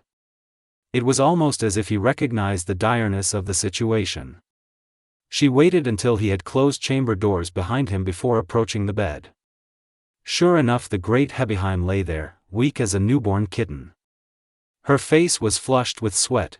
Her breath came in small, short, feverish gasps. As the late Empress drew closer, the current Empress actually sobbed in agony, such was her strain. It's painful. She's been grasping her chest the whole time, the doctor informed her, despondent. So I thought there might be a problem with her heart, but I couldn't figure it out. I've never seen symptoms like these before. I have no idea which or what to use. She hasn't eaten anything either, and she looks like she's in so much pain. Nyan pursed her lips in thought. Tomorrow morning. Boa lurched upward, her back arching in agony. Elder Nyan frowned. Could it be? Nah. Ah. Hancock moaned. Sill. Nggh. Hebeheim all but writhed in agony. Stop teasing her, Nyan-sama. Sonia and Mari cried. You're making her suffer even more. I am Nayat teasing her. She slapped a hand to her forehead. I see, to think this would happen again. This virus for attacking at such an inconvenient time. Virus? Do you know what it is? Hancock's eyes fluttered open. Elder, it hurts so much. Am I going to die? Yes, you will die. Nyan replied. Are you saying? Her sisters were all but distraught. The previous empress died because of this as well. As did the one before her. In fact, I was once infected by the same disease, so I left the kingdom. That's how I managed to survive it. But we cannot ask Hebeheim to do the same as I have done, it's already too late for that. She heaved a heavy sigh and returned her attention to Hancock once more. Listen well, girl. I have brought Silver's D. Naruto with me. He is here, waiting just inside these doors. Will you see him? A glimmer of strength returned to Hancock's gaze. I will. Then I shall fetch him. Without another word, she turned toward the door. In the meantime, Sonia, Mari. Get everyone out of this castle. Including yourselves. Nanny? Just do as I say. Hi. Ha. Naruto gawped. I have to do what? He stood before the doors leading to Hancock's room, glaring bloody red daggers at Elder Nyan, having just been informed of the one and only way to cure the fatal sickness that had infected Boa Hancock. A disease that would certainly take her life, if he did not act soon. To say he was irate was an understatement. I refuse, he growled. If Niu do not do something to cure her of this love sickness, then Niu will not have a ride to Marineford. Elder Nyan snapped, smacking him with her stick. It is Niu who first caused this disease to rear its head in the first place. It is Niu's responsibility. TCH. Naruto snorted, folding his arms. Do you have any idea what you're asking me to do? You're telling me to lower my barriers and just do that. With someone. Someone I barely even know. Do you have any at all idea how hard that is for me?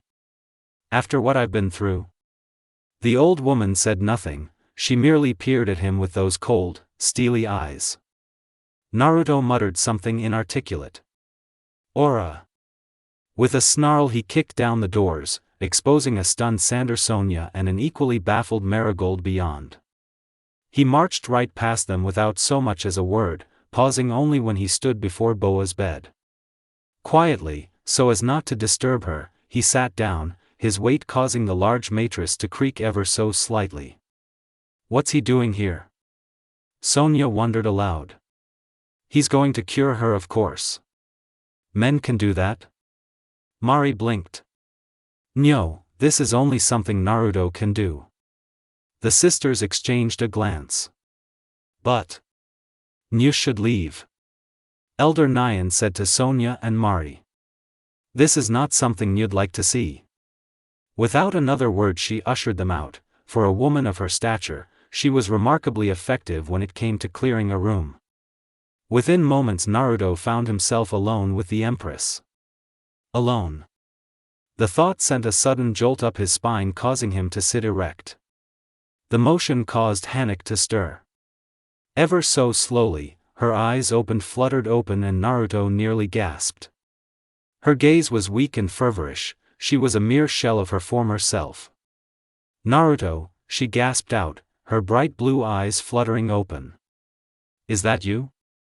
Yeah, he squeezed her hand, tried not to flinch at the appalling chill there.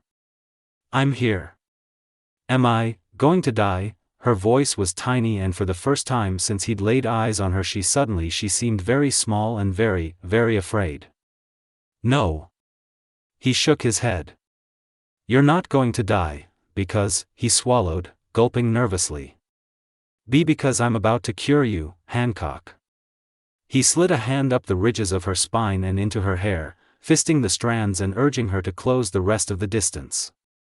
Boa whimpered, her face aflush. Was it the fever or was it something else? And Naruto. Close your eyes, he whispered. She complied. He hovered over her for another second, fighting back painful memories, those 2 awful years of pain rearing their ugly heads. He roared at them and they retreated into a corner, cowering. Steeling himself, the Dark Prince pulled his body the rest of the way onto the bed, took a deep breath. And closed the distance. Then he kissed her so hard the pirate empress moaned. Aawan snip goes the lemon. Some hours later. What is the matter with me? Hancock wondered aloud sometime later. I do not wish to refuse Naruto's request, so I said I would answer the summons. Even so, I do not feel bad about it. She could still feel a faint burn in her cheeks, but it was a pleasant one, not a thing like the fever she'd just fought off. Naruto had since left her bed once he was certain she was alright, her people were none the wiser. All save Elder Nyan, who stood before her now, a smug smile adorning her wrinkled face. Hancock had reluctantly dressed herself after their second love-making, and already, she felt herself hungry for another. For him. That is love. Love? The pain of yearning for the one whom you cannot see will weaken you until you eventually die. Nyan explained. The previous empresses all fell in love, yet as empresses, they had no choice but to repress each of their feelings and remain on the island. The pain from their suppressed feelings began to hurt them and eventually claimed their lives. However, your decision to go with that man will save your life. By answering the summons and maintaining your position as a warlord, you will ensure the country's safety as well as help your beloved. BBB beloved? Hancock sputtered. She hadn't dared to think of Naruto as such. That is what he is to you, is he not? The old woman gave her a sly smile, and that was when Hancock realized it. She knew. Idly, she thought back to what Naruto had said to her after they'd had each other for a second time. Of their discussion, brief and tenuous though it was. But why do you wish to go to Marineford? She'd asked. And so he told her. Both of his past with Ace. And his inane plan to gain entry to the most secure headquarters in the world. He still wasn't sure whether he wanted to save Ace for Luffy's sake, or kill him for that of his own. He was certain of one thing, however. She remembered flushing as he cupped her cheek, before planting a chaste kiss on her lips. I won't let anything happen to you. Hancock almost giggled. Love. She was in love. In love with Naruto. She'd never heard of such a thing before. Such a wonderful, indescribable feeling. I think I'll go see how he's doing. Without another word she all but skipped from the bed towards the door. Naruto-kun dash. Where are you? Hebeheim, you cannot go out dressed like that. Nyan gawped in disbelief. You need to tell the government you're answering their summons first. Hancock paused just long enough to snatch up a purple dress and her coat alongside a denden mush. Then she was gone, donning the former and throwing the latter over it in a matter of mere moments. Nyan shook her head in disbelief. In less than a day, this man had managed to melt the heart of possibly the coldest woman on earth. Hancock was hopelessly and irrevocably in love with him now, and nothing in this world nor the next could change that. She only hoped Naruto would never do anything to break her heart. I wonder, what star was that man born under? Vice Admiral Momonga was still nursing his wound when the denden mushi rang. Blip blip blip gachak. It is I. Hancock's proud voice replied through the transceiver. Boa Hancock?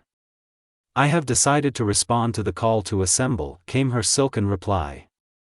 However, I have one condition. If you cannot meet this condition. Momonga frowned. Go ahead and tell me this condition of yours.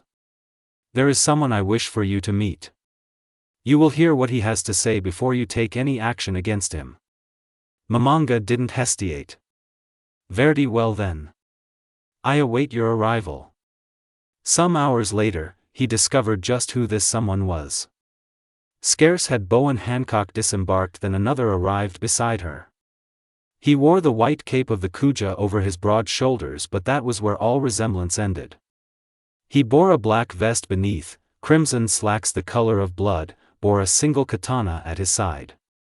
Ultimately, it was his face that attracted the most attention. Here was the face of the newly wanted Dark Prince himself, standing here before him. Silvers D. Naruto? It's a pleasure to meet you, Momonga-san. Naruto grinned, exposing his teeth as the man went for his blade. In an instant he'd drawn his own to meet him. Steel clashed against steel as their weapons struck, spitting sparks against the deck. A booted foot barreled into his stomach, driving them apart. "Why are you here?" He glared at Hancock. "Is this the individual you spoke of, Hancock?" Boa merely smiled. The Dark Prince reared his head and grinned a ferocious grin. "Why, I'm here to lend you the power of hell, Vice Admiral." "Speak clearly." "Gladly." Naruto grinned and disengaged with a flourish, sheathing his sword in a swift movement. "I'll be frank. I have an offer for you, Momonga-san. One you can't afford to take lightly. You see, I've come to offer the world government my services as a Shichibukai. I am not going to kill you. That is an honor reserved for my beloved, and he will take this honor soon." Boa Hancock. War of the Best Part 1. Open the gates to Marineford. Vice Admiral Momonga relayed the order through the Den Mushi. Seconds later, the fog-shrouded gate began to creak open before them. After 5 days of continuous non-stop travel they'd arrived at headquarters with only 3 hours to spare. Port Gas D. Ace would be executed soon, which meant Whitebeard could attack at any moment. Time was of the essence. He waited impatiently as the gate of justice began to creak open for them, allowing the current to usher them through. Then, and only then, did he return his gaze to the man responsible for this. Silvers D. Naruto. Despite the vehement protest of the Tenryubito, the world government had accepted his generous offer. The man was now officially part of the Shichibukai. With Teach's unexpected betrayal and Jinbei's refusal to return, they'd been hard-pressed to refuse in the first place. And this man was just the one for the job, one of the last remnants of the old pirate age, willingly flocking to their side. Sengoku was probably perversely pleased with this little coup. But that didn't mean he had to like it. Momonga suspected the blonde of something more than just generosity, much more. First, there was the matter of his arrival. How had he made it from Subodi to Amazon Lily in such a short time? And undetected. Momonga would have seen such a ship, which meant the man must have been on the isle for at least a day prior to his own arrival in the calm belt. His timing was also suspect. Silvers had offered his services at a crucial time when the world government couldn't afford to refuse, when they were at their most vulnerable. He'd have to be a fool to try something at Marineford, but predictability was not something pirates were known for.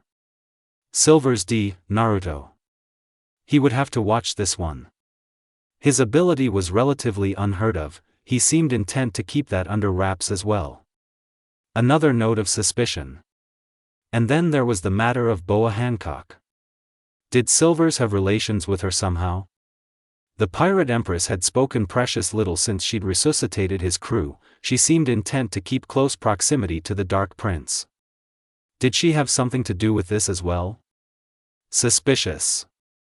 This was all too suspicious. Even now he could hear them speaking in hushed tones, their voices just soft enough to prevent him from listening in. On occasion their eyes would meet, and then Hancock would become the cold empress once more. But whenever he wasn't looking, there it was again. "Sure about this?" he heard Hancock whisper. "Not like I have any choice." Silvers muttered back. "Enough." Exasperated, the vice admiral fixed the young blonde with a stern glare. "Silvers, if you're planning anything." Perish the thought. Naruto waved him off with a small sigh. "I'm tired of being wanted already. Better to work with my enemy than against them, nay?" There was something in his stare that begged a challenge. Those bright blue orbs were narrowed in scarcely concealed contempt. "Of course, if you doubt me." "I do not." Perhaps Momonga did trust this boy, about as far as he could throw him. "Make preparations to dock," he commanded, and then, with a final glare at the prince, stormed away. Naruto exchanged a significant glance with Hancock. "That went well, don't you think?" Naruto cooed and she nearly fainted at the sight of his sublime smile.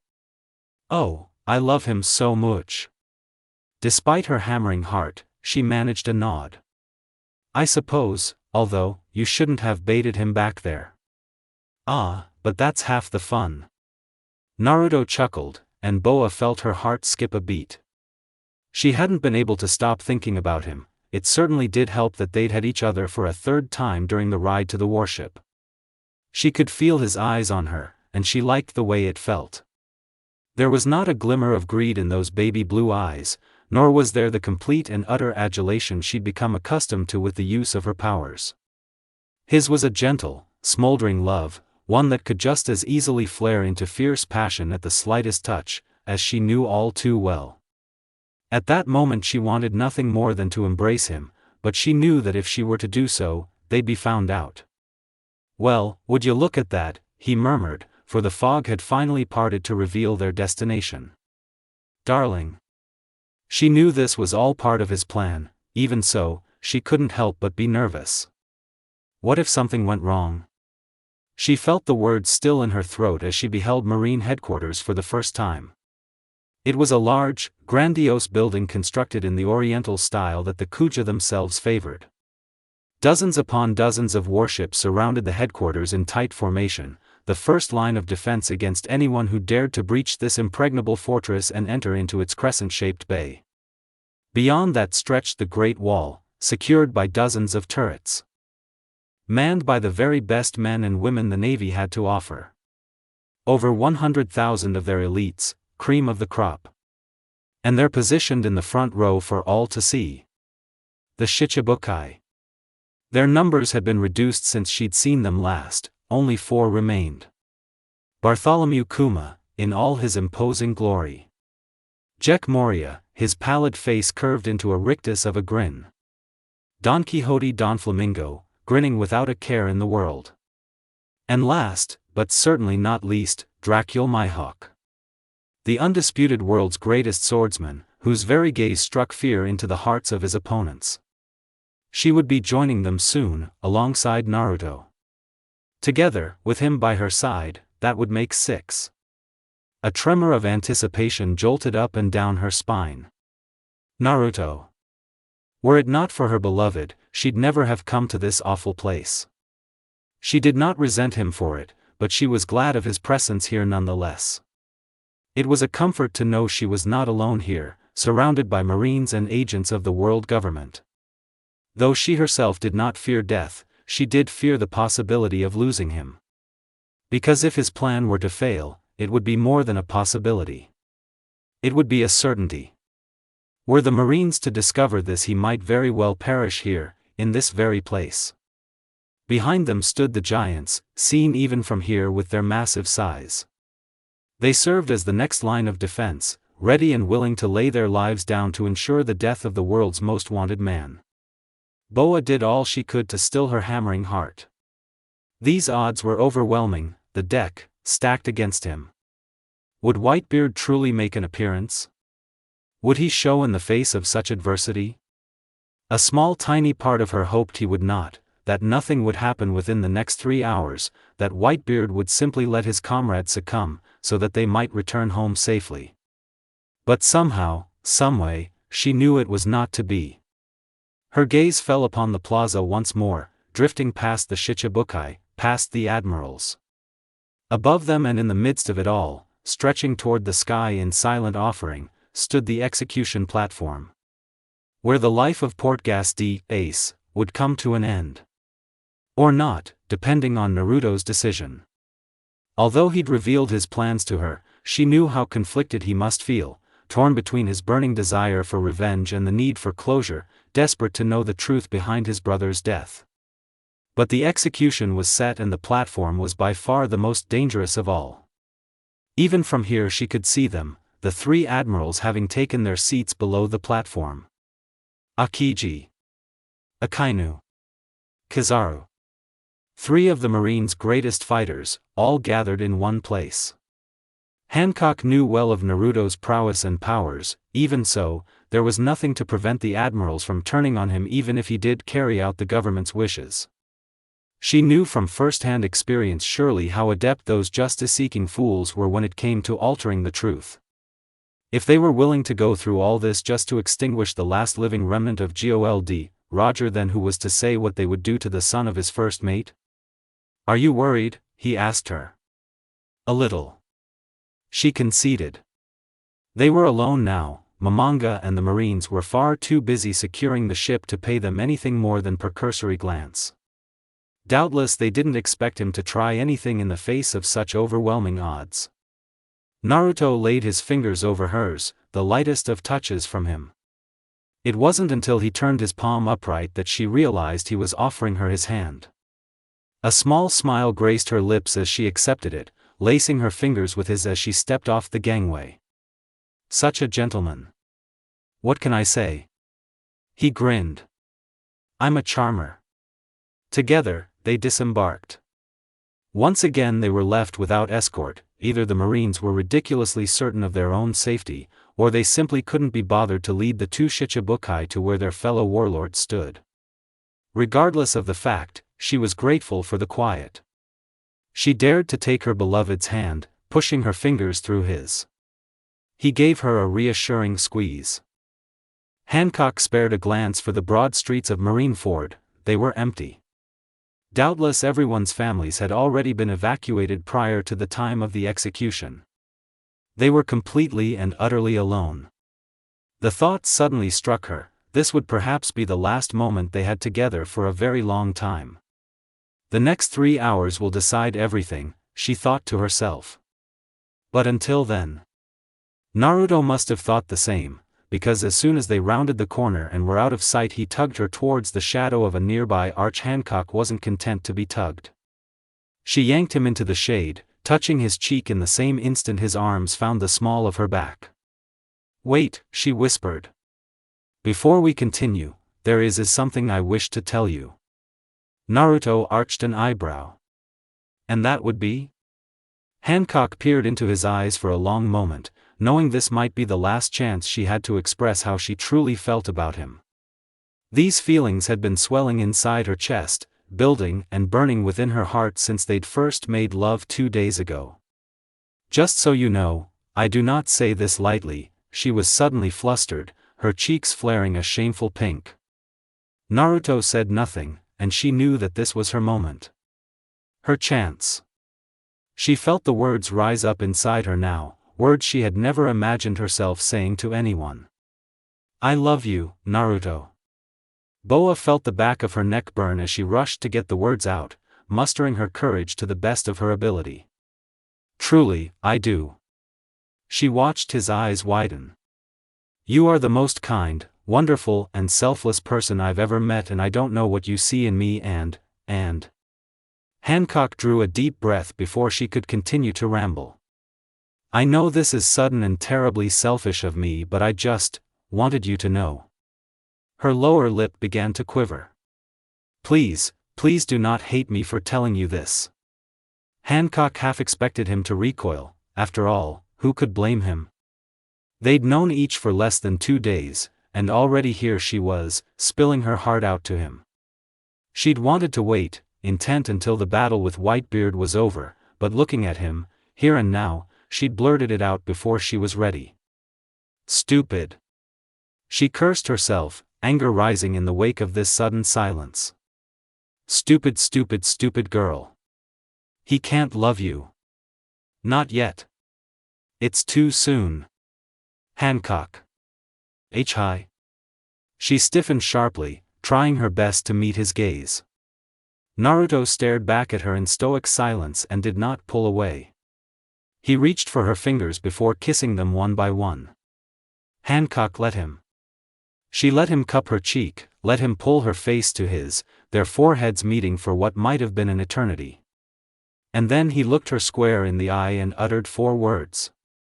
4 simple little words, as plain and unadorned as any man could say, and yet they struck a chord somewhere in the depths of her heart.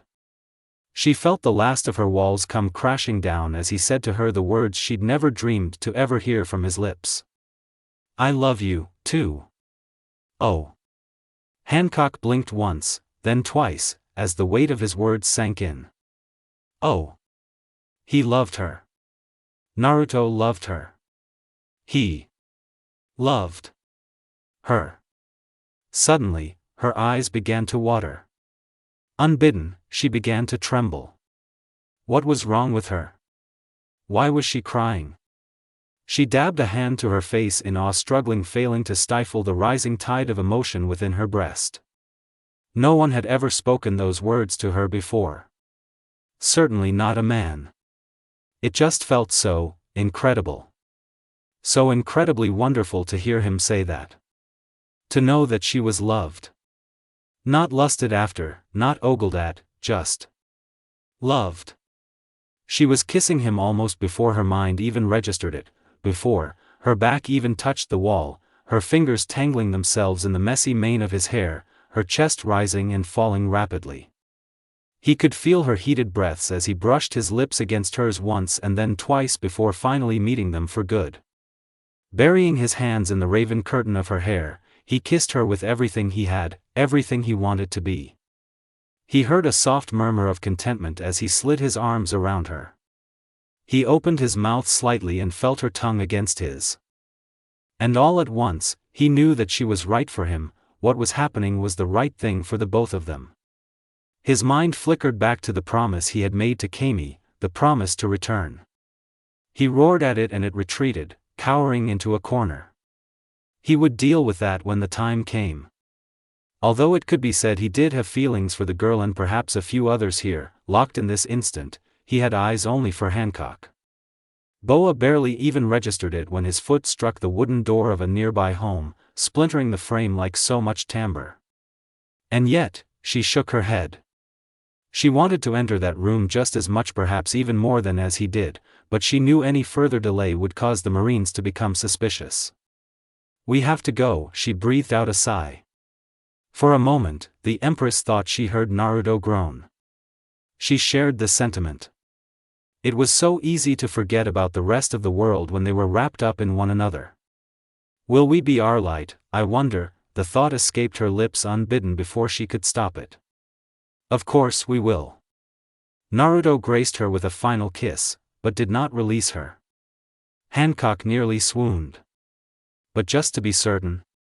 Hancock gasped as his fingers curled beneath her leg. "But just to be certain," he grinned anew, "I'll have to give you reason to come back alive." Yes, she purred, arching into him for a final time. "I'd like that, Naruto-kun. I'd like that very much."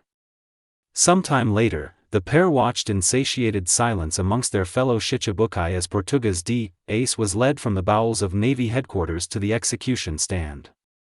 Unbidden, Hancock felt a touch of pity for the boy. He looked as though he'd been to hell and back, his upper torso marred with fresh cuts and bruises gained from his battle with Marshal Teach. Somehow, he saw Naruto from across the plaza. Their eyes locked. Ace hung his head in. What was that on his face? Shame? Naruto felt his blood begin to boil, but he quelled it. Barely. Thousands of questions swirled inside his mind, why, chief amongst them. Why did you kill him? Why did you lie? Why were you foolish enough to get yourself captured? Why,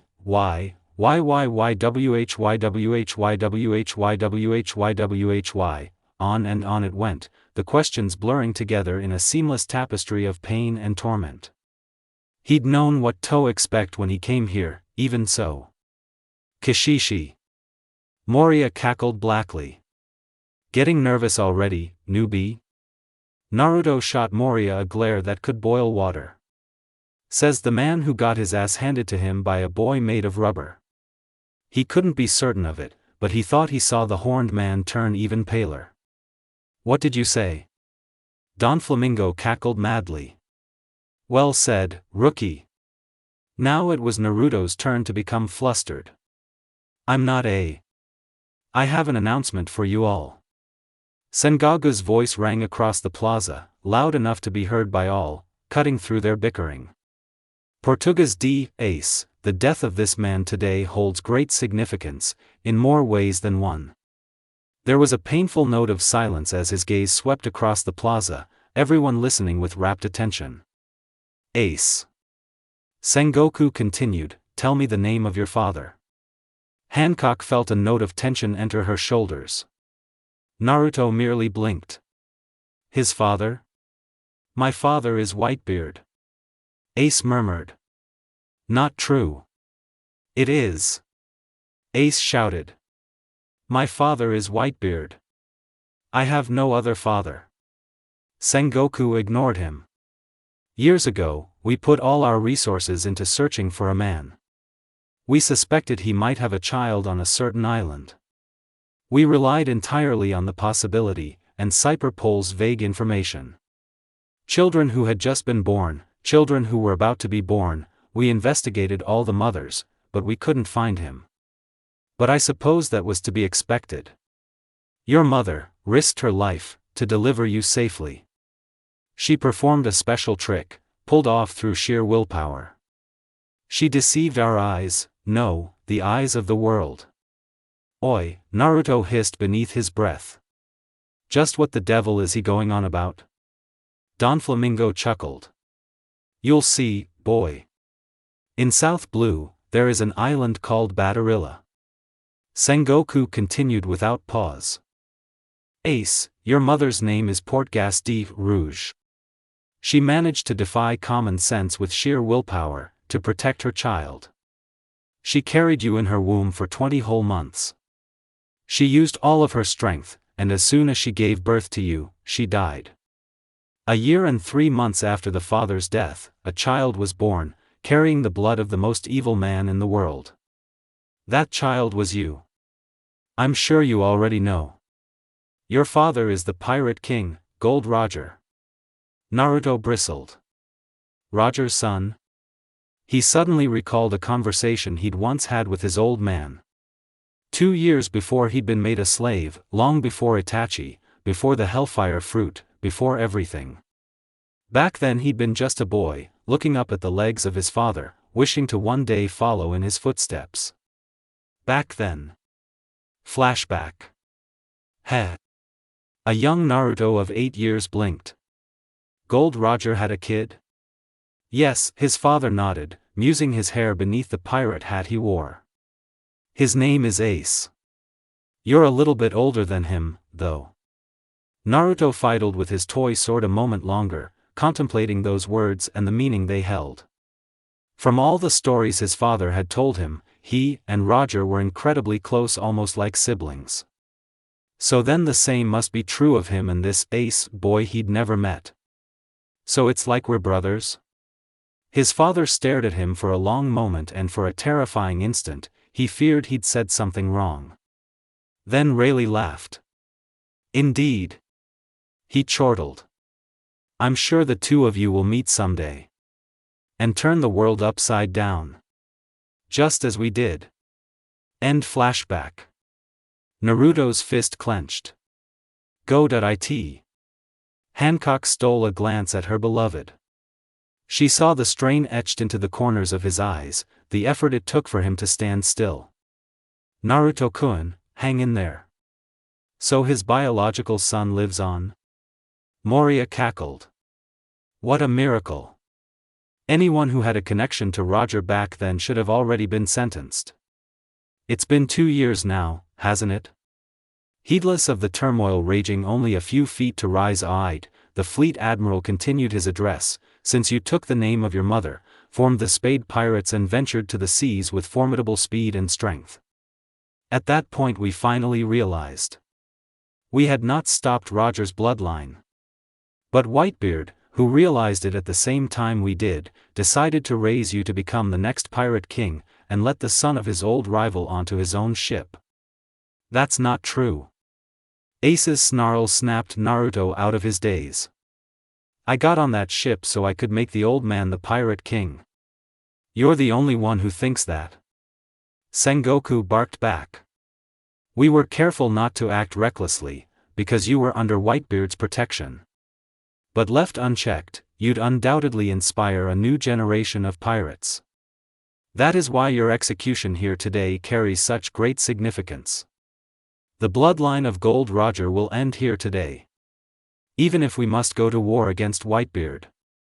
A raucous cheer rose up from the crowd. Go to war against Whitebeard? Naruto hissed beneath his breath. For a tie reason like that? Oi, you've got to be. Naruto. Hancock could feel his killer intent beginning to spread, but she daren't speak out. What are you doing? Dark Prince. Sengoku's voice boomed. Join us. Hancock couldn't believe her ears. Sengoku had just invited her beloved to join him on the execution stand. Every fiber of her being screamed that it was a trap, but she daren't speak out. No.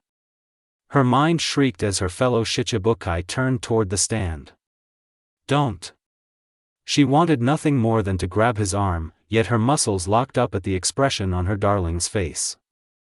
Naruto hesitated, simultaneously torn between exultation and exasperation, contemplating the fleet admiral's words. Sengoku had called on him. Him. Of all people. He hadn't been expecting this. Was it a trap? A ploy, to get him closer to the enemy, so they could execute him as well?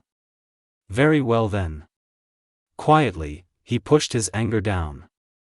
He'd take their gamble, play their little game. His mind screamed for him not to go, his body, not so much. He could feel Hancock's tension ebbing between the two of them. All he could do was offer a reassuring smile. With a swift flourish of Soru and Jeppo, the blonde cleared the distance between him and the execution platform, alighting at the edge.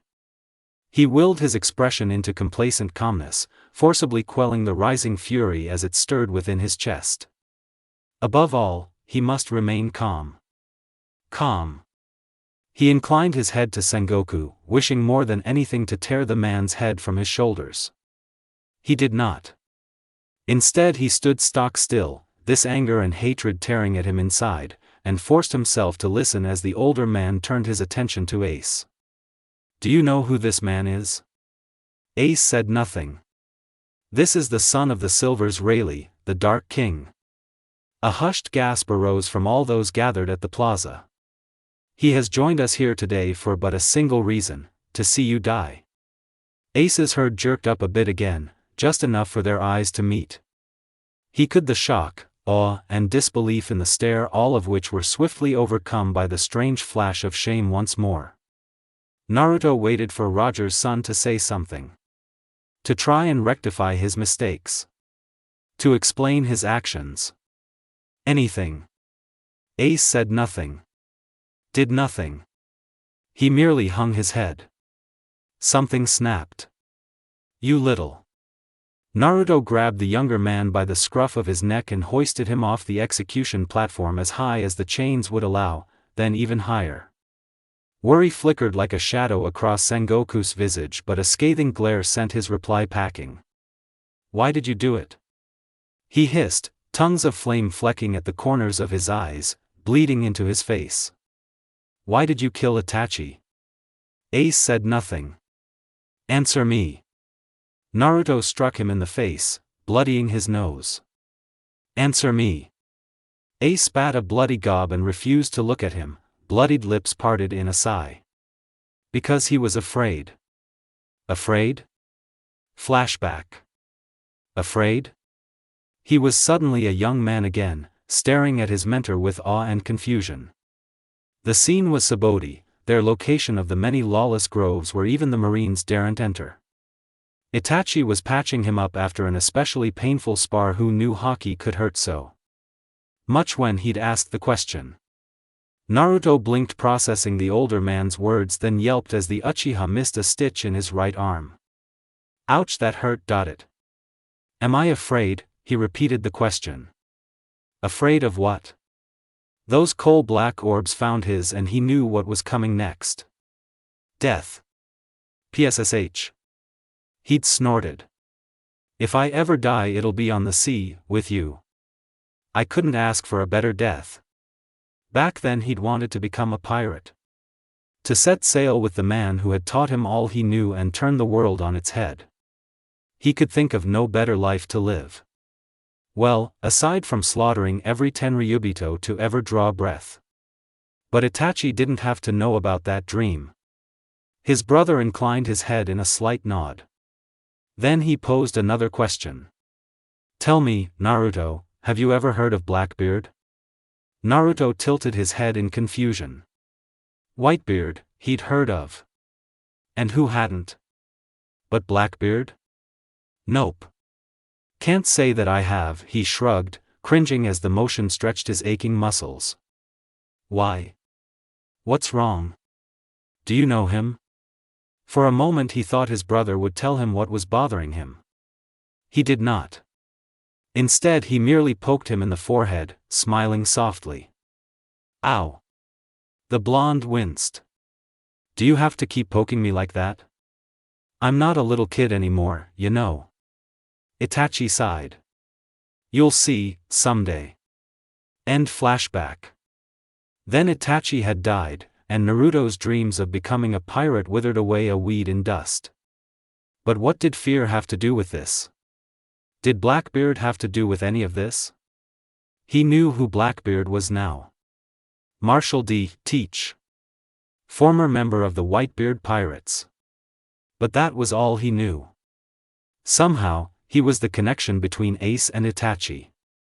But what? Am I missing? Naruto felt his anger soar to new heights. After all these years, the brat still had him groping for answers. The same ed answer. In his exasperation, rage got the better of him. Rage for the man who for whatever reason had killed the one man he thought of as a heir. Liar. Naruto threw Ace down to the deck with enough force to kill a lesser man.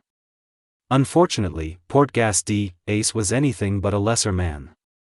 Roger's son suffered the full brunt of the impact, choking first in surprise, then in pain as a booted foot found his gut. The blow was firm and agonizingly soiled, thanks in part to the seastone shackles he wore. Ace was forced to savor every second as he gasped for air. For a terrifying instant, Naruto was tempted to kill him then and there, even if it might end in his death. What would happen to Hancock if I died? The thought popped into his head unbidden. He stubbornly resisted the urge to crane his neck. Already he could feel her eyes upon him, the eyes of the world. Watching. Waiting. Amazingly, the thought stayed his hand. We done here? He fixed Sengoku with a pointed stare. Yes, I believe you've made your point. The fleet admiral appeared nonplussed by his sudden show of violence, but he made no move not to stay him as he moved to reclaim his place amongst the Shichibukai. Naruto felt Mihawk's eyes on him as he returned to Boa's side. He said nothing, because his hands were trembling. So close. He'd been so close to killing that ed brat. He stilled them with an effort. Cheers were ringing out across the plaza. Everyone thought he was some sort of hero or something for daring to strike the son of Roger. Or perhaps they found it ironic that the son of Roger's first mate had no love for the man's son. Naruto didn't share in their enthusiasm. He felt like he'd been dunked in a vat of ice water. He was freezing, itching with the cold desire to kill someone wearing white and blue. He could still feel Hancock beside him, her tension slowly abating in the wake of his return. He knew she meant well, but at the moment her concern did little more than whet his confusion. Something was wrong here. Something was terribly, horribly wrong. Ace, Usanova. They're here. The lookout's shout drowned out the thought. All troops, prepare for battle. Naruto's words stilled in his throat as the siren sounded. He saw them, an entire fleet of pirate ships emerging from the fog of Marineford. 43 ships in all, manned by some of the most feared captain in the New World. They must have coated their entire fleet and come along the ocean bottom. Clever bastards. They'd come for Ace, just as he suspected. But where was Whitebeard? He didn't see him amongst the vessels. But he'd be here somewhere. He just had to be. Ahahaha. Don Flamingo laughed. Now it's getting interesting. I'm really getting excited here. Hurry and show up, Whitebeard. That was when Naruto saw the shadow beneath the water's surface. He gave Hancock a gentle nudge.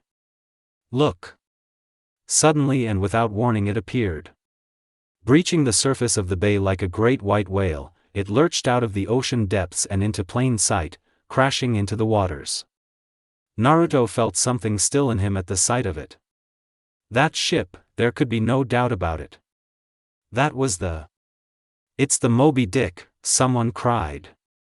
3 smaller ships rose from the depths to flank Whitebeard's flagship. It didn't take a genius to know they bore the division commanders. A steady clack-clack-clack arose in the silence, presiding over the sound of heavy footfalls ascending a staircase. There he was. A great mountain of a man, naginata in hand, a immutable and immovable pillar of wrath and solidarity. He stood there, tall and proud, before the full might of the navy, and he did what no man before him had dared to do. He laughed. That great white mustache for which he'd gained his epithet seemed to curl alongside his smile. "Gururara," he chortled, "it's been a long time, Sengoku. You better tell me that my beloved son is all right." "So that's Whitebeard." Hancock mused over the roar of his voice. "He's big?" Naruto finished for her. A coy smile played at the corner of the Empress's mouth. "I was going to say rowdy, but I suppose you speak from experience, don't you?" "I suppose." He offered a wan smile in return. Witty banter before the storm. It helped to take the edge off his anger, if only slightly. At that moment he wanted nothing more than to sweep Boa Hancock off her feet into his arms and kiss her breathless. She had this way of doing things that stirred him up in all the right ways, evoking strange feelings he'd never felt before. He had no words for it, but he knew he was as hopelessly addicted to Boa Hancock as she was him. It was as if he'd been waiting for her all his life, waiting to find this vital, crucial piece of himself he'd thought lost to the horrors of the Tenryubito and their torment. That piece had never been lost, merely forgotten, preserved here in the form of this gorgeous woman.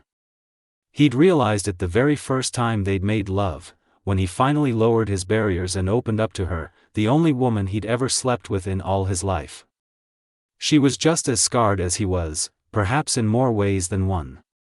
They'd known the same pain, shared the same fears, and, until only yesterday, had been deathly afraid of opening up to anyone outside their respective families. But now that they had, they completed one another. The thought almost made Naruto laugh, which would have been very, very unwise in the face of Whitebeard. But that was it. The truth. The best and only way to describe how they felt about each other. It took only a single glance to know she felt the same way about him. Naruto knew he was risking a bit by doing this, but he couldn't help himself.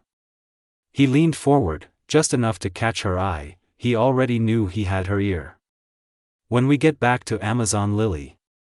Whatever else he might have said degenerated into a soft whisper, for her and her alone. The smallest of shivers that shot down Hancock's spine was barely noticeable to the other Shichibukai, but Naruto noticed. Totally worth it. There was a slight glaze to those crystal blue eyes of hers, suggesting she was indeed thinking ahead to that future, looking forward to end of the battle that was sure to come. Whether the Marines won or lost said battle mattered precious little in the face of his plan. Naruto knew without a doubt Hancock would survive whatever was thrown her way. Now he just had to do the same. "Give me a second, Ace." Whitebeard called, his voice a deep rumble of thunder, ending their moment. "I'm going to bring those walls crashing down." Naruto didn't need Haki to know what was coming next. His father had drilled it into him countless times. Whitebeard was known as the man closest to One Piece. For a good reason. As the great man flung his arms back, the son of the Dark King drew in a deep breath and steeled himself, body and soul, bracing for the one power even he feared, the Gura Gura no Mi. "Here it comes," he hissed. With a mighty grunt, Whitebeard slammed his clenched fists into what seemed like nothingness. That was when it happened. Actual cracks spiderwebbed at the points of contact, rippling across the air to spread through the atmosphere. For a wonderful moment, nothing happened. Then the tremors began. Seaquake. The air itself seemed to tremble, quaking before the might of the strongest man in the world. The waters surrounding Marineford began to rise, swelling to dangerous levels. Abruptly they receded. Naruto gawped as the water drew back, only to recede just as quickly. A minute passed. Nothing happened. 5 minutes. Then he felt it. A tremor. Hancock caught his gaze, held it. She felt it as well. The ground began to quiver, trembling with increasing frequency, vibrating in their teeth. Whitebeard began to laugh. Prepare yourself, Sengoku. Naruto couldn't be certain who saw the wave first, but by the time he finally did, the twin walls of water had already closed in on either side. Dear Camie, he'd created a tsunami. Oi, isn't that a bit much? Great walls of water towered over them on either side, eclipsing the entire plaza in shadow. For a fleeting instant he felt a flicker of genuine despair. Fear. How the hell were they supposed to defend against something like that? Water wasn't something he could easily burn, even with his dreaded flames. That took time. If he tried to evaporate that much liquid all at once. Ice Age. Hancock's gasp stopped him cold, in more ways than one. He turned just in time to witness Aokiji lunge from his seat and into the air. He hung there for the span of 2 beats, tendrils of ice lancing out at either side of him. The moment they made contact with the rising waters, everything froze. Literally. Frozen tundra replaced what had once been a tsunami, stopping the deadly deluge in its tracks, leaving frozen foam hanging over their heads in silent reminder of what had almost been their end. Aokiji. Whitebeard rumbled in amusement, you saucy brat. But the admiral wasn't finished. He flung a hand forward, his element twisting, sharpening into deadly shafts of frost. Partisan. Spears of the coldest craft lunged toward Whitebeard. The man simply created another one of his terrible tremors, sending the Iceman plummeting to the waters of the bay below. He reformed almost instantly, freezing the bay solid beneath his feet within seconds of landing. Now there would be no escape. Everyone was trapped here in the bay, only the victor would be allowed to leave these waters. The thought sent a thrill of elation burning through Naruto's chest. How could one not become excited by a battle such as this, laid on a pedestal for all the world to see? If the Whitebeard pirates felt any fear at being trapped in the bay, they did precious little to show it. Everyone save Whitebeard himself disembarked immediately, racing forward in the face of cannon fire blazing out to greet them. The Marines mounted a counteroffensive of their own, charging out to greet them. Within seconds the battle was joined. The sound of gunfire drifted up from the bay, the scent of gunpowder from cannons wafted up to scorch their nostrils. So it's finally started. Naruto sighed to himself, climbing onto the outer ledge. Well, I suppose we should step back. Naruto blinked in surprise, growling as Hawkeye stepped to his side seconds later. Oi! He had to force down the sudden surge of nameless terror he felt as he peered into those golden orbs. Even skilled soldiers would tremble and freeze in fear just from looking into those eyes. But he knew a great deal about fear. The decade he'd spent with Itachi had taught him what terror truly was. Compared to that, this was nothing. He knew to embrace the anxiety, letting the hate and the anger flow through his veins and empower him. He touched a hand to the nameless blade at his waist and thumbed it free from its sheath. While not one of the great 12 blades, he knew it would be able to endure at least a few strikes from the world's strongest swordsman. In that much Naruto himself owner was a natural. Rayleigh had beaten the art of the blade into him since the day he could walk. He didn't know if the same could be said of Mihawk, but he liked to think he could at least hold his own against the man who stood at the top of the world of swords. What? He drawled. Do you want to fight? To his amazement, the Mihawk simply shook his head. I just want to figure out the true distance between us and that man who seems like he's right in front of us. Without another word he unsheathed the great black sword Yoru from his back and brought it crashing down. A swathe of emerald light erupted from its tip, carving across the ice as though it were made of wet paper, shredding ally and enemy alike. Streaking toward the Moby Dick. It never made it. Naruto didn't see what it was that stopped Mihawk's slash, not at first. Only that someone or something had successfully slowed, then blocked, then deflected possibly the strongest slash in the world. Left with only the air and nowhere else to go, the energy cascaded upwards to explode harmlessly overhead. The Marines gawped. Naruto could see the shock and awe in their faces. A single man had blocked that strike with his bare hands? He fought the urge to laugh. Only one man could do that. So you're here too, Diamond Jozu? Mihawk said nothing, simply sheathed his sword, satisfied. See? Naruto sighed. This is what happens when you're not serious. With those words, his right eye began to bleed. You've had your chance, now it's my turn. Dread power began to gather in his iris, amplified then magnified by the powers of his left eye. Strain stretched across both orbs, his blue eyes dyeing crimson with his brother's power. He drank it in and pooled it with his own power, the flames of hell joining with those that only his brother had ever been known to wield. A wan smile tugged at the corners of his lips. Amaterasu. A curtain of black flame dropped down between him and the Whitebeard pirates in the same instant that a golden glare lit the horizon. Those who didn't burn beneath the blonde's flames found themselves subsequently blinded by the glinting light, cringing as it took shape and form only a few yards away from the Moby Dick. It shrank to a pinpoint of brilliance and became solid, assuming the likeness and form of a familiar man in a pinstriped yellow suit. The Dark Prince felt his heart skip a beat. Kizaru. Naruto growled. Impossibly, the Admiral heard him. Instead of unleashing the powers of the Pika Pika no Mi upon Whitebeard, he chose to vanish once more, much to the shock of the pirates. Naruto steeled himself for the worst. Would the Admiral still attack him, even though he was a Shichibukai now? He had the succinct feeling he was about to find out. Suddenly, a patch of yellow in his peripherals caught his attention. He bristled, as the slow-minded Admiral winked into existence before him, hands planted in either pocket. Beside him, he felt Hancock stiffen. And then there was no more time for thought. Kizaru squinted down at him. Aya, still alive, are you? A muscle jumped in Naruto's jaw. He forced himself to meet the man's gaze, forced himself to smile, forced himself not to check on the Vivre card in his pocket. There was no way in hell his old man could have lost to this guy, he reminded himself. If he were to lose himself now, then his plan would be all for naught.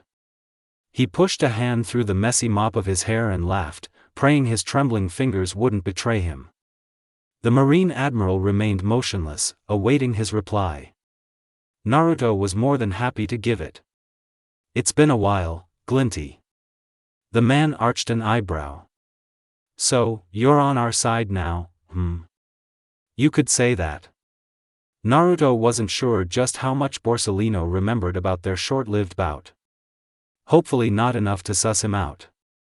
It suddenly struck him that he could kill this man. With his powers and those of Itachi's combined, it wouldn't be too difficult, although it might leave him drained. He cast a glance to the flame-shrouded ice below, where the battle still raged. Some of the pirates had managed to circumvent his Amaterasu, those who had were still advancing, but their numbers had been thinned. That was enough for him. He banished the black flames with a blink and returned his attention the Admiral towering over him. Don't you have a pirate to kill or something? I suppose.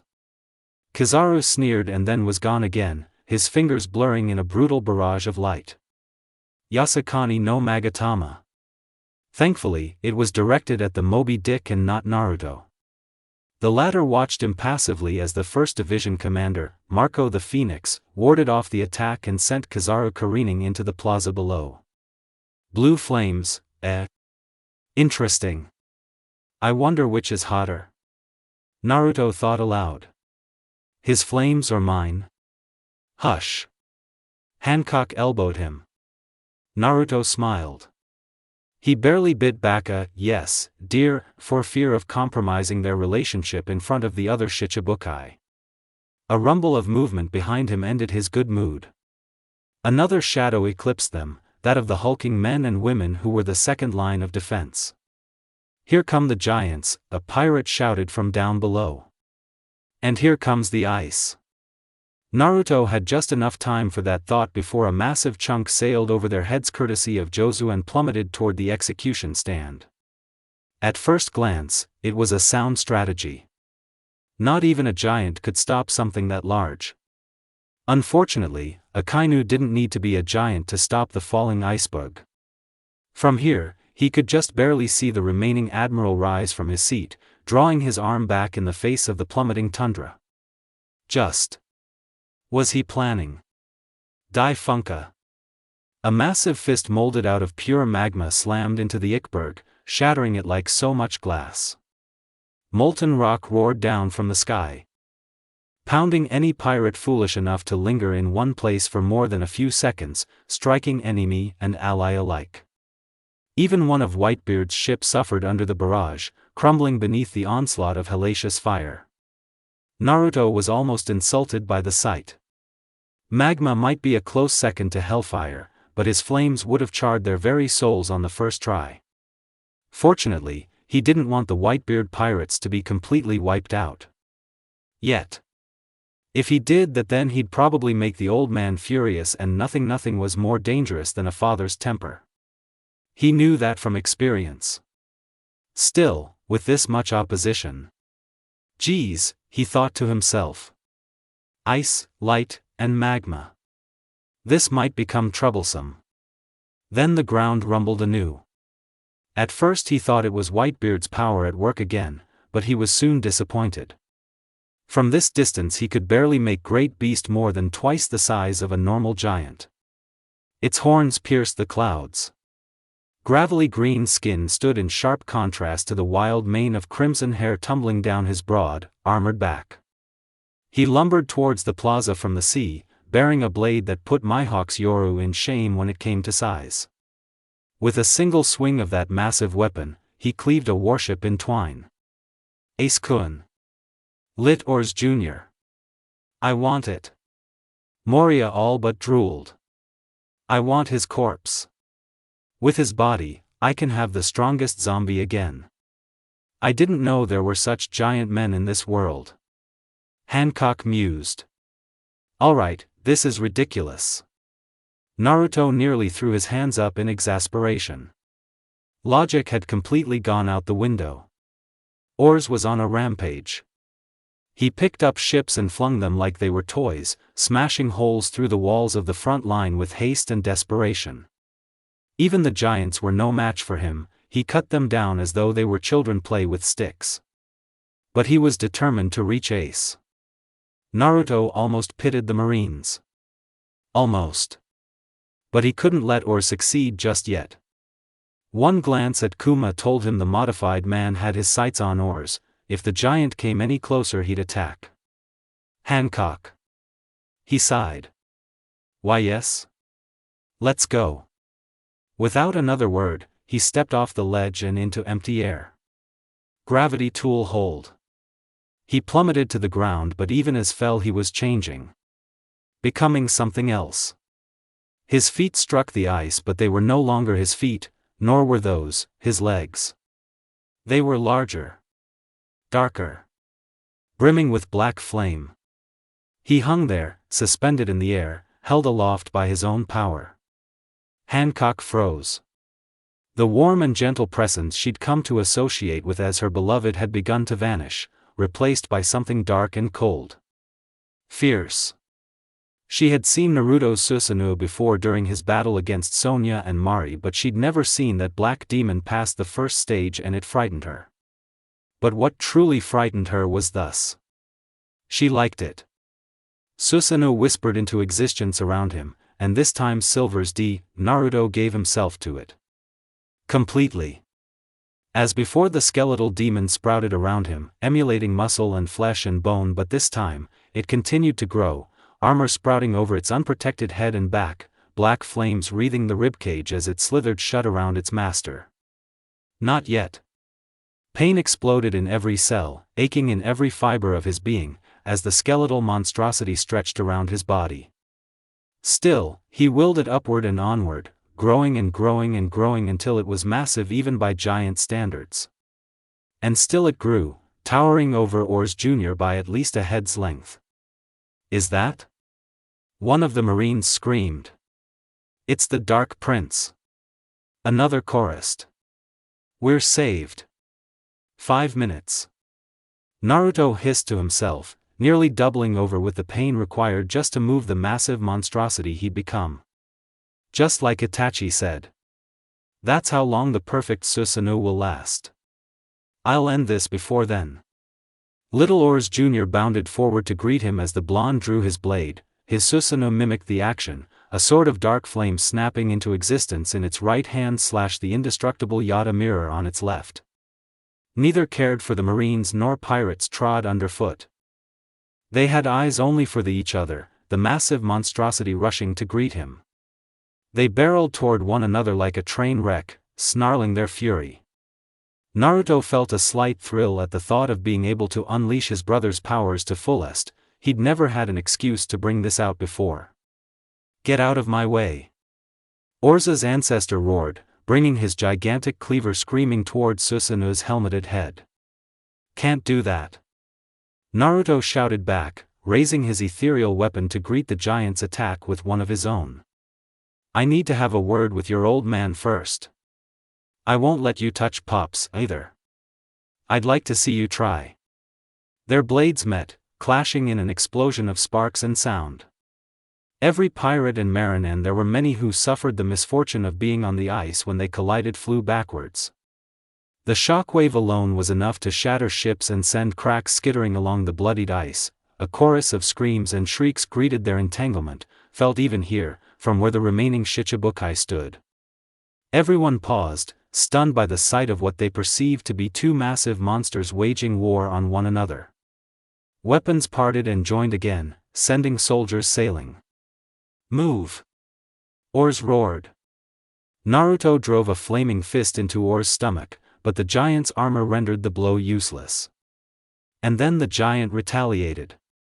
Great knuckles smashed into the ribcage in which Naruto dwelt, sending shards splintering like glass. The blonde grunted in surprise, staggered back a step. He'd actually felt that one. But the giant did not escape harm. Susanoo's hellish flames latched onto his knuckles, tongues of flame clinging to the gravely green skin of his arm as he pulled away. Those flames began to spread, slowly but surely encompassing the entirety of his right hand. Ors didn't even scream, he simply shifted his sword to his left hand and continued the attack. He's sacrificing his right arm just to injure me? Naruto noted with some awe. This guy. Orza's sword descended on him again, and there was no time for thought. For a big guy he was surprisingly swift. He stepped aside at the last instant, the slash tearing a rent in the ice to obliterate the plaza wall behind where he just stood. Another swing likewise went wide, slamming into the wall like a sledgehammer. You cheeky dickwaffle. Despite his growing ire, Naruto felt a grin grow on his face. You were never aiming at me from the beginning. Ors swung again, and this time, Naruto didn't bother to dodge. It went wide. You guys, the giant roared. Go! Go save Ace-kun. Enough! Naruto stepped forward, smashing the Yata mirror into the giant's face, stunning him for just a moment. Black flames licked across the tips of his fingers and spread into his palm, assuming shape and form, gaining figure and substance as it pooled across the expanse between them. Were one to peer at the mass of hellfire, they would say it resembled the likes of a large hound. Naruto flung his hand forward, intent on charring Ors to a crisp. Jigaku no Banken OOF. Some minutes earlier. Boa Hancock couldn't help but be impressed by the sheer strength of little Ors Jr. Nowhere near as strong as her beloved Naruto-kun, but still, he was strong. Each stroke opened a gaping hole in the walls barring the plaza, but no one dared to take advantage of either. To enter into the plaza they had to get past Naruto and oars. Anyone fool enough to do so soon suffered in recompense for their temerity. Many were forced to watch and wait, wringing their hands helplessly as the giant's battle carried them further and further away from the battlefield.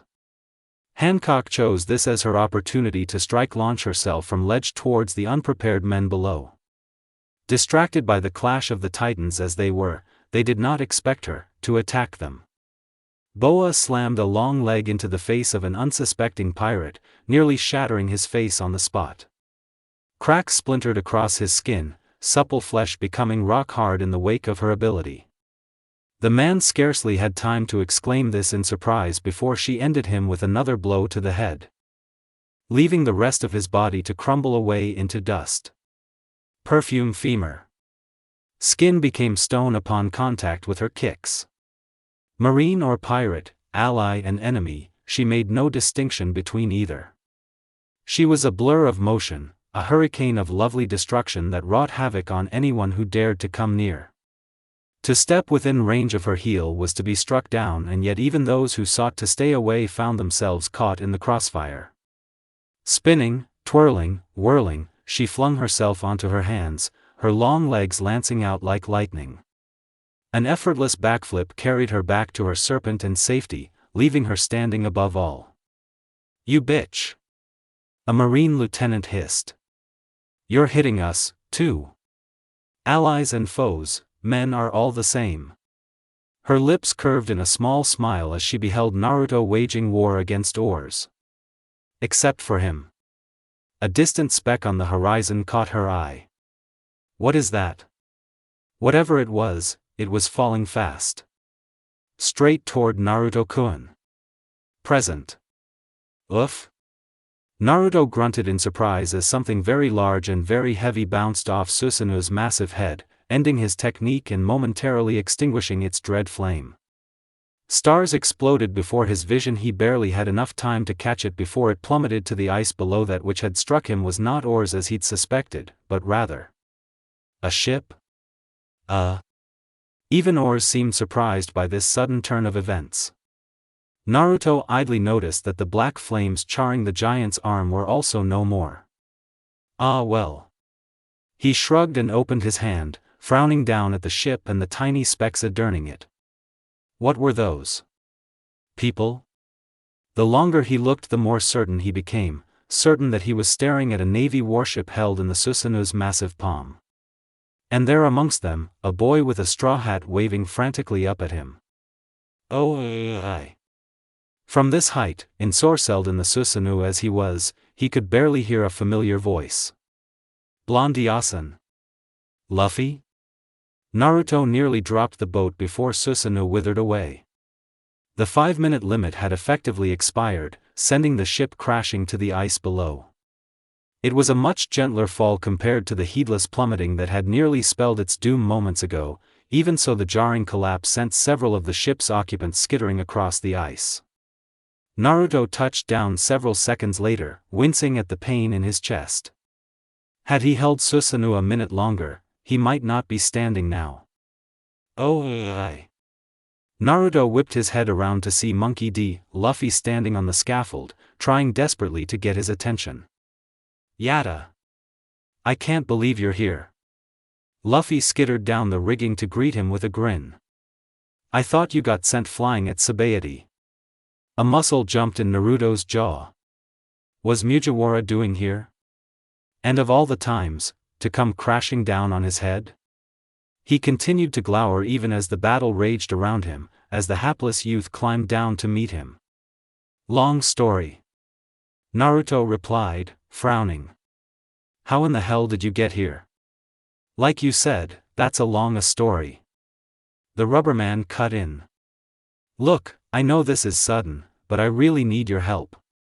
Naruto bristled. He wasn't gonna. Oi, now wait a second. I don't have to do anything. You gotta. Luffy begged. I dunno why you and Ace don't get along, but please. He's gonna be executed. You gotta. He was gonna. You gotta help me save Ace. Death is real. Fear is a choice. Whitebeard. Decision. You gotta help me save Ace. Naruto froze, his mind awhirl. He stood at a crossroads in his life, staring down two roads of opportunity. On the left he could satisfy the burning desire for vengeance, to stand by and do his part for the Marines, watch without complaint as the man who'd killed his brother was executed. He could let his curiosity go unsated, the nauseating feeling that this was all wrong go unfulfilled. On the right was another path entirely. It was well within his power to help Luffy, his powers could easily ensure that Ace lived to see another day. He knew all too well the pain of losing a brother. It was like having your heart ripped out and a lump of coal shoved in its place. He'd been beside himself with mind-numbing, soul-tearing grief. Pain like that could kill a man dead, no matter how strong he might be. The loss of Itachi had nearly driven him to suicide all those years before. Without his old man, he'd never have gotten through the grief. Was he really about to subject another man, a boy no less, to that? He weighed his options. Once his choice was made, he wouldn't be able to reverse it. If he turned on the admirals now, everything was going to go straight to.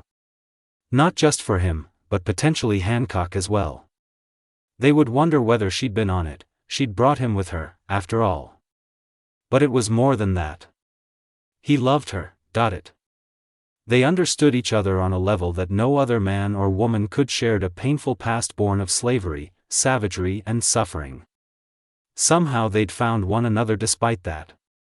Two kindred spirits, they were. But his choice might jeopardize her regardless. Now everything hinged on his decision. Anger and justice warred within him. There could be no limbo. In the end, anger got the best of him. You tie brat. Clenched knuckles barreled into Luffy's face, crushing cartilage and bursting capillaries in a shower of crimson. The rubberman didn't even have time to cry out in pain before the blonde struck again, a hockey-infused knee slamming him face first into the ice below, wedging him within its icy confines. Naruto left him there, leering down at the rubber youth. It would be so easy to finish him. One wing of his blazing blade would do it. Yet he hesitated, unable to land the final blow. Disgust wells up inside. He's well acquainted with the art of killing, but now he hesitates. Luffy hasn't done anything to him. He's just a kid. In the end he made a soft trilling sound and slowly took his hand away from the blade. When he finally found his voice again, it was little more than a dry rasp. Do you have any idea what your brother did to me? Luffy wasn't even listening anymore, the boy was hysterical now. He's my brother. You gotta. I shall do nothing. With a flourish he drew his sword and walked away. If you want to, on the other hand, then do it yourself. I won't stop you. I'm done playing these war games. His felt hollow now, somehow, the once burning brand that was his anger now gutted, reduced to little more than a candle in the wind. This was precisely why he'd hated piracy. All their morals were twisted up inside. Just like him. No matter what he did here today, it felt wrong. Ed if he did and ed if he didn't. Chink. The cracking of the ice was his only warning. Then Luffy struck him so hard he saw stars. Naruto blinked, shock flitting across his face. Then he scowled. Stupid boy. Know when to quit. He swung without so much as a backwards glance, slapping the rubberman down with the blunt end of his blade even as he shot out of his icy tomb. It would have been child's play to slice him in half, but the pity stayed his hand once more. Instead he pushed down, grinding the son of dragon deeper into the ice. The boy thrashed wildly beneath him, but to no avail. His fists and feet flew harmlessly through his burning body like air through a shorn sail. Rayleigh's son humored him for a minute before striking down hard. Just like that, it was over. Enough. Naruto stomped until he heard a rib crack, his own voice vibrating loudly with anger in the chaos raging around them. You won't get anywhere by throwing your fists at me. Even now, I'm playing with you. I don't understand why you can't get that through your thick skull. Maybe I should just chop it off. Luffy croaked out something, then the son of Silver frowned. What? Unbelievably, the rubberman looked at him with something more than intelligence. Eyes widening as he laid his blade at his throat, he stretched out an arm and uttered a raspy mewling sound, pleading with him. No, he spoke to him, voice breaking. He tried to crawl out of the ice, tugging at his leg. Naruto bristled, feeling weakness in his limbs. Was he really about to do this? Luffy was just a boy. He's slower than him, weaker. He couldn't stop him. He begs. Please. He hesitated. He's the only family I have left. Naruto glared down at him, eyes branching with strain. A bloody tear rolled down his cheek. The decision of a lifetime laid before him. A life-changing decision. Would he be able to live with himself should he condemn another to the same hell he'd lived through? He already knew the answer. It made his blood boil. More than anything, he wanted to give into temptation and end this, but he just couldn't. An awful eternity seemed to pass as he stared down at the broken boy at his feet. That was when he realized it, he was looking at himself. He swore and struck, his blade carving a deep furrow into the ice, scattering marine and pirate alike into their stormy skies. Luffy lowered his arms from his face, silently amazed that it was still on his shoulders. Naruto towered over him, shimmering in black flame, eyes blazing an eerie crimson. And then the fires faded. Slowly, almost painfully, the dark prince offered Straw Hat his hand. Tentatively he accepted it, wincing slightly as his throbbing rib protested against the sudden movement. They stared at one another for a long moment, the son of Silver and Dragon. Neither spoke. I will help you, Naruto said at last, releasing his arm. But the moment this is over, I have a few questions for your brother. And if I don't like what I hear, I'll kill him myself. He made no mention of Hancock. He did not know if this would cast a shadow of doubt upon her or not. He hoped she would understand what he was doing. If any of this blowback hit her, he didn't think he'd be able to forgive himself. No, he would find a way to make sure she didn't come to harm. His heart couldn't bear the thought of it. On the other side of the coin, a certain pirate was celebrating. Yada! Luffy was overjoyed. He was certain that this was all just a big misunderstanding, that they could work this out.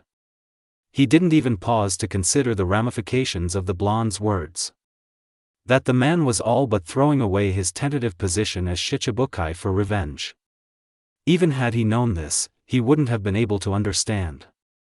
In the end he raced off after the Prince of Darkness into the field of battle. There was a tense silence between the pair, broken only by the war raging around them. Naruto slew whatever got in his way. Be it pirate of marine, he made no distinction. There was a deliberate anger behind his movements, a barely repressed fury visible in every swing of his sword, every swathe of pure darkness fire that he flung at his foes. Some small part of him yearned to ask exactly what Ace had done to Naruto, what made him hate him so. But his common sense, what little he possessed, stayed his tongue before he could tread upon that verbal minefield. So now, what? Well, first. You've betrayed us after all, boy. Naruto never had the chance to finish that sentence. Instead, he choked on his own blood as a massive claw of magma sheared into his side from seemingly out of nowhere in the fog of war. The sheer force of it ripped away his left arm and most of his side in a shower of gore, obliterating his upper torso even as Luffy looked on. The attack came completely out the blue. In the time that it took for Monkey D. Luffy to blink, his ally was already dead and gone, body still simmering on the icy floor. And then he was gone. I was right to keep an eye on you, Dark Prince. The Admiral sounded almost smug in his confidence.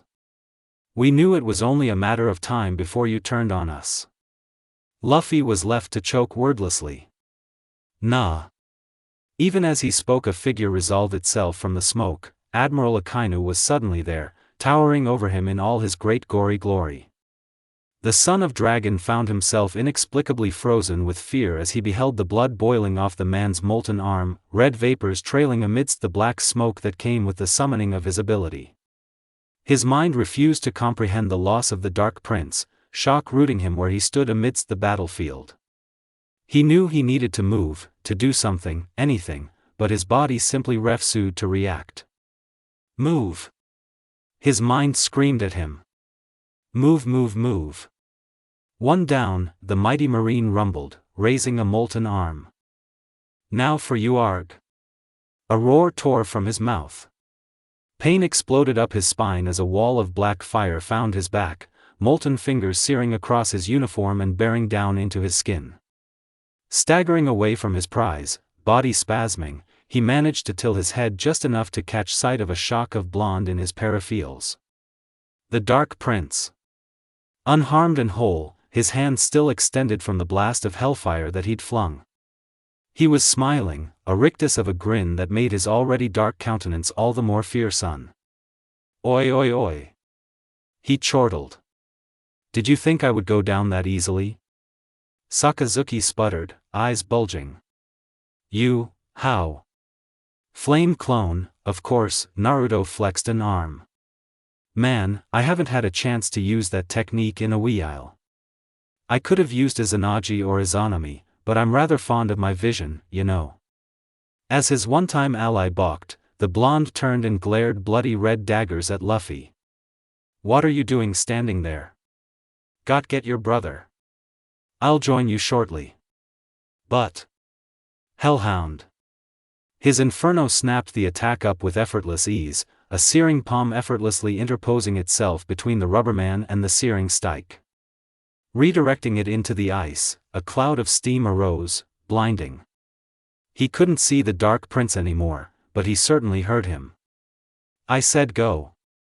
Luffy didn't need to be told a second time, darting off into the chaos before the Admiral could draw a bead on him.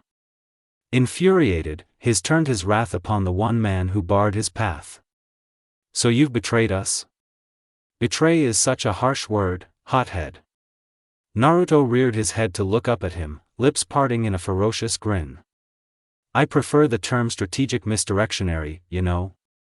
It sounds fancier. Not sure if it's word, though. I'd already planned on doing this from the start anyway. I've just decided to move a little earlier. If I get to kill an admiral, well, that's a bonus. And I haven't even begun to play. To his infinite chagrin, the warlord turned traitor raised a leg, swathed in hellfire to the knee. Indeed, black flames licked across the length of his thigh, sheathing the limb in dark glory. Ice smoldered silently beneath his feet, such was its heat and intensity. The air around him seemed to bend and shimmer with heat, the very atmosphere boiling away as he continued to lift his bent leg toward his chest. Now what did that Thai cook call this again? The Dark Prince wondered aloud, pretending to contemplate the name of the technique he'd copied. Diable jam something or other? Nah. He shook his head. Let's try something different. Guess I won't name her just yet. Get ready to burn, asshat. Without another word or warning, he lurched forward, eyes blazing. Sakazuki instinctively raised a limb to parry, but the blonde was gone again, vanishing before his very eyes. Then that hellish heel slammed into his face. Then came the fists. Pain. Akainu was tossed left, right, then left again, being thrown around in every direction as the blonde assailed him from every angle. He could not believe it.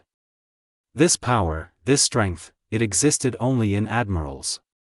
Such level of power could only exist in members of the elite Marines. Not some pirate upstart of Silver's bloodline. He had to pull himself together, had to defeat this enemy beating him down, for justice. He refused to lose like this. No. Unacceptable. Inexcusable. He was a Marine. An admiral. An elite. He would not die here. I will not. Somehow, he managed to squint through this haze of pain enough to see the next blow coming. Instead of losing a limb, he sustained a shallow gash across his uniform, the searing sword dragging a thin line of agony across his skin. Snarling, Sakazuki swayed his way out of the deadly barrage and created some distance between them. He needed time to recover, to compose himself. Surely, he reasoned, if he had that chance, then he would be able to defeat this upstart, elemental superiority or no, oh dear. When he raised his gaze, he saw only darkness. Susanoo swelling before his vision, its great black blade bearing down on him with only one intention: death. It seemed to shrink before his very eyes at that thought, the hellish creature of flame and bone molding itself to the prince's body like a second as he looked on. He saw only one thing in those golden eyes: destruction. Cold dread filled him, knotting in his chest. In all his years as a Marine, from a mere cadet to this very day, he couldn't recall having felt the emotion known as fear. But he felt it now. It trickled down his spine, laughing at him, mocking him for his powerlessness. "I will not lose to." Thud. His words ended as a sickening squelch of a sound filled the air. Trembling, Sakazuki dared to lower his gaze. What he found there turned his blood to ice. Naruto's blade had found its mark in his stomach, the Nodachi sliding silently home into his gut and erupting out his back. "I'm dying." Even as he realized this, the dreaded red dog of the Marines could feel himself slipping. He tried to hold on, fought to cling to life with the tenacity and ferocity that had so defined his career. And for a moment, he actually succeeded. Then Naruto twisted the blade in the wound. And it began to burn. Their eyes met. He looked almost sad, Sakazuki thought. "Repent in the afterlife," the blonde murmured. Then his blade cut across mercilessly, bifurcating him. And the life of a Marine ended. Preview. Gururarara, Whitebeard chortled softly. "Rayleigh, huh? You're the son of that squirt?" Naruto snorted. "I don't want to hear those words coming from you, old man." Abruptly, his gaze narrowed. "By the way, I suggest you stay on guard around Squard." "What are you getting at, brat?"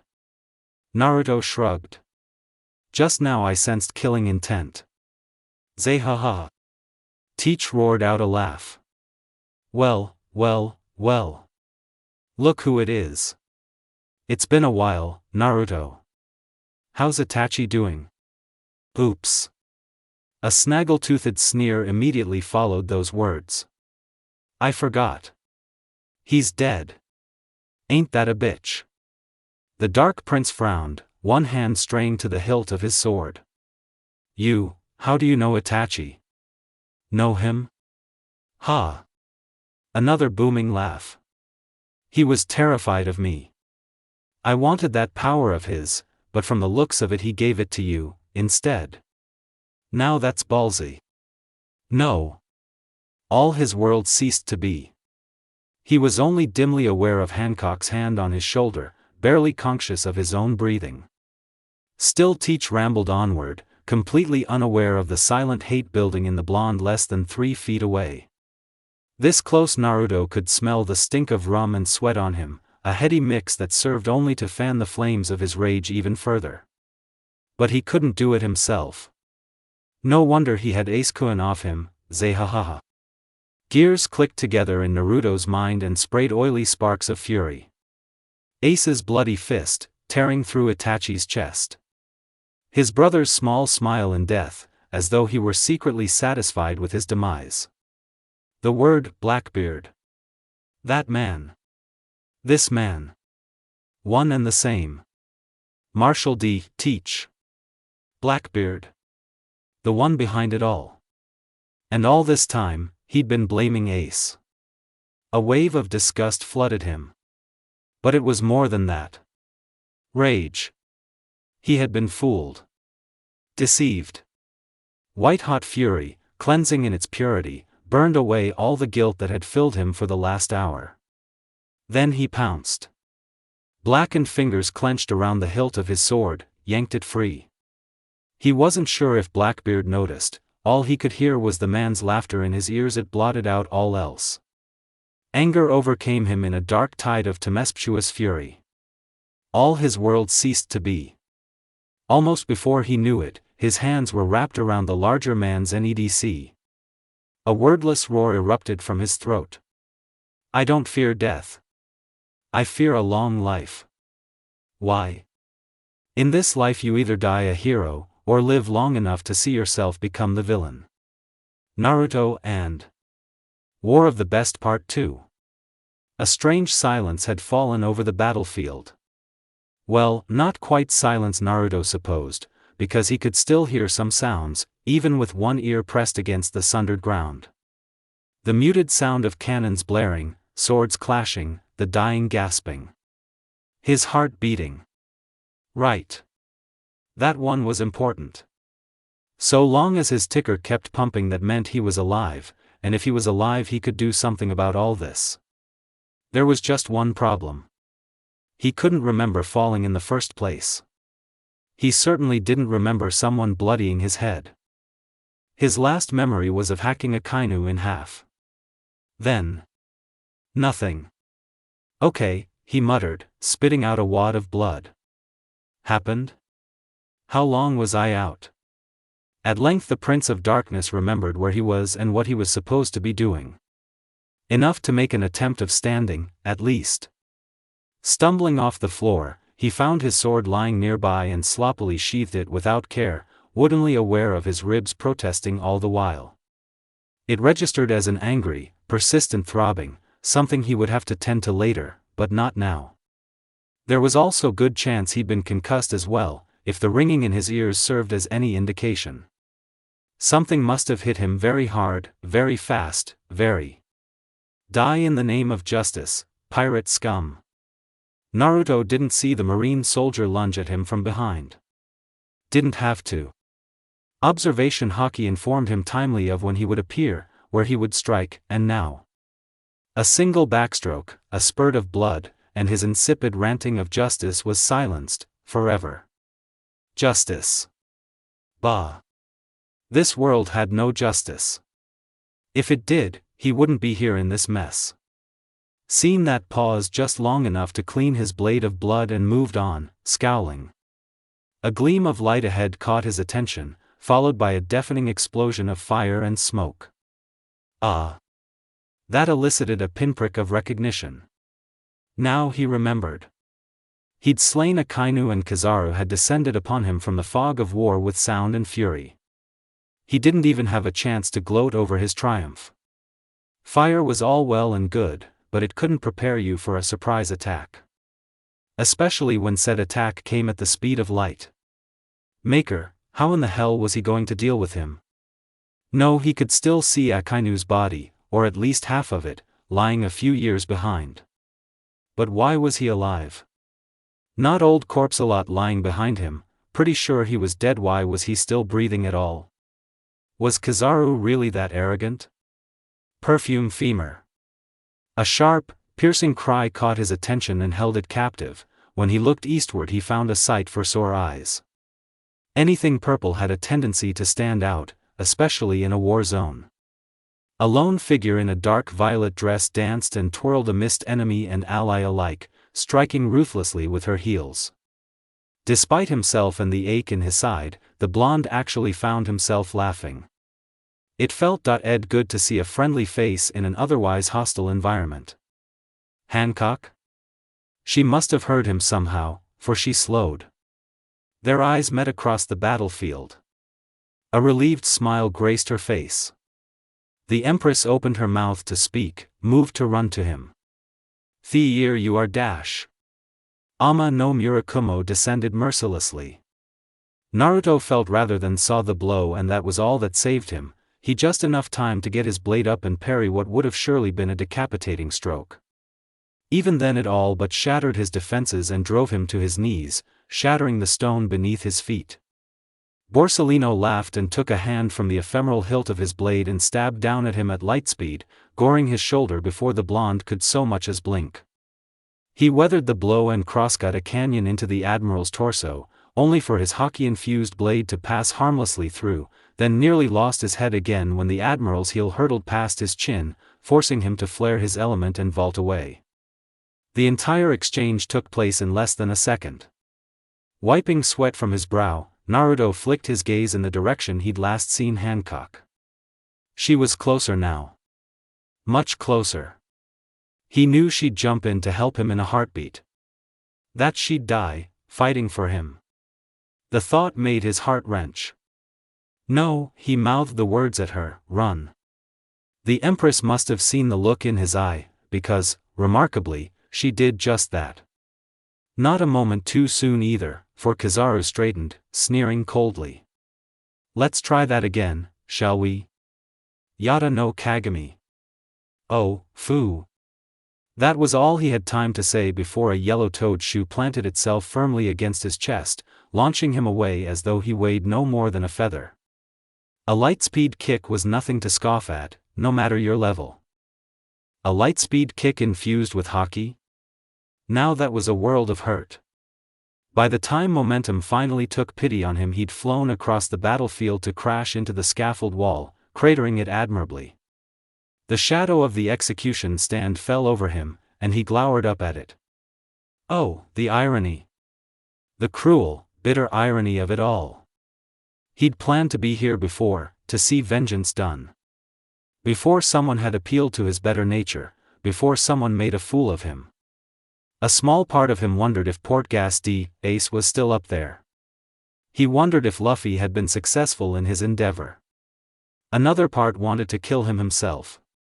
His head still spun from Kizaru's, however, and he vomited blood when he tried to stand, so any sort of vengeance on his part was probably out of the question at the moment. Alright, I'm fairly certain he just broke the rest of my ribs. A heartbeat later the Admiral himself arrived in a flicker of light. No escape for you. He sing-songed merrily. Naruto staggered away, gasping, favoring his left side. Kizaru followed almost lazily, loping after him. The Prince of Darkness didn't turn and fight. He knew better, now. He just didn't have it. He saw it now, as much as it galled him to admit it. He couldn't beat this guy. Not in a fair fight. Subodhi Archipelago stood in stark testament to that. If he tried, there would be no escape this time. Kizaru would come at him with all he had. No man alive was fast enough to outrun him. None he knew of, at any rate. There was simply no way to wait. There was one way. One chance. Still alive, Nii-dash, the lanky admiral drawled, cocking his head like a curious monkey. I should have known you were too stubborn to die Ee-dash. And you were always overconfident. Just like a Kainu. Naruto snapped back with a confidence he didn't feel. What happened to him? Oh, right. I cut him in half. He forced a laugh, goading him, watching that smiling visage darken. Here it was. Moment of truth. Tell you what. Since you're having such a hard time putting me down, I'll give you a free shot. He spread his arms, inwardly tensing for what was about to come. But I'm warning you, if you waste it. Crunch. Naruto's breath left him all at once. Sure enough, the Admiral had taken his bait. Numb. He felt numb for the first few seconds, surprisingly, his body unable to register the blinding sword now thrust through his gut, the searing shear of light now taking up residence where his innards resided. Then its owner gave the blade an angry wrench, and then there was pain. Agony like he'd never felt before flooded the right side of his body, as if someone had taken his own flames and turned them against him. He tried not to scream. He really did. But it burst out of him all at once, his voice rising in a furious howl. Throughout it all, Kizaru frowned. He was still breathing. Not for much longer, at any rate, but still. The sheer fortitude of the man astounded him. 3 broken ribs. A concussion. A hole in his stomach. Somehow, the cheeky brat was still clinging to life enough to curse both their lungs out. Granted, not much of one, with most of his strength sapped and his power depleted. Hell, most of his lower torso shouldn't be moving at all. A soft, sinister snarl swiftly disabused him of that notion. You'll regret it. Wait. He wasn't dripping blood anymore. Not blood at all. Flames. Flames. Borsellino bristled as a cage of black fire rose around them, interlocking spars of dark ebon rising to twine themselves round him and his would-be killer. Naruto raised his gaze and flashed him a bloody grin, a bit of flesh smoldering away from his right cheek. Then he spoke. Dragon. Only then did Kizaru truly realize just how incredibly close he'd allowed the battered blonde to get. Even impaled upon his Ama no Murakumo, the son of Rayleigh still had enough strength to raise his gaze. Blue eyes burned black as the very fires for which he had been named.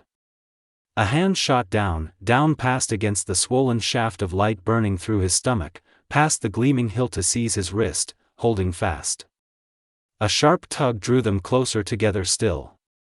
In a gross parody of an embrace. Kizaru's eyes bulged. The prince was close. Far too close. Close enough to see. Close enough to touch. Darkness. Close enough to kill. Flame. Black embers burst out of the blonde's outstretched fist in a roaring pillar of flame, turning the very stone to fire at their feet.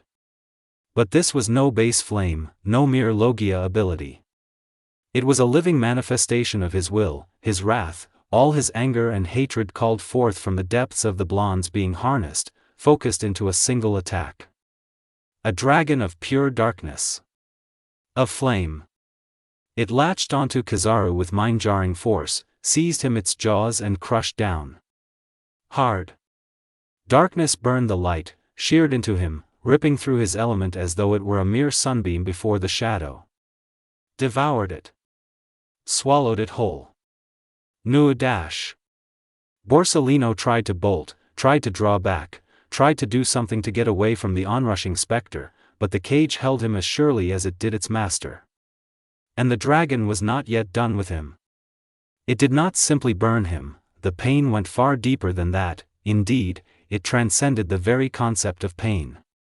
As if his very soul had been cast into the void and torn to pieces, so too was he torn apart physically, the dark fangs ripping through his torso and arms, immune to his flailing, his frenzied attempts to free himself. And then it was done. All at once the dragon of the darkness flame vanished entirely, leaving his charred body to crumple to the ground in a broken heap. Not a yard away, Naruto stood slowly, woodenly on aching legs, armor shimmering as the last of the technique sputtered and died around them. A blink of those eerie eyes and the Susanoo armor vanished entirely, leaving the bruised blonde to smile brokenly down at him. Told you not to waste it, he croaked. Shoulda killed me quick. Trembling, Kizaru raised his remaining arm towards the battered blonde. You little. Then the scaffold came crashing down on him and he knew no more. Naruto blinked as his body reformed from black fire, struggling to understand what had just happened. A red smear/stain on the ground revealed what was left of Kizaru. It was an anticlimactic death if ever there were one, abrupt and messy. But end or no end, it had drawn attention to him. Him, and those who just brought several thousand tons of wood and metals raining down on his head. At first, the Prince of Darkness did not truly believe what he was looking at, because it should have been impossible. Nevertheless all eyes, even his own, fell upon its cause. Ace. Luffy's voice snapped through the haze. Naruto stiffened.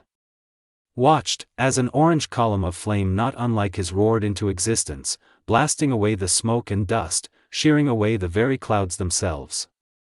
Two figures fell from the sky to a light beside him, one instantly recognizable as none other than Monkey D. Luffy, if only for the inane grin he wore. The other sent a cold jolt of anger through him, nearly made his body lash out. Portgas D. Ace had changed precious little since he'd seen him last. Even if he lacked his signature hat, there was no mistake these flames, that face. And the Prince of Darkness suddenly realized he was standing between them both.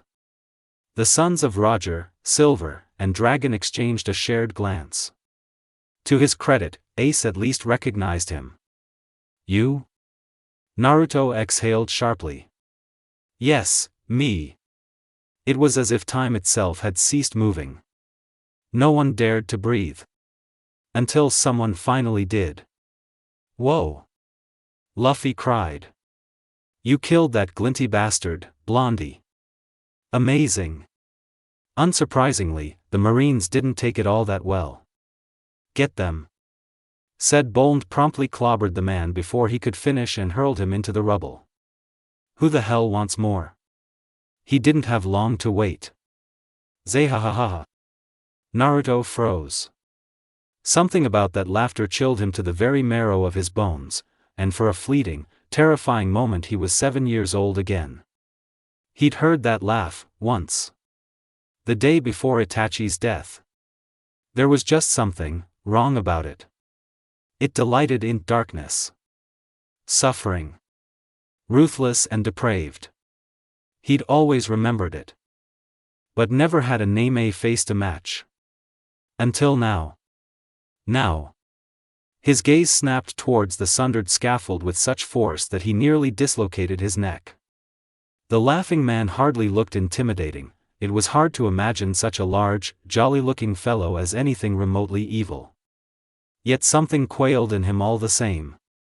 A small, tiny part of himself, the part that was Itachi's power, screamed at him to run. To flee, to escape, to get the hell away from here, this black-bearded man, before. Teach? His mind vomited the name. You. Zehaha. Teach roared out another hoarse laugh. Well, well, well. Look who it is. It's been a while, Naruto. How's Itachi doing? Oops. A snaggle-toothed sneer immediately followed those words. I forgot. He's dead. Ain't that a bitch? The Dark Prince frowned, one hand straying to the hilt of his sword. How do you know Itachi? Know him? Ha! Another booming laugh. He was terrified of me. I wanted that power of his, but from the looks of it he gave it to you, instead. Now that's ballsy. No. All his world ceased to be. He was only dimly aware of Luffy's hand on his shoulder, barely conscious of his own breathing. Still Teach rambled onward, completely unaware of the silent hate building in the blonde less than 3 feet away. This close Naruto could smell the stink of rum and sweat on him, a heady mix that served only to fan the flames of his rage even further.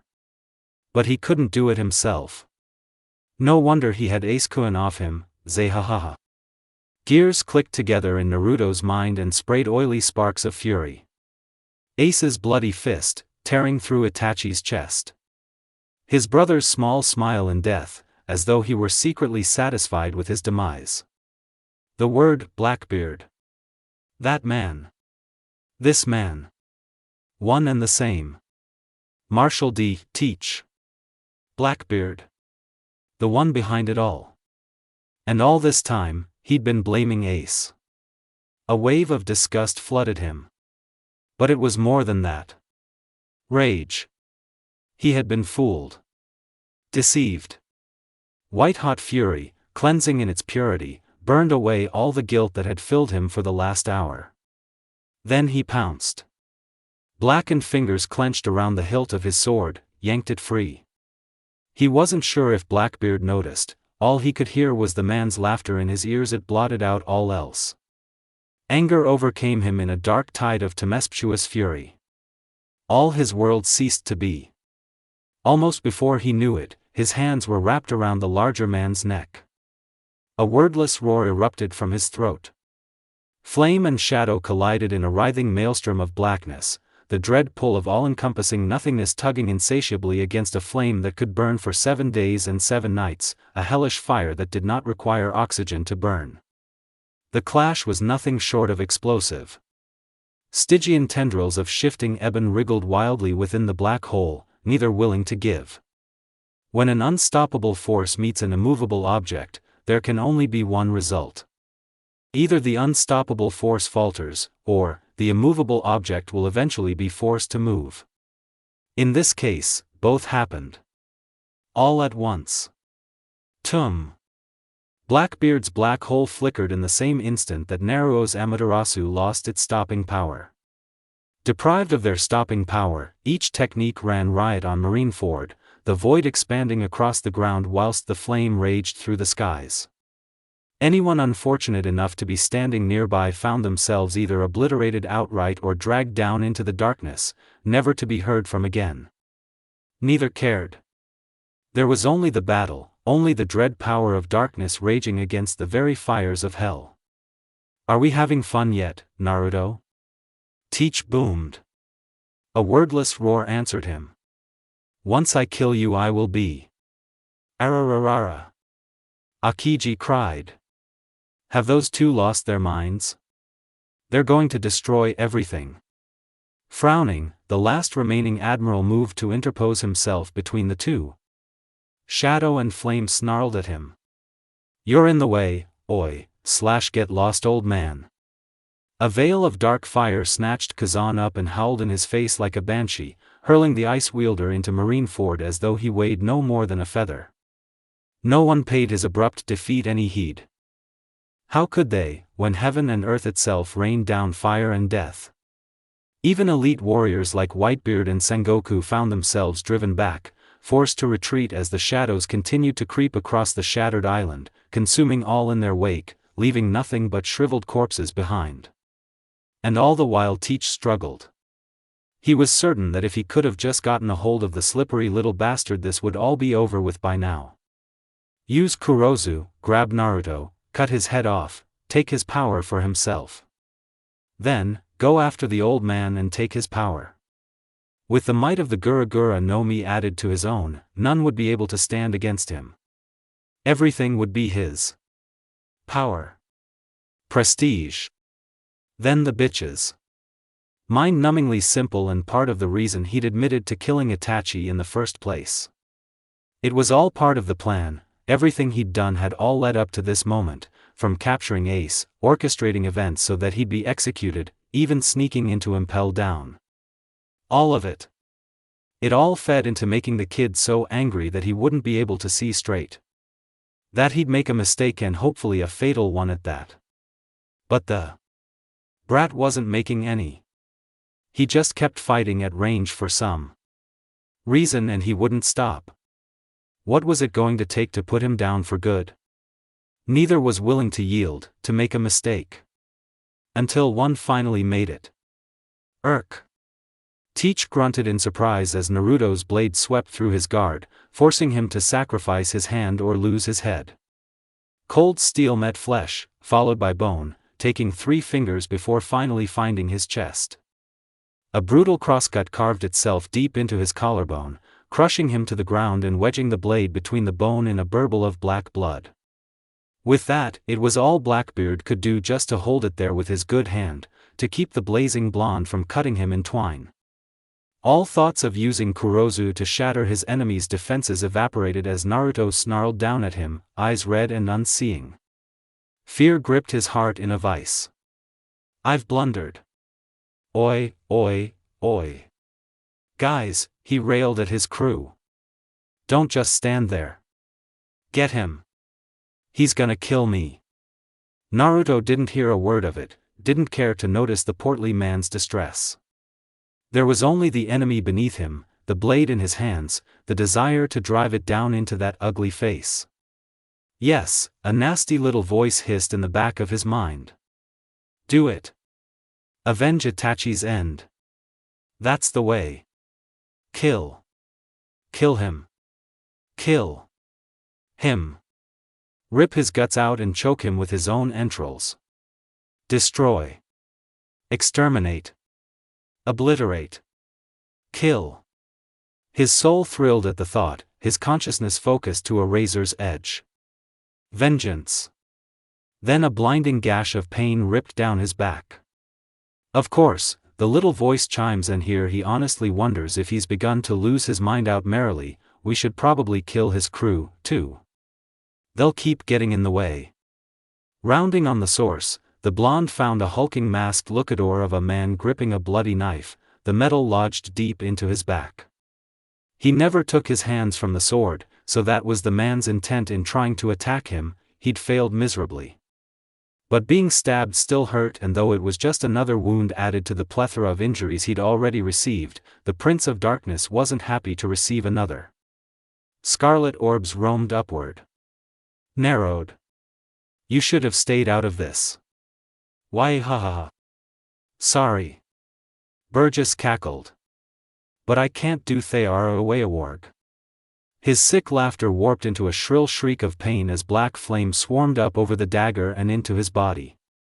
Wailing in surprised pain, he thrashed at the tongues of dark embers licking across his forearm, but to no avail. Even the mightiest of struggles on his part only served to fan the flames, feeding them as they devoured every inch of him. Panicking, he released the knife. Too late. Hellfire had him by the throat, and there could only be one outcome, one end, as the charred husk of Jesus Burgess dried out and fell apart bleeding black death. Even as he fell, Naruto's attention turned on the rest of the Blackbeard pirates. Red eyes rolled back into ferocious black slits. All of you, one after the other. Get out of my way. Die. The subsequent slaughter that followed would go down in infamy in the annals of history. Van Augur got off a single shot and tumbled backwards as Susanoo redirected it into his face. Shiryu fell next as a spectral blue blade materialized from nothingness to disembowel him at the waist. Lafitte tried to take to the sky, only for Susanoo's skeletal hand to reach up and crush him to a bloody pulp. Doc Q didn't even have time to blink before a meteor dropped on his head, ending his existence in a fiery explosion. Vasco Shot and Catherine Devon were only slightly more fortunate in their demise in that they made the mistake of looking into his eyes. Avalo Pizarro didn't even have time to raise a fist before a wall of demonic fire roared over him, leaving naught but bones behind in its wake. In the end, it's San Juan Wolf who finally forced Naruto to release Teach and turn around, if only because he didn't want his prey to be crushed just yet. Black eyes burned red. Susanoo rose up once more, but this time the spectral Tengu didn't stop growing even as it towered over the massive giant and Marineford both. A giant foot slammed down on Teach's prone body, trapping him there as it continued to swell in size and stature. Great wings bloomed from its back, spanning the length of the crescent-shaped bay from end to end. The deity's masked face reflected no outward emotion, but some would later swear that there was a twinkle in those gleaming, golden eyes as its hand cocked back with menacing intent. Now, then. Looming bright and blue, the hulking apparition of flame obeyed the commands of its master, parroting a sword-drawing motion where no blade existed. Until now. Its right arm rose slowly, ponderously bringing a triple Titanic-sized sword to bear in a haze of smoldering azure flame.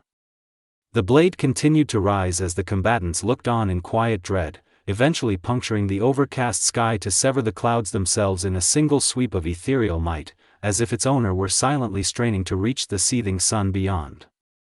Light dared to peek through the pierced sky for the first time in hours, falling down onto the battlefield to cast the rays since the storm. For a fleeting eternity it hung there, casting the world itself in the burning majesty of its shadow. The reactions were nothing short of abysmal. Hancock hissed at the sight. Well, this can't possibly end well. Whitebeard laughed loudly. Gururara. Now that's more like it. Luffy grinned. Dash. Look at that. It's huge. Ace yelped. Luffy, move. Sengoku swore softly. He wouldn't. Ah, but he would. Grinning, Naruto's Susanoo cut down. Hard. Sanwan blinked, eyes widening as the blue blade filled the entirety of vision. This was going to hurt, he thought. It was going to hurt a lot. In the end, only two words came to mind. Oh, sure. Wham! Marineford shuddered as an almighty blow shook her to her very bones, Susanoo's sword cleaving through Sanwan's skull and body with bone-crushing force to strike the ground below in an apocalyptic display of sheer strength. Even as the severed halves of the giant's eviscerated body struck the ground, so too did a crushing canyon form instantaneously beneath the sheer impact of the blade, the raw force behind it and the terminal velocity. A burst of smoke and rubble answered, seconds later pursued by low, angry groan rising from the earth as she found herself sundered, countless marines and pirates tumbling into her dark depths never to be seen or heard from again.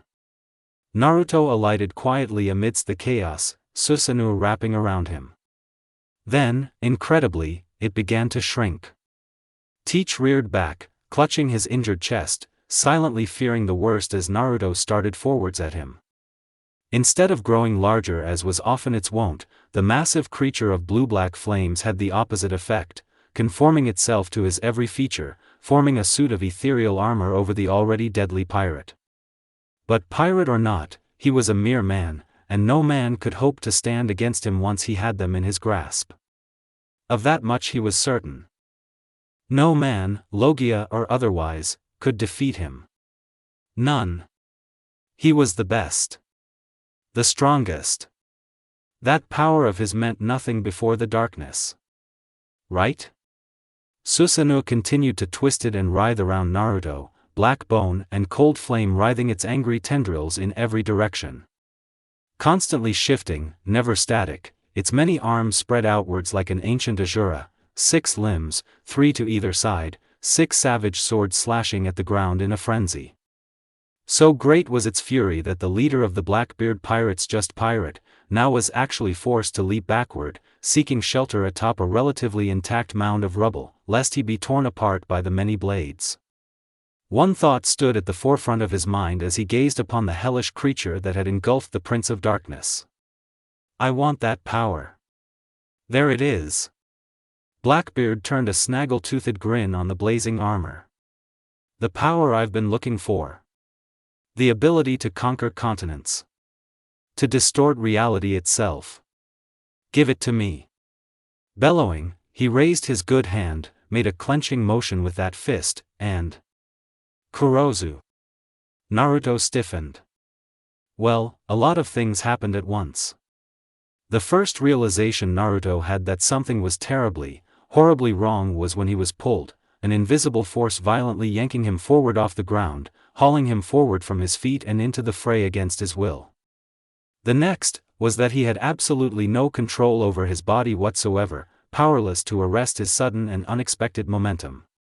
The third came when Teach's elbow locked around his chin in a vicious clothesline, levering him into the ground with bone-jarring force.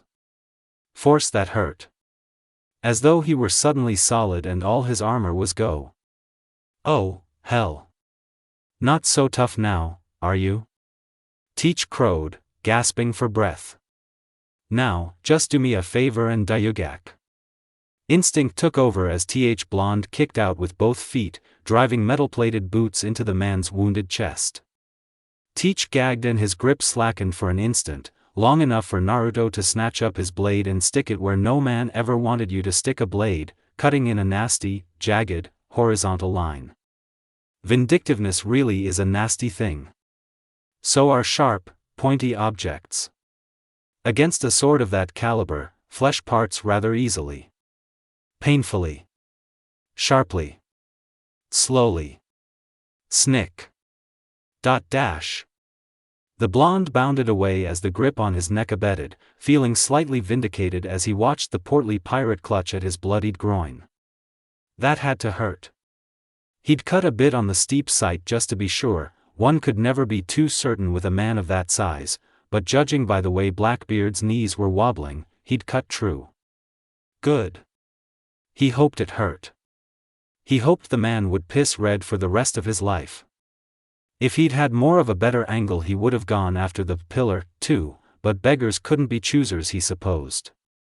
Still, the needed time to recover, to rest, a reprieve of some sort. Teach wasn't willing to give him that reprieve. Kurozu. Gravity betrayed him again, his feet lifting from the floor as he flew forward once more. But he was never without weapons. Even as he shot forward he reversed his grip on his precious weapon, brandishing it like an impromptu spear. Realizing his peril, Teach tried to backpedal. Too slow. His control of gravity was absolute, and gravity had dictated that the Prince of Darkness move forward. The attack took Teach low in his stomach and launched him backward, slamming him down as the longsword skewered him like a roast pig. Naruto grunted and did a twist, dodging as the man tried to grapple him, driving the blade, and its victim, into the ground. Gah! The blonde danced back, grimacing slightly as his entire body protested, limbs threatening to tear from the strain. Using the Dragon of the Darkness Flame and Perfect Susanoo for a second time had already drained him of much of his strength, and he suspected Teach knew that. But it had done nothing to drain his hate. The sheer willpower of a life left unfulfilled fueled him, kept him climbing back to his feet.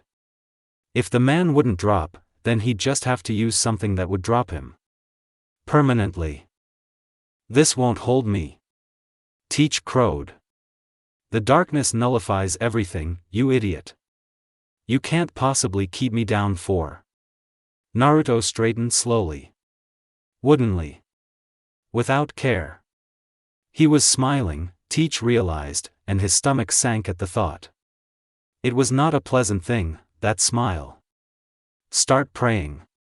Blackbeard blinked. What? I said pray, the blonde repeated quietly, raising his hand and placing it against his mouth. Feel free to pray to your god. Spoilers, I won't be listening. You did not just. Yes. Yes, I did. You. For Itachi. Naruto bit his thumb and thrust a lone finger forward in defiance, darkness shimmering at the tip of his outstretched digit. Nebulous tethers crept into the air around him and shrank inwards, drawing a strange black-red cone of light upon that lone point. As Teach looked on as he watched the blood swirl amidst the rioting flames, this point somehow shrank even further, forming a small sphere of shimmering blood and flame at the tip of the blonde's index finger. It hung there a mere moment more, wavering as though it could not decide whether it wanted to attack his master or simply obliterate the enemy standing before it. This of course changed when Naruto grinned viciously. It was all teeth. Black. Death. The air caught fire as if struck by flint, and a wall of napalm roared towards Blackbeard. As if the world itself had been consumed in an inferno, he felt the humidity spike in the fog, felt the howling pillar of flame hurtle at him with searing fury. Scrambling, he tried to rise, tried to extricate himself from the blade drilling him to the ground, but to no avail. Already he could feel his flesh beginning to warm, stiflingly so. Then came the agony, spiking through his blood, roaring in his ears, obliterating all thought, all sense, all rationality. He could only stare as the rampaging blast snarled forward to consume him. No, he cried. Not like this. I was supposed to win. Not like. Pain roared across his body. Blackness. He might survive, unlike in My Pride is a Hurricane. I like to think he would have lived if not for that bastard. So in short, death to Teach. Slow, agonizing, painful death. And yes, references everywhere. Also, writing Hancock is an absolute treat. She's so entertaining. Men do not fear swords. No, they fear monsters. From a criminally underrated movie. Monsters and Men. Black. Death. The air caught fire as if struck by flint, and a wall of napalm roared towards Blackbeard. As if the world itself had been consumed in an inferno, so too did. He sensed the humidity spike in the fog, felt the howling pillar of flame hurtle toward him with searing fury. Scrambling, he tried to rise, tried to extricate himself from the blade drilling him to the ground, but to no avail. Already he could feel his flesh beginning to warm, stiflingly so. Then came the agony, spiking through his blood, roaring in his ears, obliterating all thought, all sense, all rationality. He could only stare as the rampaging blast snarled forward to consume him. No, he cried. Not like this. I was supposed to win. Not like. Pain roared across his body. Somehow, he managed to rip himself free from the blade, pinning him to the ground and fling up what remained of his hands in vain to swallow the all-consuming inferno with his own power. Yes, that's right, he reminded himself, steeling his body against the assault. The darkness is absolute. I just need to get a hold of that brat again. Surely he could do something. Akin to a starving beast, the hellfire devoured his darkness in a single breath, swarming over both man and element alike with fangs bared. Realizing what was about to transpire, Teach turned to flee, only for the flame to pounce upon his now exposed back. Driven into the ground by the explosive force, he squealed like a struck pig, flailing wildly against the stone. Ringed fingers pawed at the blaze even as it ate away at his flesh, smothering all attempts to stifle its unholy wrath. Rational thought abandoned him. There was no plot, no plan, no grand scheme. Only the aching desire to escape before he burned alive. Surely if he could just... A burning boot crunched down against Blackbeard's side, shattering that thought alongside 3 of his ribs. No, no, no, a hoarse hiss trickled into his ear. You don't get to run. Not after all you've done. Strong hands seized the larger man by his hair and hoisted him upward. Spun him about to face his tormentor even as his body slowly cooked itself from within.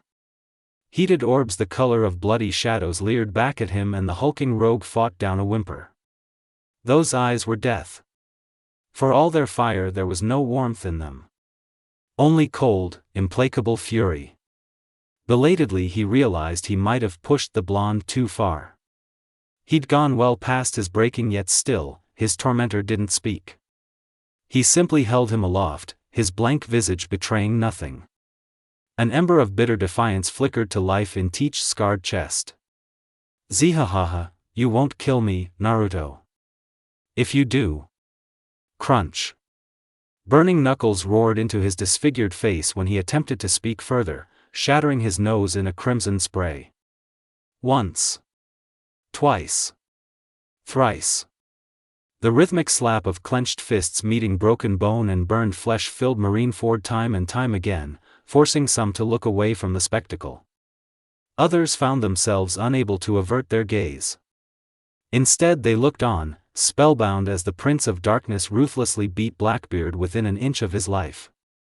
Flinging him to death's own doorstep, the Prince of Darkness stopped short, leaving his foe hanging over the precipice of the abyss.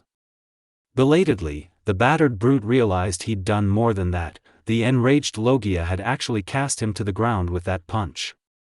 Now's my chance.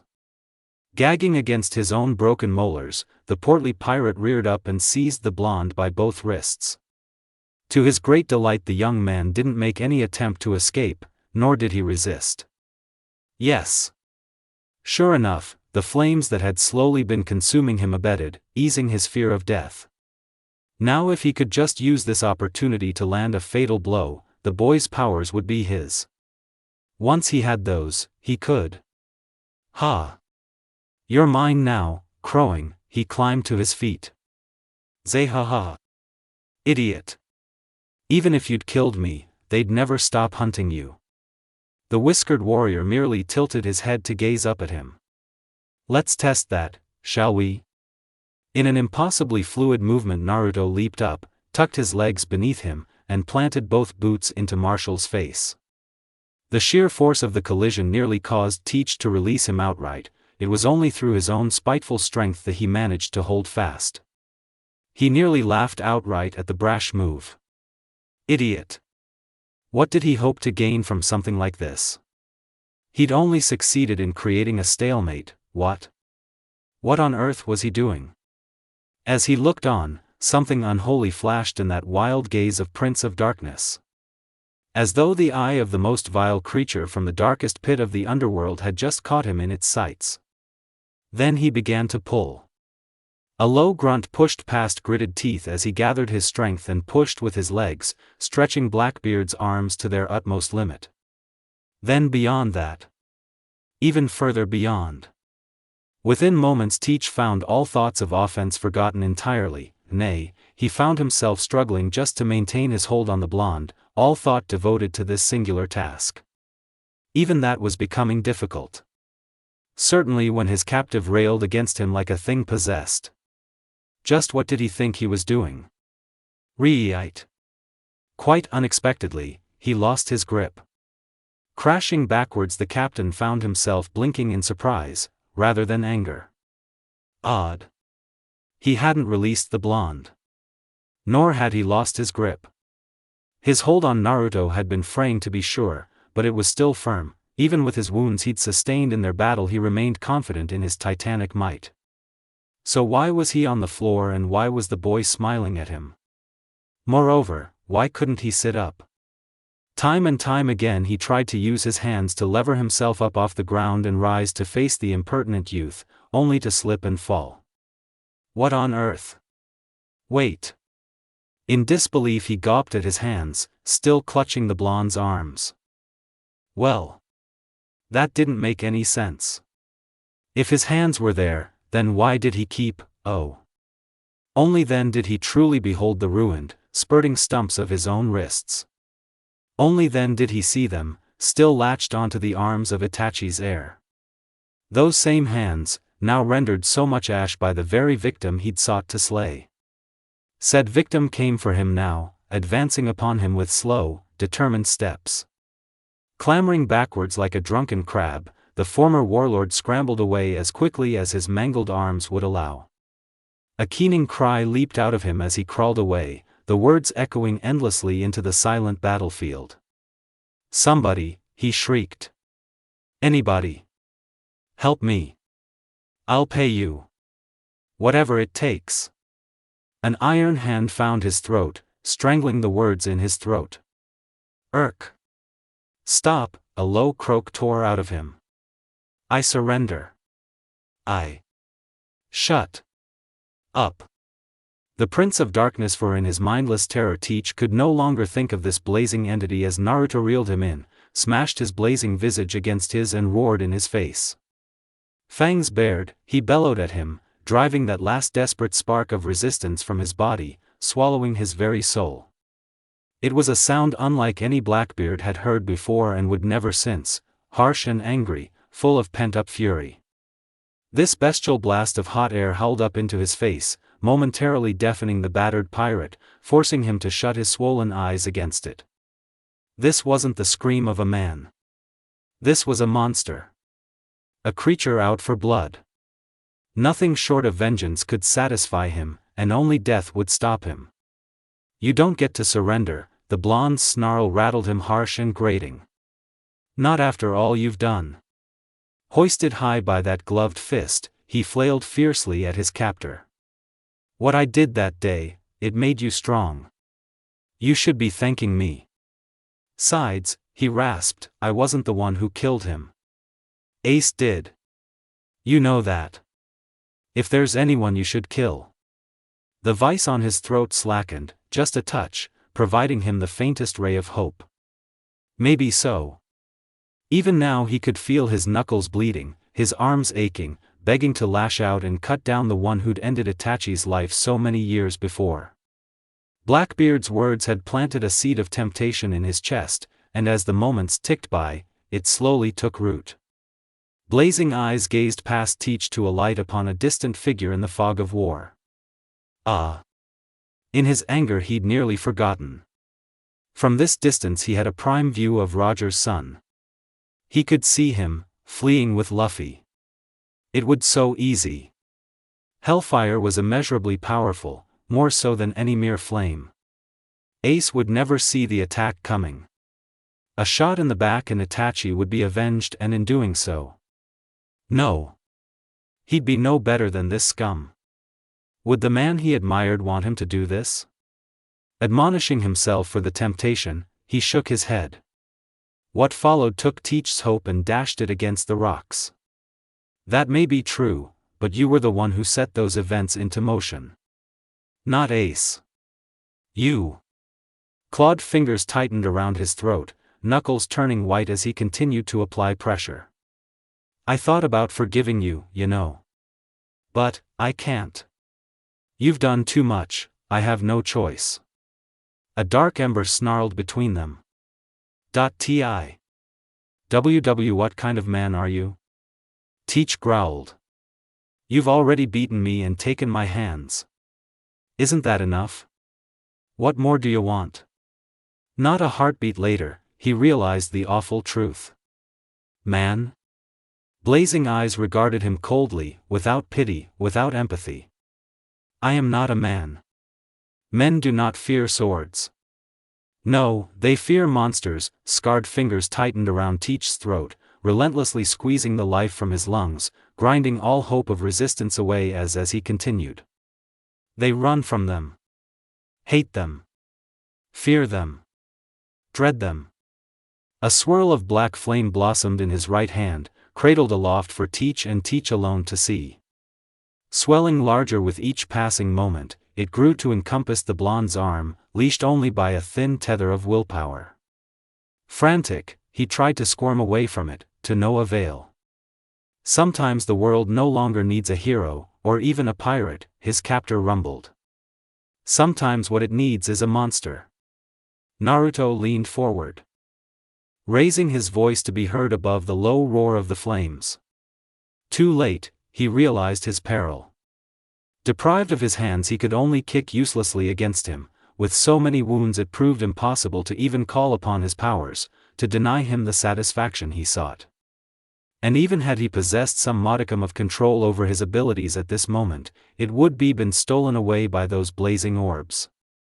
"I am your monster, Teach," Naruto hissed. "You created me. As thanks." Silently, he pressed his hand to the pirate's chest, fingers splayed. With a wordless howl, the flame surged forward. "I give you oblivion." Marshal D. Teach didn't so much burn as he ceased to exist, his body turning to so much ash beneath the raging element. This time when the hellfire struck him, it showed no mercy. The wave of black death flowed up and into his body, eviscerating every fiber of his being, searing through cloth and flesh without pause. Muscle and sinew evaporated. Bone crumbled. Whatever spiteful last words lingering on his tongue withered and died in his throat as the skin peeled from his physical, leaving only a sundered skeleton behind in their place. Soon enough, not even that remained. What cinders lingered found themselves blown away by a strong breeze. "Ashes to ashes," he murmured to himself. "Dust to dust." A small smile alighted upon Naruto's visage. It didn't last long. "There. How's that? All that talk and for what? Now you're dead." Turning to face the charred ground, he felt that smile begin to slip. Soon enough, he found himself scowling. In avenging his brother, he'd done more than alter the fate of the war, he'd deprived himself of his purpose. Having carried a grudge for so long, only to be rid of it, was almost too much to bear. Why was he here? What more was there left for him to do? Worse, the temptation to confront Ace for his part in Itachi's death remained in spite of all he'd done. It lingered like a bad taste in his mouth, casting an ugly shadow over his thoughts. Shame and dismay warred within him. The savagery of Blackbeard's death had momentarily put the war on hold. All eyes were on him, not with respect, but fear. For better or worse, he'd made himself known to the world. Become a wanted man, hated and feared by many. Was his vengeance worth it all in the end? "Hey, Itachi, are you proud of me?" The heavens didn't answer. With that thought, his wounds finally caught up with him and he succumbed to fatigue. His body betrayed him at long last, dropping to a knee despite all demands to stand. Try as he might, it was all he could do just to breathe. After fighting for long without pause, without rest. Naruto. Unbidden, he swayed in place. Hancock? Slender arms seized him from behind even as he pitched backward. Propped him up, lest he fall. Naruto didn't think to struggle, at first. By the time he realized who had come to his rescue, it was already too late. In dismay he tried to break free, only to find himself held fast. No. What was she thinking?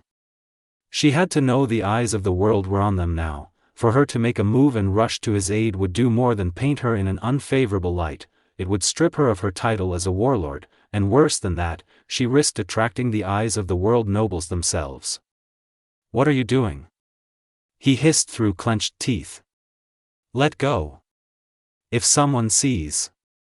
Breathe, beloved, she whispered quickly, urgently in his ear, feigning a struggle even as he grappled with her. He's dead. There's nothing more you can do to him, or he, you. Find purpose in living. Play your part. The eyes of the world are on you, now. I'll be waiting for you. Right. Exhaling softly, he forced himself to growl, to adopt the very guise he so desperately despised. There was no other choice. To show his true face meant exposing their weakness, both hers as well as his own. It was easy enough to fake a blow, to pull his punch and fling her away. For her part, the Empress played her role beautifully. Her pained expression almost made him wonder if he'd genuinely injured her. Were it not for the knowledge that he'd deliberately held back and refrained from the flame, he might have believed her. Grimacing, he spread his arms wide, as though to embrace the heavens themselves. All right, then. Raising his voice to be heard by marine and pirate alike, he spoke to the masses. Now that we've taken care of that, it seems you lot have a choice to make. I think we've all realized this little charade isn't going to get us anywhere. We've killed a few of yours, you've killed a few of ours. So. Sengoku. Let's talk. Well said. In all honesty, the Prince of Darkness was delighted to be upstaged by Shanks. Finale. So. This was how it ended. Not with a bang or a roar, but a pleased sigh. Naruto gazed up at the ceiling of his cabin and exhaled in stoic satisfaction as he folded both arms behind his head. His stitches protested at the movement, but he ignored them. All around him, the world was still. Save the sound of the odd waving slapping the hull of the ship and his own breathing, he couldn't hear a thing. Why, he dared say it was quiet. He liked quiet. Quiet was good. After all the noise and horror and chaos of Marineford, it was bliss itself to finally lay back in a bed and simply relax for a moment. The rest, well, that was just a bonus. HRM. Stop moving. A blonde brow arched. I'm not moving, Boa. You are. Hancock muttered something crass in her sleep and nuzzled her head deeper into the crook of his neck as she held onto him. For his part, Naruto restrained a smile and carefully tilted his head to lay a gentle kiss upon her cheek. Her lips curled in a silent smile and he took a moment to hold her close, to simply bask in the warmth of her naked body spooned against his. They'd done quite a bit of relaxing on the voyage home. All right, fairly more than a bit. Injuries aside, he regretted nothing. And injuries he had aplenty. Beneath the sheets his torso was a mess of bandages and gauze, and nothing else. It was a miracle he'd survived at all. Hancock had called it the devil's luck.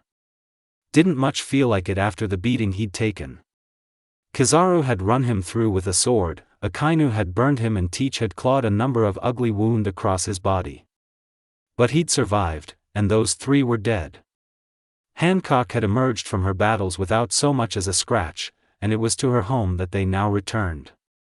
Home, he murmured the word aloud, rolling it on his tongue.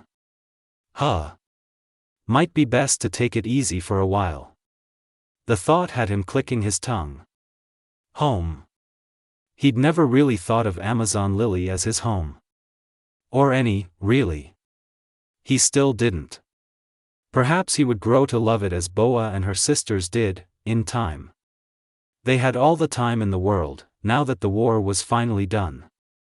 He wasn't fool enough to believe things were finished, but they'd earned themselves a reprieve at the very least, thanks in no small part to Shanks. Like it or not, the war of the best was over. On his end? Rousing success, that. Teach was dead, Ace was alive, and the world government was left with a big honking black eye.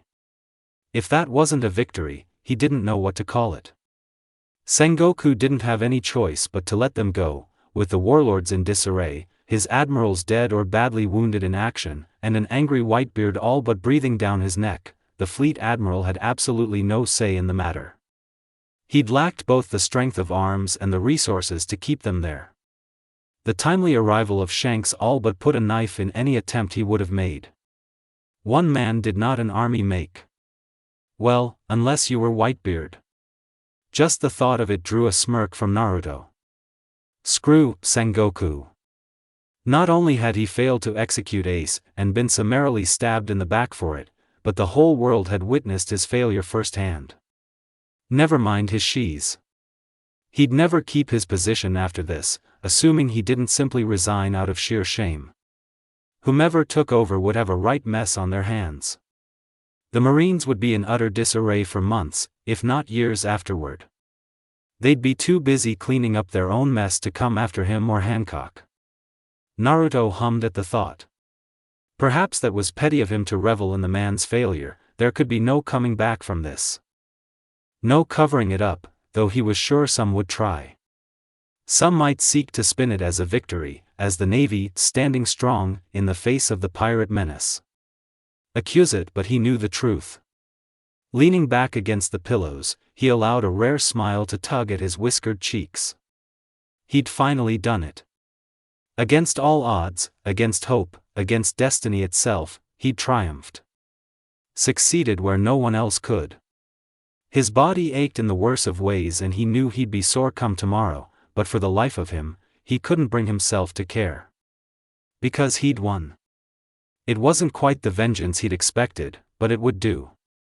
Teach Wad dead, his mentor avenged, and here, at the end of the road, he'd found some semblance of happiness. There was still that faint, simmering need to hash things out with Ace, but he distanced himself from him and Luffy both before he had a chance to act on it. He'd bid them goodbyes and left the brothers to their own devices. It was as much for their own good as it was their own. To be fair, he held no animosity for Straw Hat or any of his crew, but a small part of him would never quite be comfortable in the presence fire first. He wasn't at fault for this. Naruto knew that. They were free to carry on as they always had, to carve their names into history. He was content to let them do just that.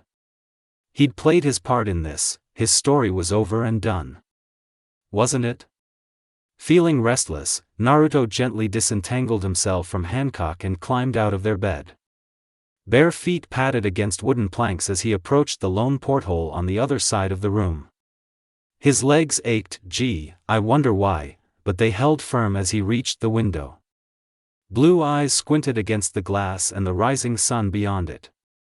Nothing but sea as far as the eye could, well, see. Ha! Here he was, making puns now. Brooke would have cackled at that. Still, he had the feeling they were nearly back at the calm belt now, which meant Amazon Lily couldn't be far off. And from there, what then? He'd no interest in being a pirate, but he was a wanted man all the same. After all he'd said and done, it felt almost anticlimactic to end his journey like this. Which begged the question of what he wanted to do now. Settle down?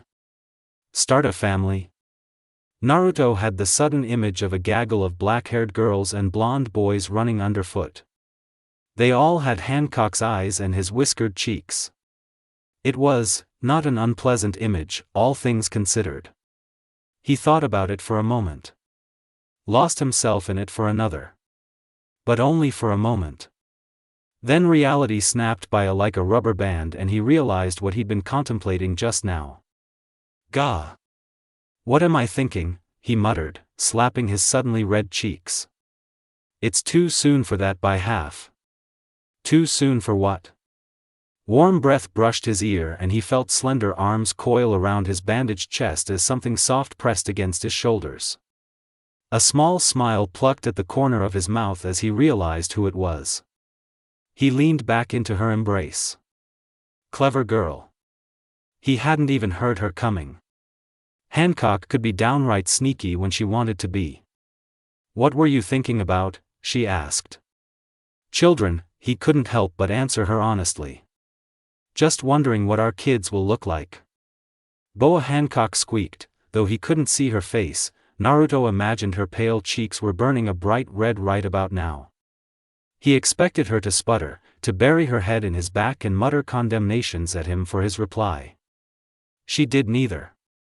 Instead, she planted a soft kiss against his shoulder. Then another. And another. Another still, leaving a warm trail of fire in its wake. The Prince of Darkness twitched, but she kept a firm grasp on him, preventing him from slipping away, from coming about and locking his lips with hers. And then she said it. "I'll give you as many as you desire." Naruto nearly spun around. Wait. Had she just come back to bed then, dear? Her voice crooned in his ear. "I'm cold." Naruto shivered, but this time it was a pleasant one. "What are you, a serpent or something?" "Oh. Snake, am I?" Her arms constricted around his chest at his teasing. "I suppose that makes you my prey." Gods, but that was corny. Naruto gave a rueful chuckle as her lips graced the back of his neck once more, this time drawing a reaction from him. It might sound cliché, but this was nice. He hadn't thought to meet a kindred soul in all this, least of all fall in love, but it had happened all the same and he found himself glad for it. They had all the time in the world to spend together. Hancock wouldn't be a warlord for long after this. Suspicion would doubtlessly fall upon her after her actions in the war. She didn't mind. Neither did he. No matter how the Navy fussed and fought, they wouldn't be able to do anything to her. Whitebeard had taken Amazon Lily under his protection, after all. The world government wouldn't dare move against her island, assuming they could reach it in the first place. Whoa. Hancock yanked him backward to the bed and all his schemes were forgotten. Her mouth melded with his as she wrapped a long leg around his waist and drew him close, hips grinding against his in silent need. Naruto grunted in surprise, but made no move to resist as she climbed atop him. A pale hand pulled her dark hair back, sending it spilling down her shoulders. The rising sun danced off those ebony tresses, framing her head like a halo, and once again, he found himself struck by the sight of her. She took him in easily as she began to rock against him, and the sight did marvelous things to her full breasts. But it was her eyes that held him. "Thank you," Hancock said suddenly. "For saving me." Naruto blinked, briefly taken aback by those words as he gazed up at her. "You saved yourself." "No. I didn't." Her lips closed on his again, muffling his protest before he could speak it. "If not for you, I never would have changed. I'm so glad I met you," she purred the words between frantic kisses, hot and heated. "I love you, beloved. My beloved. Mine, mine, mine. No one else can have you." This was not the ending he had fought for, nor the one he'd expected, but he accepted it all the same.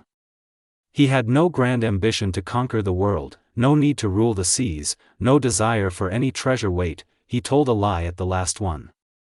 Hancock was all the treasure he needed. Here, at last, he felt true peace. Tangled up in the arms of this beautiful woman, his soulmate, Naruto let out a small sigh and an unseen weight fled from his shoulders. Then he surged up with a snarl and returned her affections tenfold. Hancock's delighted cries echoed through the cabin. The end.